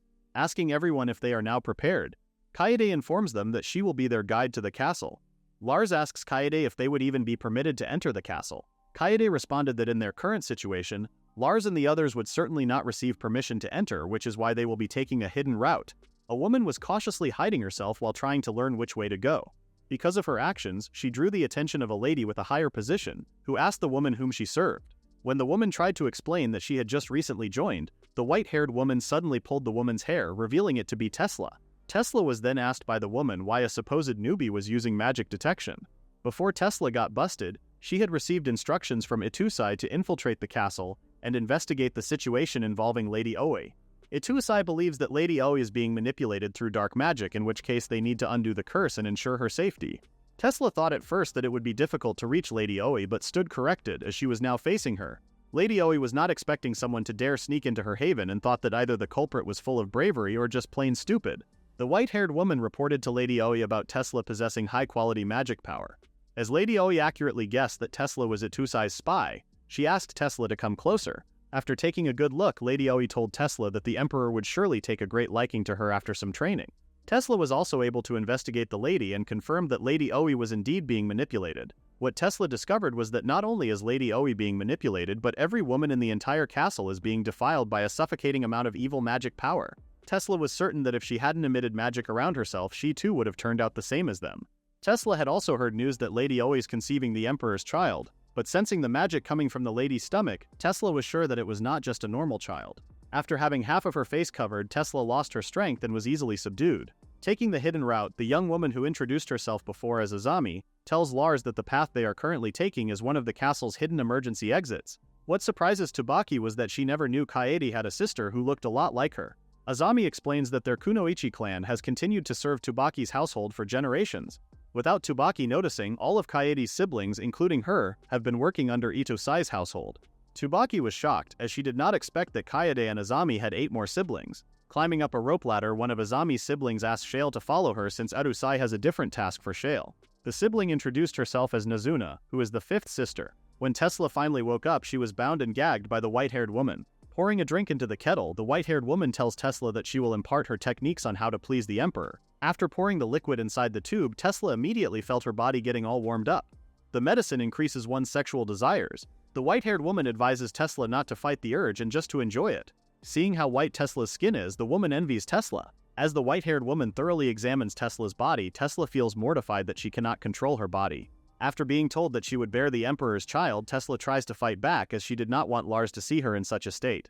The The woman was surprised when Tesla forcibly removed the ropes and then remembers that Tesla is a mage and is capable of escaping without any help. Feeling dizzy, Tesla admitted that she messed up badly by letting her guard down. The woman broke a small vase from which a large octopus then appeared. The large octopus easily subdued Tesla and received instructions from the woman not to touch Tesla's precious spot, as they will leave it to the Emperor. Though Tesla was warned by Idusai that using magic would reveal his identity and location, Tesla was left with no other choice but to use her magic due to her predicament. The woman was surprised when the octopus got impaled by huge bamboo trees. The trees then targeted the woman next, fully subduing her.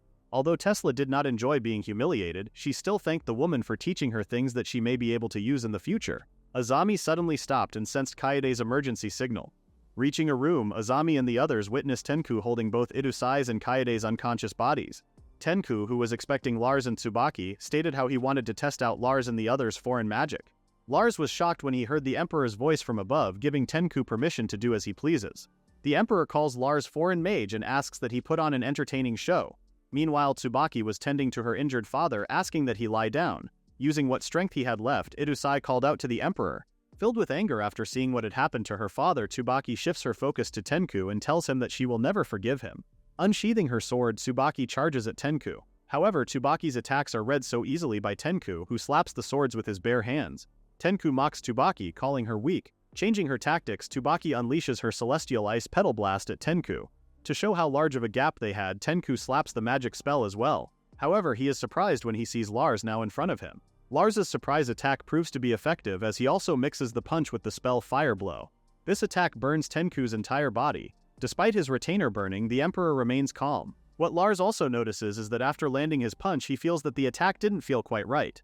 Tuasai then warns Lars and Tsubaki not to let their guard down and shares how Tenku kept coming back no matter how many times he slashed him, making Tuasai believe that he was facing an immortal being. Confused as to what his father meant by immortal, Tsubaki asks for more details.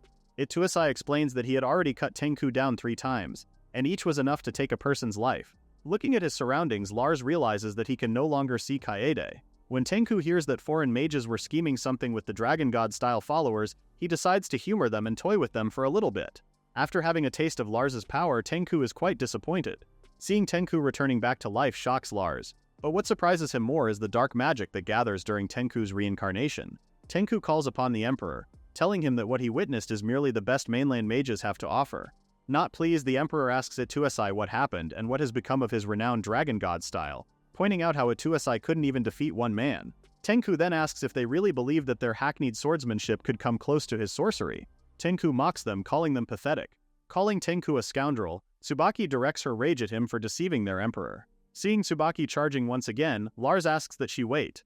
Tenku finds his enemies hilarious and then uses his hair as a weapon and launches an attack on Tsubaki. This catches Tsubaki by surprise, and she can't block all of Tenku's hair. Lars tells Tsubaki that rushing in blindly won't get them anywhere and asks that she remember what they learned. Lars adds that it is possible that Tenku may not even be human for all they know. Lars explains that his earlier attack was enough to blast Tenku to smithereens, but he is still standing in front of them unscathed. Lars was interrupted by Tsubaki, telling him that she does not care what her opponent is. Before Tsubaki could finish her sentence, Lars slaps her in the face and asks that she calm down. Lars asks that Tsubaki remember the water mirror domain, as well as the words of the founding father Sekishu Sai. Tsubaki stops as she then realizes her mistake and apologizes to Lars. Tsubaki states how her great ancestor would be laughing at her if she were to lose her composure over something like that. Tsubaki stands up, reassuring Lars that she is now fine. Sheathing her sword, Tsubaki walks towards Tenku, making her father wonder what she is doing. Tenku then asks Tsubaki what is the matter, and if she is finally ready to die. If that is truly what Tsubaki wants, Tenku tells her to just wish for it, and he will lend her a hand. Tenku's finger suddenly extends and is about to hit Tsubaki right in the face when she dodges it while closing her eyes.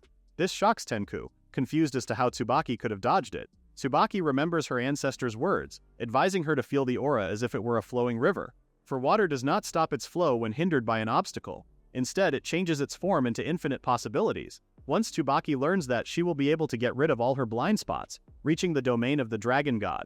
Tsubaki finally feels the core essence of her ancestor's teachings. With her eyes still closed, Tsubaki activates the hidden technique, Water Mirror Domain. Trying to seize whatever chance he can get, Tenku launches another attack. However, Tsubaki now swiftly evades all of them. Itusai is very much impressed with her daughter's movements. Familiar with Tsubaki's movements, Itusai asks Lars if she has truly mastered the skill. Lars responds that Tsubaki has finally mastered the hidden technique, Tears roll down Idusai's eyes as the time has finally come that Tsubaki has surpassed him. Tenku finally senses that something strange is happening, as his attacks will not land. As Tsubaki continues to evade all of Tenku's attacks, she slowly grabs her sword and tells Tenku to prepare to die. With intense speed, Tsubaki cuts not just Tenku's body but also his face. After seeing what is left of Tenku, Tsubaki learns that her opponent is just a puppet. Lars approaches Tsubaki worried as she suddenly falls down. Breathing heavily, Tsubaki then realizes that the hidden technique consumes a lot of magical power and advises Lars to be careful. The Emperor claps, applauding them for showing a spectacular show. The Emperor admits that he was surprised when Tsubaki defeated Tenku, from which he learned that the Dragon God style is not to be underestimated. Idusai bows, feeling honored after the Emperor praises their family's swordsmanship. Staring at the Emperor, Lars then tells both father and daughter to raise their heads, as he believes that they do not need to kneel for the Emperor. Confused, Ituasai asks Lars what he means. Lars tells Ituasai that the Emperor is not someone worth even kneeling to, before blasting Tenku, who is behind Tsubaki. Tsubaki is shocked to see another Tenku. Lars notices that the second Tenku is far from complete, and guesses that reconstructing Tenku takes more time now. Lars asks the Emperor if he is the one who is controlling Tenku. Confused, Tsubaki stands up and asks what he is trying to say. Lars explains how he has felt a similar sensation time and time again. Whenever he crushes Tenku, dark magical power suddenly materializes and respawns him. Lars believes that Tsubaki and Ituasai didn't notice it right away because they were confused and injured. Lars senses the same disgusting dark magical power coming from the Emperor. Lars stops, correcting himself, and tells the Emperor that whoever he is doing a good job pretending to be the Emperor. Scared, Ituasai asks Lars to stop talking such nonsense and to take back his words. Left with no other choice, the fake Emperor admits that his cover is blown. This shocks Ituasai greatly. Enraged, Tsubaki asks the fake Emperor who he truly is, and where the real Emperor is. When asked about the real Emperor, the fake Emperor says that they need someone from the Imperial bloodline to meet the Sea Titan, for which the Black Mages took the Emperor on a trip. Showing a scary smile, the fake Emperor tells everyone that he isn't sure if the real Emperor is alive right now. After the fake Emperor jumps off the balcony, Lars advises Tsubaki and Ituasai to step back. Almost forgetting something, the fake Emperor looks up and asks Lady Oi if she is there. Lady Oi appears, asking the fake Emperor if he is done having fun with rats. Ituasai freezes after seeing Lady Oi. Calling Lars and everyone else insolent fools, Lady Oi scolds them for disturbing the Emperor's peace of mind and asks that they bow in awe before the Emperor's might. After giving a signal, Lady Oi wants her guests to see something interesting, with Tesla wrapped around her arms. Lady Aoi asks everyone if Tesla is a friend of theirs. Aoi decides to add Tesla to the Emperor's collection and hopes that everyone feels honored. Surprised, Lars calls Tesla's name. Lady Aoi and her retainers are shocked when Tesla suddenly greets Lars. Aoi is in shock as she can't believe that Tesla still maintains her sanity. Tesla explains how she had to deal with things that were far more embarrassing before. The retainers then get in between Tesla and Lady Aoi, asking their master to step back. Unfortunately for the retainers, they are not very effective as guards, as they are easily taken out by Kade and her siblings. Kade then calls her master, telling her that everything is now under control. Confronting Lady Aoi, Tesla asks that she bear with her for a moment. Tesla then pins Lady Aoi by sitting on top of her. Lady Aoi is in total disbelief, seeing how Tesla has pushed and pinned her down. Tesla, on the other hand, apologizes and explains that she needed to do it to protect her. Putting her hand on Lady Aoi's chest, Tesla then proceeds to remove all of the black magic power within Lady Aoi. In agonizing pain, Lady Aoi calls on the Emperor. Touching Lady Aoi's stomach, Tesla says, "You need to return too." With her magic, Tesla forces one more magic out of Lady Aoi. The fake Emperor is no longer pleased after Tesla halts his plan. Annoyed, the fake Emperor decides to just erase everyone and start over again. Lars confronts the fake Emperor, asking him to reveal his true identity. Showing his true self, the man introduces himself as Kuranimaru, a great sorcerer who has lived for over 100 years. Ituasai is shocked, as he has heard that name before. From what Ituasai recalls, Kuranimaru failed in an attempt to assassinate the Emperor in the past. From what Ituasai recalls, Kuranimaru was supposed to have been executed. Kuranimaru then tells Ituasai that it is quite unfortunate for them, as he is still alive and kicking. In his journey across the mainland to find an opportunity to exact revenge, the Black Mages offered Kuranimaru help, with a blade protruding from his palm. Kuranimaru decides to start off with Lars. Unbeknownst to Kuranimaru, Lars has already activated the Water Mirror domain and dodges all attacks while closing his eyes. Although his attacks are not hitting, Kuranimaru remains unfazed. The trajectory of Kuranimaru's attacks is being read by Lars through Kuranimaru's breathing and footsteps. Kuranimaru is starting to get impressed with Lars's movements, telling him that he is quite lucky today. Lars believes that the Water Mirror domain has more depth than what he has reached.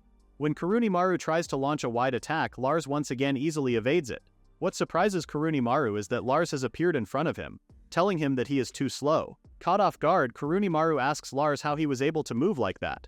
In a swift move, Lars instantly cuts Kurunimaru's whole arm. Lars then asks Kurunimaru if he truly believed that Lars would lose to a mere gopher or the black mages. After the defeat of Kurunimaru, Shale goes ahead and strengthens the foundation of the castle. Finishing up her work, Shale is certain that the whole place wouldn't collapse even if Lars were to cast a spell or two. Calling on Nazuna, Shale asks if she is done as well. With Nazuna responding that all is clear, Shale asks her if they should regroup with the others, and shares how she is craving some tea. Kaede sees that Lady Aoi has finally woken up and immediately reports it to Tesla. Approaching Lady Aoi, Tesla asks her how she is feeling. Aoi responds that she is feeling much better and apologizes for all the trouble she caused them. Tesla is startled when Lady Aoi suddenly stands up, advising her to rest some more. Lady Aoi cannot believe that their very own emperor was nothing but a demon in disguise. Aoi despises herself for feeling joy over harboring the child of someone like Kurunimaru. Regardless of whether the father of her child is an abomination or not, Lady Aoi knows that the child is entirely blameless. Worried, Tesla asks if she had overstepped her boundaries. Lady Aoi shakes her head, hinting to Tesla that she did nothing wrong. Lady Aoi explains that the child was like a dark pit growing in her womb, as it kept draining her force endlessly, all while growing at a tremendous pace. If the child was not taken out, Lady Ai believes that it would have torn her stomach open just to be born into the world. Kaede and her sisters are frightened after listening to Lady Aiwi. Holding Tesla's hand, Aiwi thanks her and tells her that she has her gratitude. While holding his severed arm, Kurunimaru puts it back in place as it then heals on its own. Seeing how Kurunimaru reattaches his arm and regains function so easily shocks Lars. What shocks Lars even more is that Kurunimaru's body is transforming. Seeing horns on Kurunimaru, Tsubaki shows a frightened look as Kurunimaru has now turned into an Oni. From what Lars knows, the Oni is a monster that stands at the apex of all other monsters in the land. Lars has only seen an Oni in the grimoire before. Aside from Kuronimaru turning into an Oni, what frightens Itusai even more are the Oni's features, having golden hair and 3 horns. Seeing Itusai's reaction, Kuronimaru guesses that the old man too noticed. Kuronimaru guesses that the black mages had really stuck the landing, after which he reveals that the black mages had dug up his severed head and taken it. Kuronimaru asks his enemy if they had a clue what the black mages did. Not waiting for an answer, Kuronimaru reveals that the black mages used it to revive the power of an Oni, which is the power of Shutendoji. Trembling, Lady Aoi cannot believe that such blasphemous words came out of the Oni's mouth. Lars remains quiet, wondering what a Shutendoji is. Tsubaki tells her father that she recognizes the name but wonders if that demon is really that powerful. Based on what Itusai learned, Shutendoji is the father of all Oni. Long ago, Shutendoji had once united all Oni over the land, spreading fear and terror across Akatsushima. Itusai asks Kuronimaru if he really wants to meet his demise, as Itusai states that no human could hold the reins of such power. After telling Itusai to shut up, they are shocked when the word silence is shoved inside Itusai's mouth. Coughing, Itusai recognizes it as the Soul of Words. Surprised after hearing the name, Lars learns that the Soul of Words is not a spell. Kurunimaru explains that the Soul of Words is a law that stands far above the laws of magic. When Kurunimaru told Lars "be gone," the word itself charged at Lars. After listening to Kurunimaru, Lars learns that the Soul of Words is a technique to imbue words with power, which he finds very interesting. However, once the words are captured in one's eyes, Lars is certain that dodging them would become very easy. Kurunimaru looks confused when he sees Lars evading his attack. Enraged, Kurunimaru then tells Lars to perish. To Kurunimaru's surprise, Lars no longer dodges the attack, but instead cuts it in half. Kurunimaru finds it impossible and asks Lars how he can not hit him. Kurunimaru asks Lars if he is trying to prove that there's a human who is immune to the powers of Shutendoji. Both Itusai and Tsubaki smile, as they cannot believe it even after witnessing Lars dodging and even cutting the Soul of Words. Laughing, Itusai tells Lars that he is quite interesting, as Lars keeps on showing them the power of the hidden technique as if they hadn't seen enough. Itusai finally sees why Tsubaki fell for Lars. Now wielding a magic sword, Lars charges at Kuronimaru and swings his sword relentlessly. Despite his efforts to block the attack, Kuronimaru still cannot deflect all of it and ends up sustaining lots of injuries. With his raw power, Kuronimaru releases his wings and flies up into the sky. Itusai cannot believe that the Oni could grow his own wings. Opening his mouth very wide, Kuronimaru then tells Lars, "Eat this! Black Flame Blast!" Black lightning comes out of Kuronimaru's mouth, causing so much destruction down below. While dodging the black lightning, Lars thinks how it is going to be annoying if Kuronimaru stays mid-air. Lars wonders if there's any way he can do something about it. Trying to imitate Kuronimaru's Soul of Words, Lars creates footholds by materializing his spiritual power. Once Lars lands on them, he then unleashes a burst of physical enhancement at the soles of his feet. Testing out his theory, Lars manages to place himself above Kuronimaru. Shocked, Kuronimaru cannot believe that Lars is now near him. Both Tsubaki and Itosai are shocked to see Lars flying. With one swing of his magic sword, Lars cuts down Kuronimaru. Unable to maintain balance, Kuronimaru ends up falling from the sky.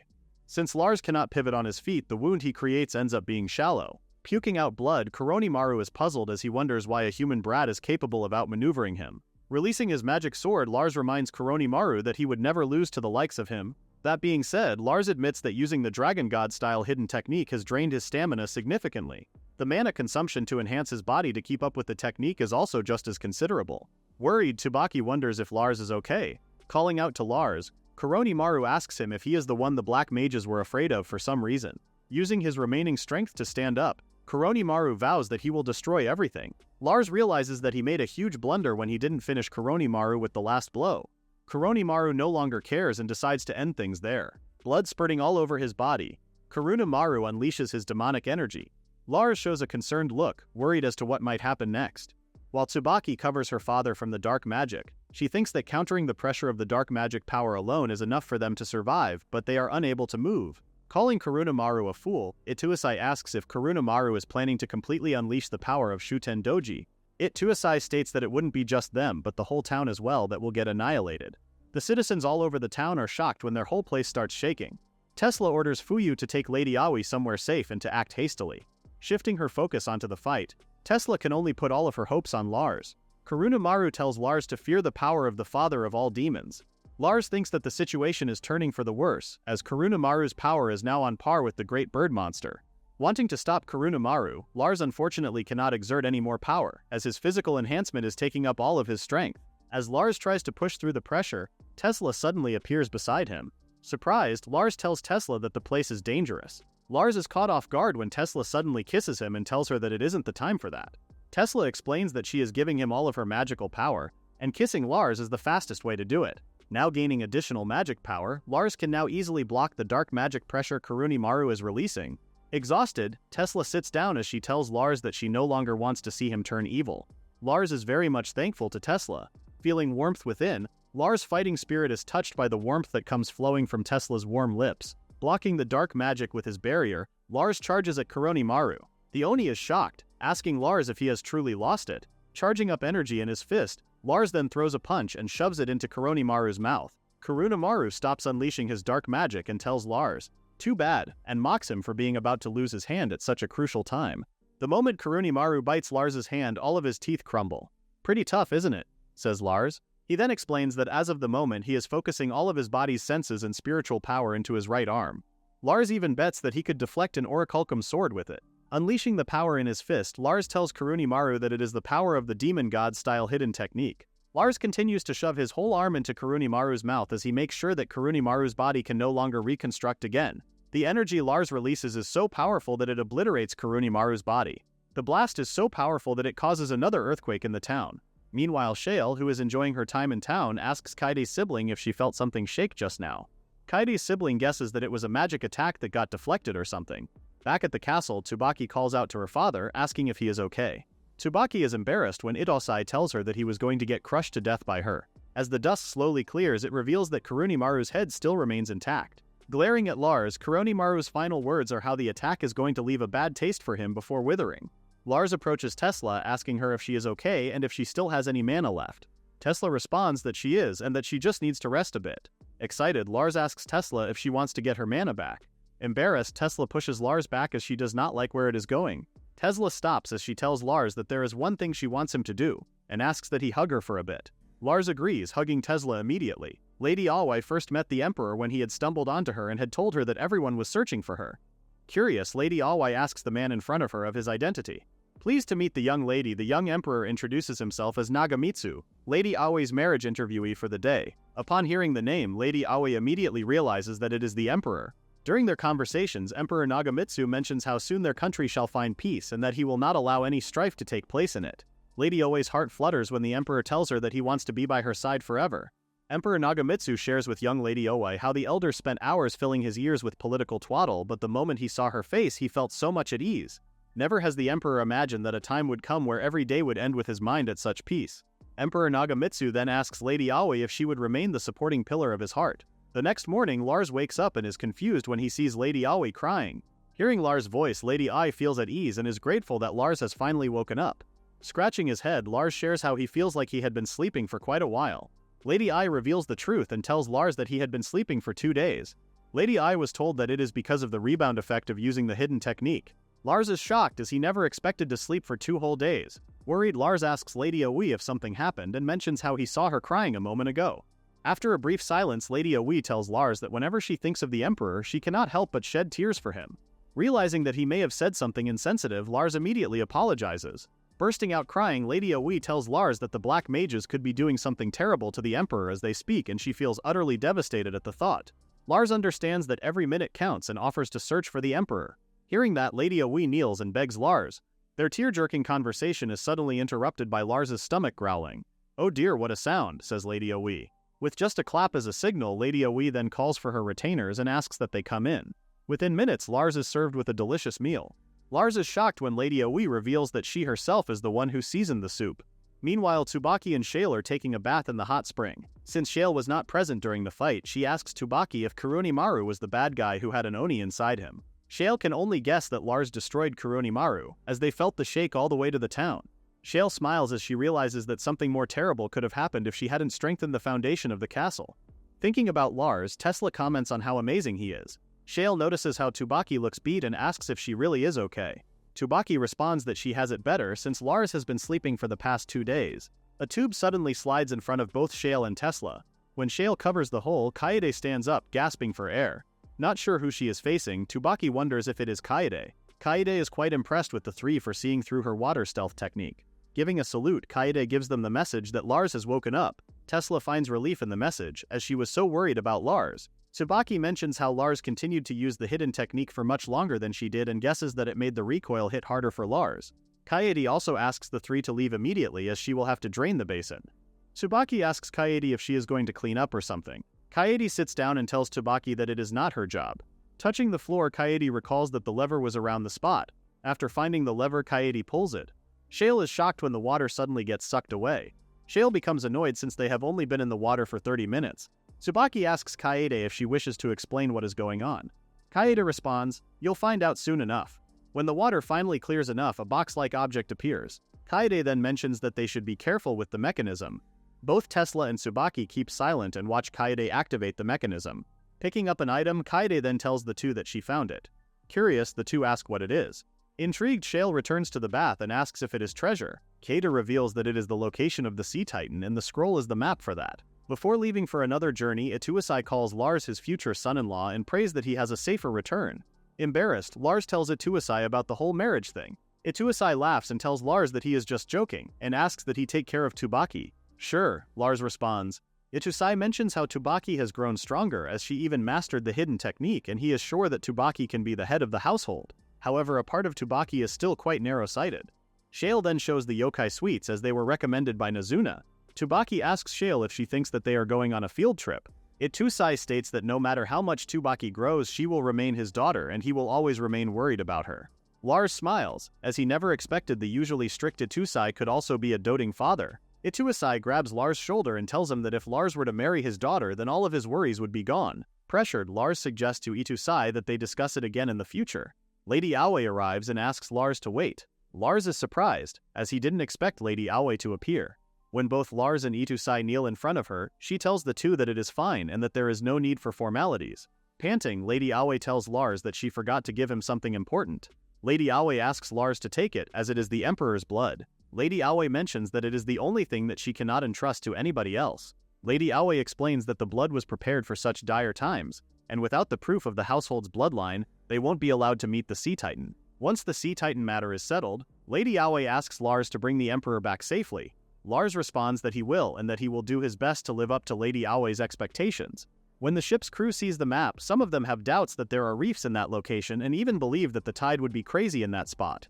The captain believes that their ship should manage to make it and tells his crew to just go as the map says, ordering them to set sail. The Sea Titan is in a place 3 days away from Akatsushima by boat. It is said to live near a rocky stretch that has a shrine of swept boulders, Ganryu Shrine. Lady Aoi waves to the ship, bidding them a safe trip. During their trip, Tesla, Tsubaki, and the rest of the crew hold onto the boat with their lives on the line, facing rough waves. With the ship taking violent waves, the captain is told that they have finally arrived at the rocky stretch and that they can see a small torii. The captain sees it too and guesses that the map was correct about the Ganryu shrine. Shale asks if the sea titan is really in their location. Out of nowhere, a huge clamshell emerges. Surprised, the captain wonders what it is. With the clamshell being so huge, the ship rams into it and ends up having a problem. The captain receives a report that they have a hole in the ship. Seeing the huge clamshell, Lars wonders if it is the sea titan. From what Rodri shared with Tesla, she knows that the sea titan is a girl. Tesla is starting to doubt Rodri, since it only looks like a huge clam to her. All of a sudden, the clam asks for them to show proof. The huge clam states that he who holds no proof shall be deemed as its enemy. Lars remembers the Emperor's blood given to him by Lady Aoi, and also remembers that it serves as proof. As Lars wonders what he should do with it, he accidentally drops it. When the huge clam recognizes the Emperor's blood, it asks Lars if they are messengers from the Emperor. When the captain notices that the storm has calmed down, he orders his men to start repairing the ship immediately. Lars calls out to the captain, asking if they could borrow a small boat. The clam tells them to stop and states that it does not like the three girls who are with Lars. Lars speaks up on their behalf, asking the large clam if he is the great sea titan. Lars explains that they came from the capital to protect the Calamity Seal and then introduces himself to the clam as a mage. Upon hearing Lars' name, the clam mentions that it has been hundreds of years since it last spoke to a man other than the Emperor. The titan shifts its focus onto the girls and tells Lars that they are an eyesore, advising that they leave now. Tesla remembers Rodri telling her how the titan despises young women. Tesla's doubts fade as she sees for herself that the titan really hates young women with passion. Tsubaki asks Lars if he can pull up the boat. Sea Titan, pardon the intrusion, says Lars as he asks that it hear them out. The Titan responds, telling them to stop, and asks Lars who told him to let the girls into its home without permission. Lars looks confused and asks if the whole place is some sort of house. Walking through inside the huge clam, Shale is surprised when she finds a huge pearl inside. After looking around, Shale realizes that there are lots of huge pearls lying around, making her wonder if they should have one for themselves. The whole place rumbles and mentions why it hates human girls. The Titan curses at the girls and tells them that they have really pissed it off. Shale doesn't expect the Sea Titan to talk like an average girl. A silhouette jumps and tells Shale to shut up. Landing in front of them, the voice tells Lars and the others how it will not tolerate any further slander. The mermaid introduces itself as the Sea Titan, the prettiest one to rule the sea, the Great Elgala. The Titan then tells Shale that it is time for her to be lectured on her behavior. Elgala then orders the girls to kneel. When Lars calls Elgala's name, Elgala's anger vanishes and she asks Lars what he wants. Lars asks Elgala if she is truly the Great Sea Titan. Elgala responds that she is and asks what of it. Not expecting to meet a human figure, Lars explains how he just never expected the Sea Titan to be so cute. Pleased, Elgala asks that Lars say it again. When Lars repeats himself again, Elgala interrupts him and tells him to say the part after that. Lars asks Elgala if she is referring to him, telling her that she is cute. Elgala jumps onto Lars, asking him if he agrees that she is truly cute. Elgala then confronts the girls and tells them to listen up as she is now in a better mood. Elgala clarifies that she will let it slide this time around and advises them to take their leave. The Titan then asks Lars if they came to take back their Emperor. Shocked, Tsubaki asks Elgala if she knows where the Emperor is. Elgala then calls for Emperor Nagamitsu. When the Emperor pops out, everyone is shocked, calling out to him. Elgala then tells the girls that they can have their Emperor back, but she will be keeping Lars with her. Confused, Shale asks Elgala what she meant when she mentioned that she would keep Lars. When the Emperor sees Tsubaki running toward him, he asks if they are finally coming to take him back. Lars asks Elgala why the Emperor is with her. Elgala explains that it happened a year ago when a bunch of black mages came in a large group in search of her. Elgala is quite surprised when she sees Emperor Nagamitsu with them. What surprises Elgala is when she sees the black mages actually cutting through Nagamitsu's arm just to prove his bloodline. Elgala feels so bad for Nagamitsu when she sees that he is in such pain. From there, Elgala decides that the black mages are all bad guys and punishes them accordingly. Lars asks Elgala what she means by punishment. Elgala reveals that she chopped off the black mages' heads. Hearing that shocks Shale and Tesla. Elgala bids Emperor Nagamitsu a safe trip and says that his stay was fun while it lasted. Nagamitsu is very grateful to the Titan and thanks her for having him. The Emperor also asks Elgala if she could consider visiting their country for once, promising her that they have lots of young men there. Elgala freezes and thinks that she might consider the offer. Tsubaki asks the Emperor to follow her, as they have a ship for him on the shore. Tsubaki then tells the others that she will take the Emperor back to the ship. Okay, be careful, says Shale. Since the Emperor has returned safely, Elgala tells the girls to go home already. Tesla remains firm and tells Elgala that she will not return, as they came to check the Calamity Seal. Frightened, Shale reminds Tesla that their heads will roll next if she keeps pushing it. Tesla asks Elgala if the seal is safe. Elgala asks Lars if what Tesla said is true. Lars responds that it is and explains that it is also what the black mages are after. Elgala laughs as she never expected that the black mages would just go after the seal. Elgala asks Lars if what she did to the black mages was really a good thing. She then asks Lars to praise her. "Yes, you really saved the day," says Lars. Elgala then reveals that the Calamity Seal lies safe deep inside the shell and that it is under her protection. Elgala asks Tesla if she is now done. If so, then she can go home and leave Lars. "Guess you can't help it since we're so cute," says Tesla. The comment pisses Elgala off.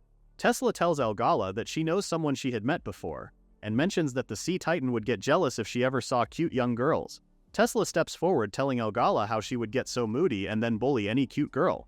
Tesla takes Lars back and tells her that there would be no way that Lars would ever like a person like her. This shocks Elgala, who realizes that Tesla is correct. Tearing up, Elgala explains that whenever she approaches humans on a whim, there is always someone who would accept her for who she is. Elgala has come across many of those kinds of men throughout time and she comes to like them. But every single time some young girl shows up and steals them away from her. Elgala admits that from a human perspective she is just a monster, which can't be helped. Elgala confronts Tesla and tells her that she truly hates human girls with a passion. She then challenges Tesla to a duel. Elgala challenges Tesla to a duel. Elgala hopes that Tesla will be a worthy opponent for her. Tesla agrees and asks Elgala what the duel will be. Elgala wants them to face each other in a traditional sport from Akitsuhima, the land of Emperor Nagamitsu, and the sport is called sumo. Curious, Tesla asks what sumo is. Elgala explains that it is a game where naked men wearing nothing but a loincloth fight inside a ring. In order to win, a contestant has to push their opponent out of the ring or make them fall down. Since they have no ring, the two of them would only have to drop each other to the ground. Upon hearing that they would have to be naked, Tesla is surprised and asks Elgala if they really have to do it naked. Shale comments on how Tsubaki's country has some weird traditions. Elgala tells Shale that the tradition isn't weird at all, and points out how men have fought each other naked to prove their strength. Men would fight with no weapons or armor, using just their muscles. Elgala also prefers fighting naked, but since Lars is present, she believes that it would be embarrassing to do so. Staring at Elgala, Tesla thinks about how she is basically naked. Elgala makes a compromise and agrees to have some in-house rules, in which clothes are allowed. Elgala mentions one more thing. Since humans can't compare to her in strength, she decides to give herself a handicap. Elgala explains that they will have 3 bouts, and if Tesla wins even one of them, then she will be the victor. Elgala also allows Tesla to use physical enhancement techniques that mages often use. However, all other spells are forbidden. Slapping her body, Elgala believes that the rules she made are fair enough and that she will have Lars once she wins. Slapping her stomach as well, Tesla declares that she will win the match and have Lars back. Tesla then realizes that she may have made a mistake by slapping her stomach as she now feels pain and weakness. Shale asks Tesla if slapping one's stomach is part of sumo. Tesla responds that she saw Elgala doing it and just thought that it was part of the tradition. Tesla adds one more condition. If she wins, then they will become friends. Lars smiles as he finds the idea very nice. Flustered at first, Elgala turns angry and tells Tesla that they will start now. As both contestants prepare themselves, Lars then gives the signal to start. Tesla is surprised by Elgala's strength. Within seconds, Elgala flips Tesla over, slamming her onto the ground. Elgala then announces that she now takes 1 point. Starting off round 2, Tesla learns that she will never win in a battle of strength. The moment Lars gives the signal, Tesla uses physical enhancement. As the two hug each other, Elgala tries to use her raw strength to turn Tesla over. However, Tesla proves that she is someone who cannot be taken down so easily. Pivoting her feet, Tesla instantly stops Elgala's move. Elgala is very impressed and thinks that Tesla is starting to get serious. Tesla is surprised when Elgala suddenly grabs hold of her skirt and underwear. Pulling Tesla's underwear, Elgala manages to slam her onto the ground. After stating that she now gets a 2nd point, Elgala then starts boasting about how strong she is. After facing another loss, Tesla realizes something. Tesla then asks Lars to turn around during the next round. Taking her clothes off, Tesla thinks about how Elgala managed to grab her because she was wearing clothes. It makes Tesla realize that her clothes are nothing but a hindrance. This also makes Tesla realize why the candidates play sumo naked. After Lars turns around, Tesla throws her clothes away and asks that they start round 3 now. Worried, Shale asks Tesla if she thinks that it is impossible and also if she believes that she would really become friends with Elgala. Looking at how Elgala is getting close with Lars, Tesla believes that Elgala is just pretty lonely, living all alone in the middle of the vast sea. Before starting the match, Lars tells Tesla good luck. Elgala is surprised and asks Lars what about hers. The moment Lars gives the go signal, the two go and ram into each other. Elgala is both surprised and annoyed when Tesla starts pushing her back. Using her strength, Elgala lifts Tesla up. When Lars hears Shale's reaction, he starts to get nervous. Tesla thinks of something, and before Elgala can slam her to the ground, she grabs a fin and pinches a part of Elgala. Tesla's tactic proves to be very effective as Elgala suddenly lets her go. Tesla continues to rub her hand onto the back of Elgala upon realizing that she has found the weak spot. Elgala asks Tesla to stop, but knowing that she has finally gotten the upper hand, Tesla refuses to let go. Hearing the sounds Elgala is making, Lars wonders what is happening. Seeing that Elgala is no longer capable of competing, Tesla throws her away. Shale cheers and mentions that Tesla has won. Overhearing Shale, Lars feels proud and impressed. Shale notices how Elgala suddenly loses all of her strength, which makes her ask Tesla if she cheated using some spell. Tesla reveals that she just used Elgala's inverted scale. Puzzled, Shale asks what an inverted scale is. Tesla remembers that a dragon's weak point is its inverted scale, which usually lies behind it. It has only one scale that grows in the opposite direction. Tesla finds that Elgala has one too and sees something that looks like that under her backside fin. Tesla figures that it might actually be Elgala's weak point and decides to rub it like there's no tomorrow. Tesla's plan works and leaves Elgala lying with no strength. When Elgala finally regains her senses, she confronts Tesla and calls her a coward for touching her precious spot. Tesla tells Elgala that she has been looking at her as a friend even before the duel started. Seeing both of them as good friends, Tesla thinks that it is normal to be each other's butts. Agreeing with Tesla, Shale tells Elgala that she better prepare herself, as she will have a fun time getting all touchy with her.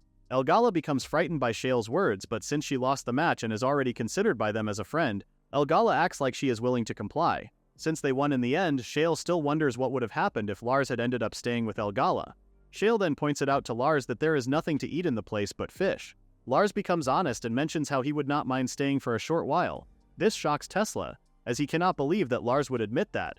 Lars points out that they have already confirmed that the seal is safe and even found the Emperor in good health. Aside from all that, Lars also finds Elgala fun to talk to. Elgala apologizes to Lars for being unreasonable and states that she was merely lonely. Glancing at Tesla, Elgala also apologizes to her. Since they are already friends and Elgala also finds them nice, she suggests that they all stay with her and then they can play more sumo. Everyone is shocked after hearing Elgala out. Lars turns as he wonders if he is just imagining that he heard QQ's voice. Seeing and hearing QQ speak, Lars confirms that what he heard was really QQ. Shale cannot believe that QQ really followed Lars's mana all the way to the Sea Titan's location. Elgala turns and asks Lars to confirm if the bird is a clone of the Sky Titan Essel. Surprised, Tesla asks Elgala if she knows the Sky Titan.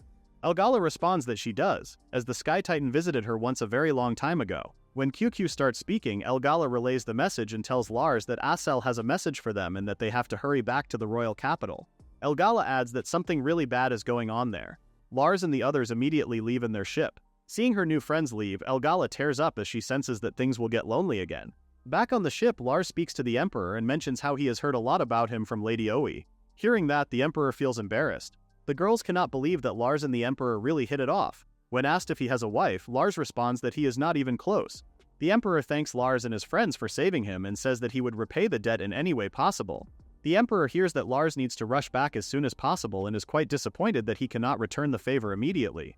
Lars shares with the Emperor that something bad is happening in their homeland. Tsubaki apologizes and asks Lars if he can stay for some time, explaining that she needs to help take care of all the aftermath with her father and the Emperor. Lars believes that it is also for the best and decides that they will take them both to Akatsushima, then head back first. Lars asks Tsubaki to make sure that she catches up to them real quick. Tsubaki agrees and apologizes to Lars for entrusting him with the capital, and asks that they take care on their trip.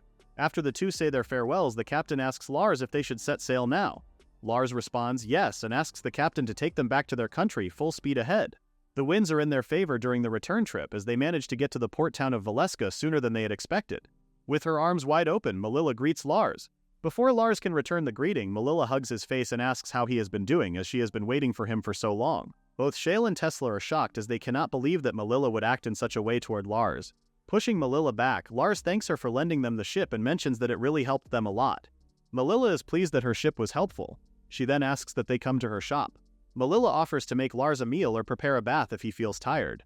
Melilla even asks if Lars would be willing to have her. Melilla's girls giggle as they can tell that Lars is clearly being favored.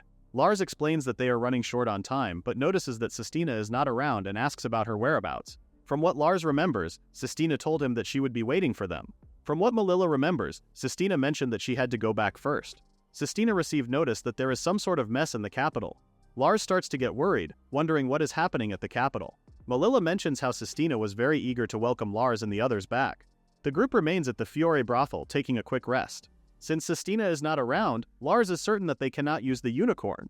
From Lars's estimation, it will take 2 months to get to the capital using a regular cart. Shale is not fond of Sestina's horses, but is also disappointed since she will not be able to use them. Shale states that if they were to fly using the ship made with her floating magic and Tesla's earth magic, it would draw quite a bit of attention.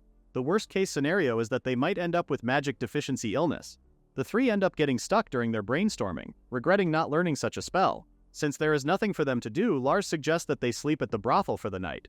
While Lars is asleep, Melilla sneaks in, determined to take her chance in turning Lars into an adult. Lying beside Lars, Melilla can no longer resist after seeing Lars's cute face. Unable to control herself, Melilla removes Lars's blanket and grabs both his arms. All of a sudden, a magic circle appears on top of them. Puzzled, Melilla wonders why she starts feeling so sleepy all of a sudden. Melilla cannot control her sleepiness and falls asleep beside Lars. Shale and Tesla enter Lars' room, pleased that the sleep magic she set on the bed is activated. "Perfect," says Tesla. Tesla is terrified as she never expected that Melilla would go for Lars in his sleep the very day he came back. "Just like I told you, right?" says Shale. Curious as to what their next plan is, the two agree to just leave Melilla there and evacuate Lars to safety first. Somewhere in a canyon, Trismegistus, one of the 7 sages, is standing on top of a cliff. Strelitzia the witch is with Trismegistus, stating how it has been ages since she last came to the Valley of Arbos. Strelitzia notices that the magic sealing fog is now gone, and that a horrifying amount of mana is gathering. Trismegistus asks if Maghreb climbed the mountain and if the preparations are ready there. Strelitzia responds that it is, and that all she needs is to give the signal. Finally, the time has come to use the ancient weapon, the Flames of Luzum, says Strelitzia.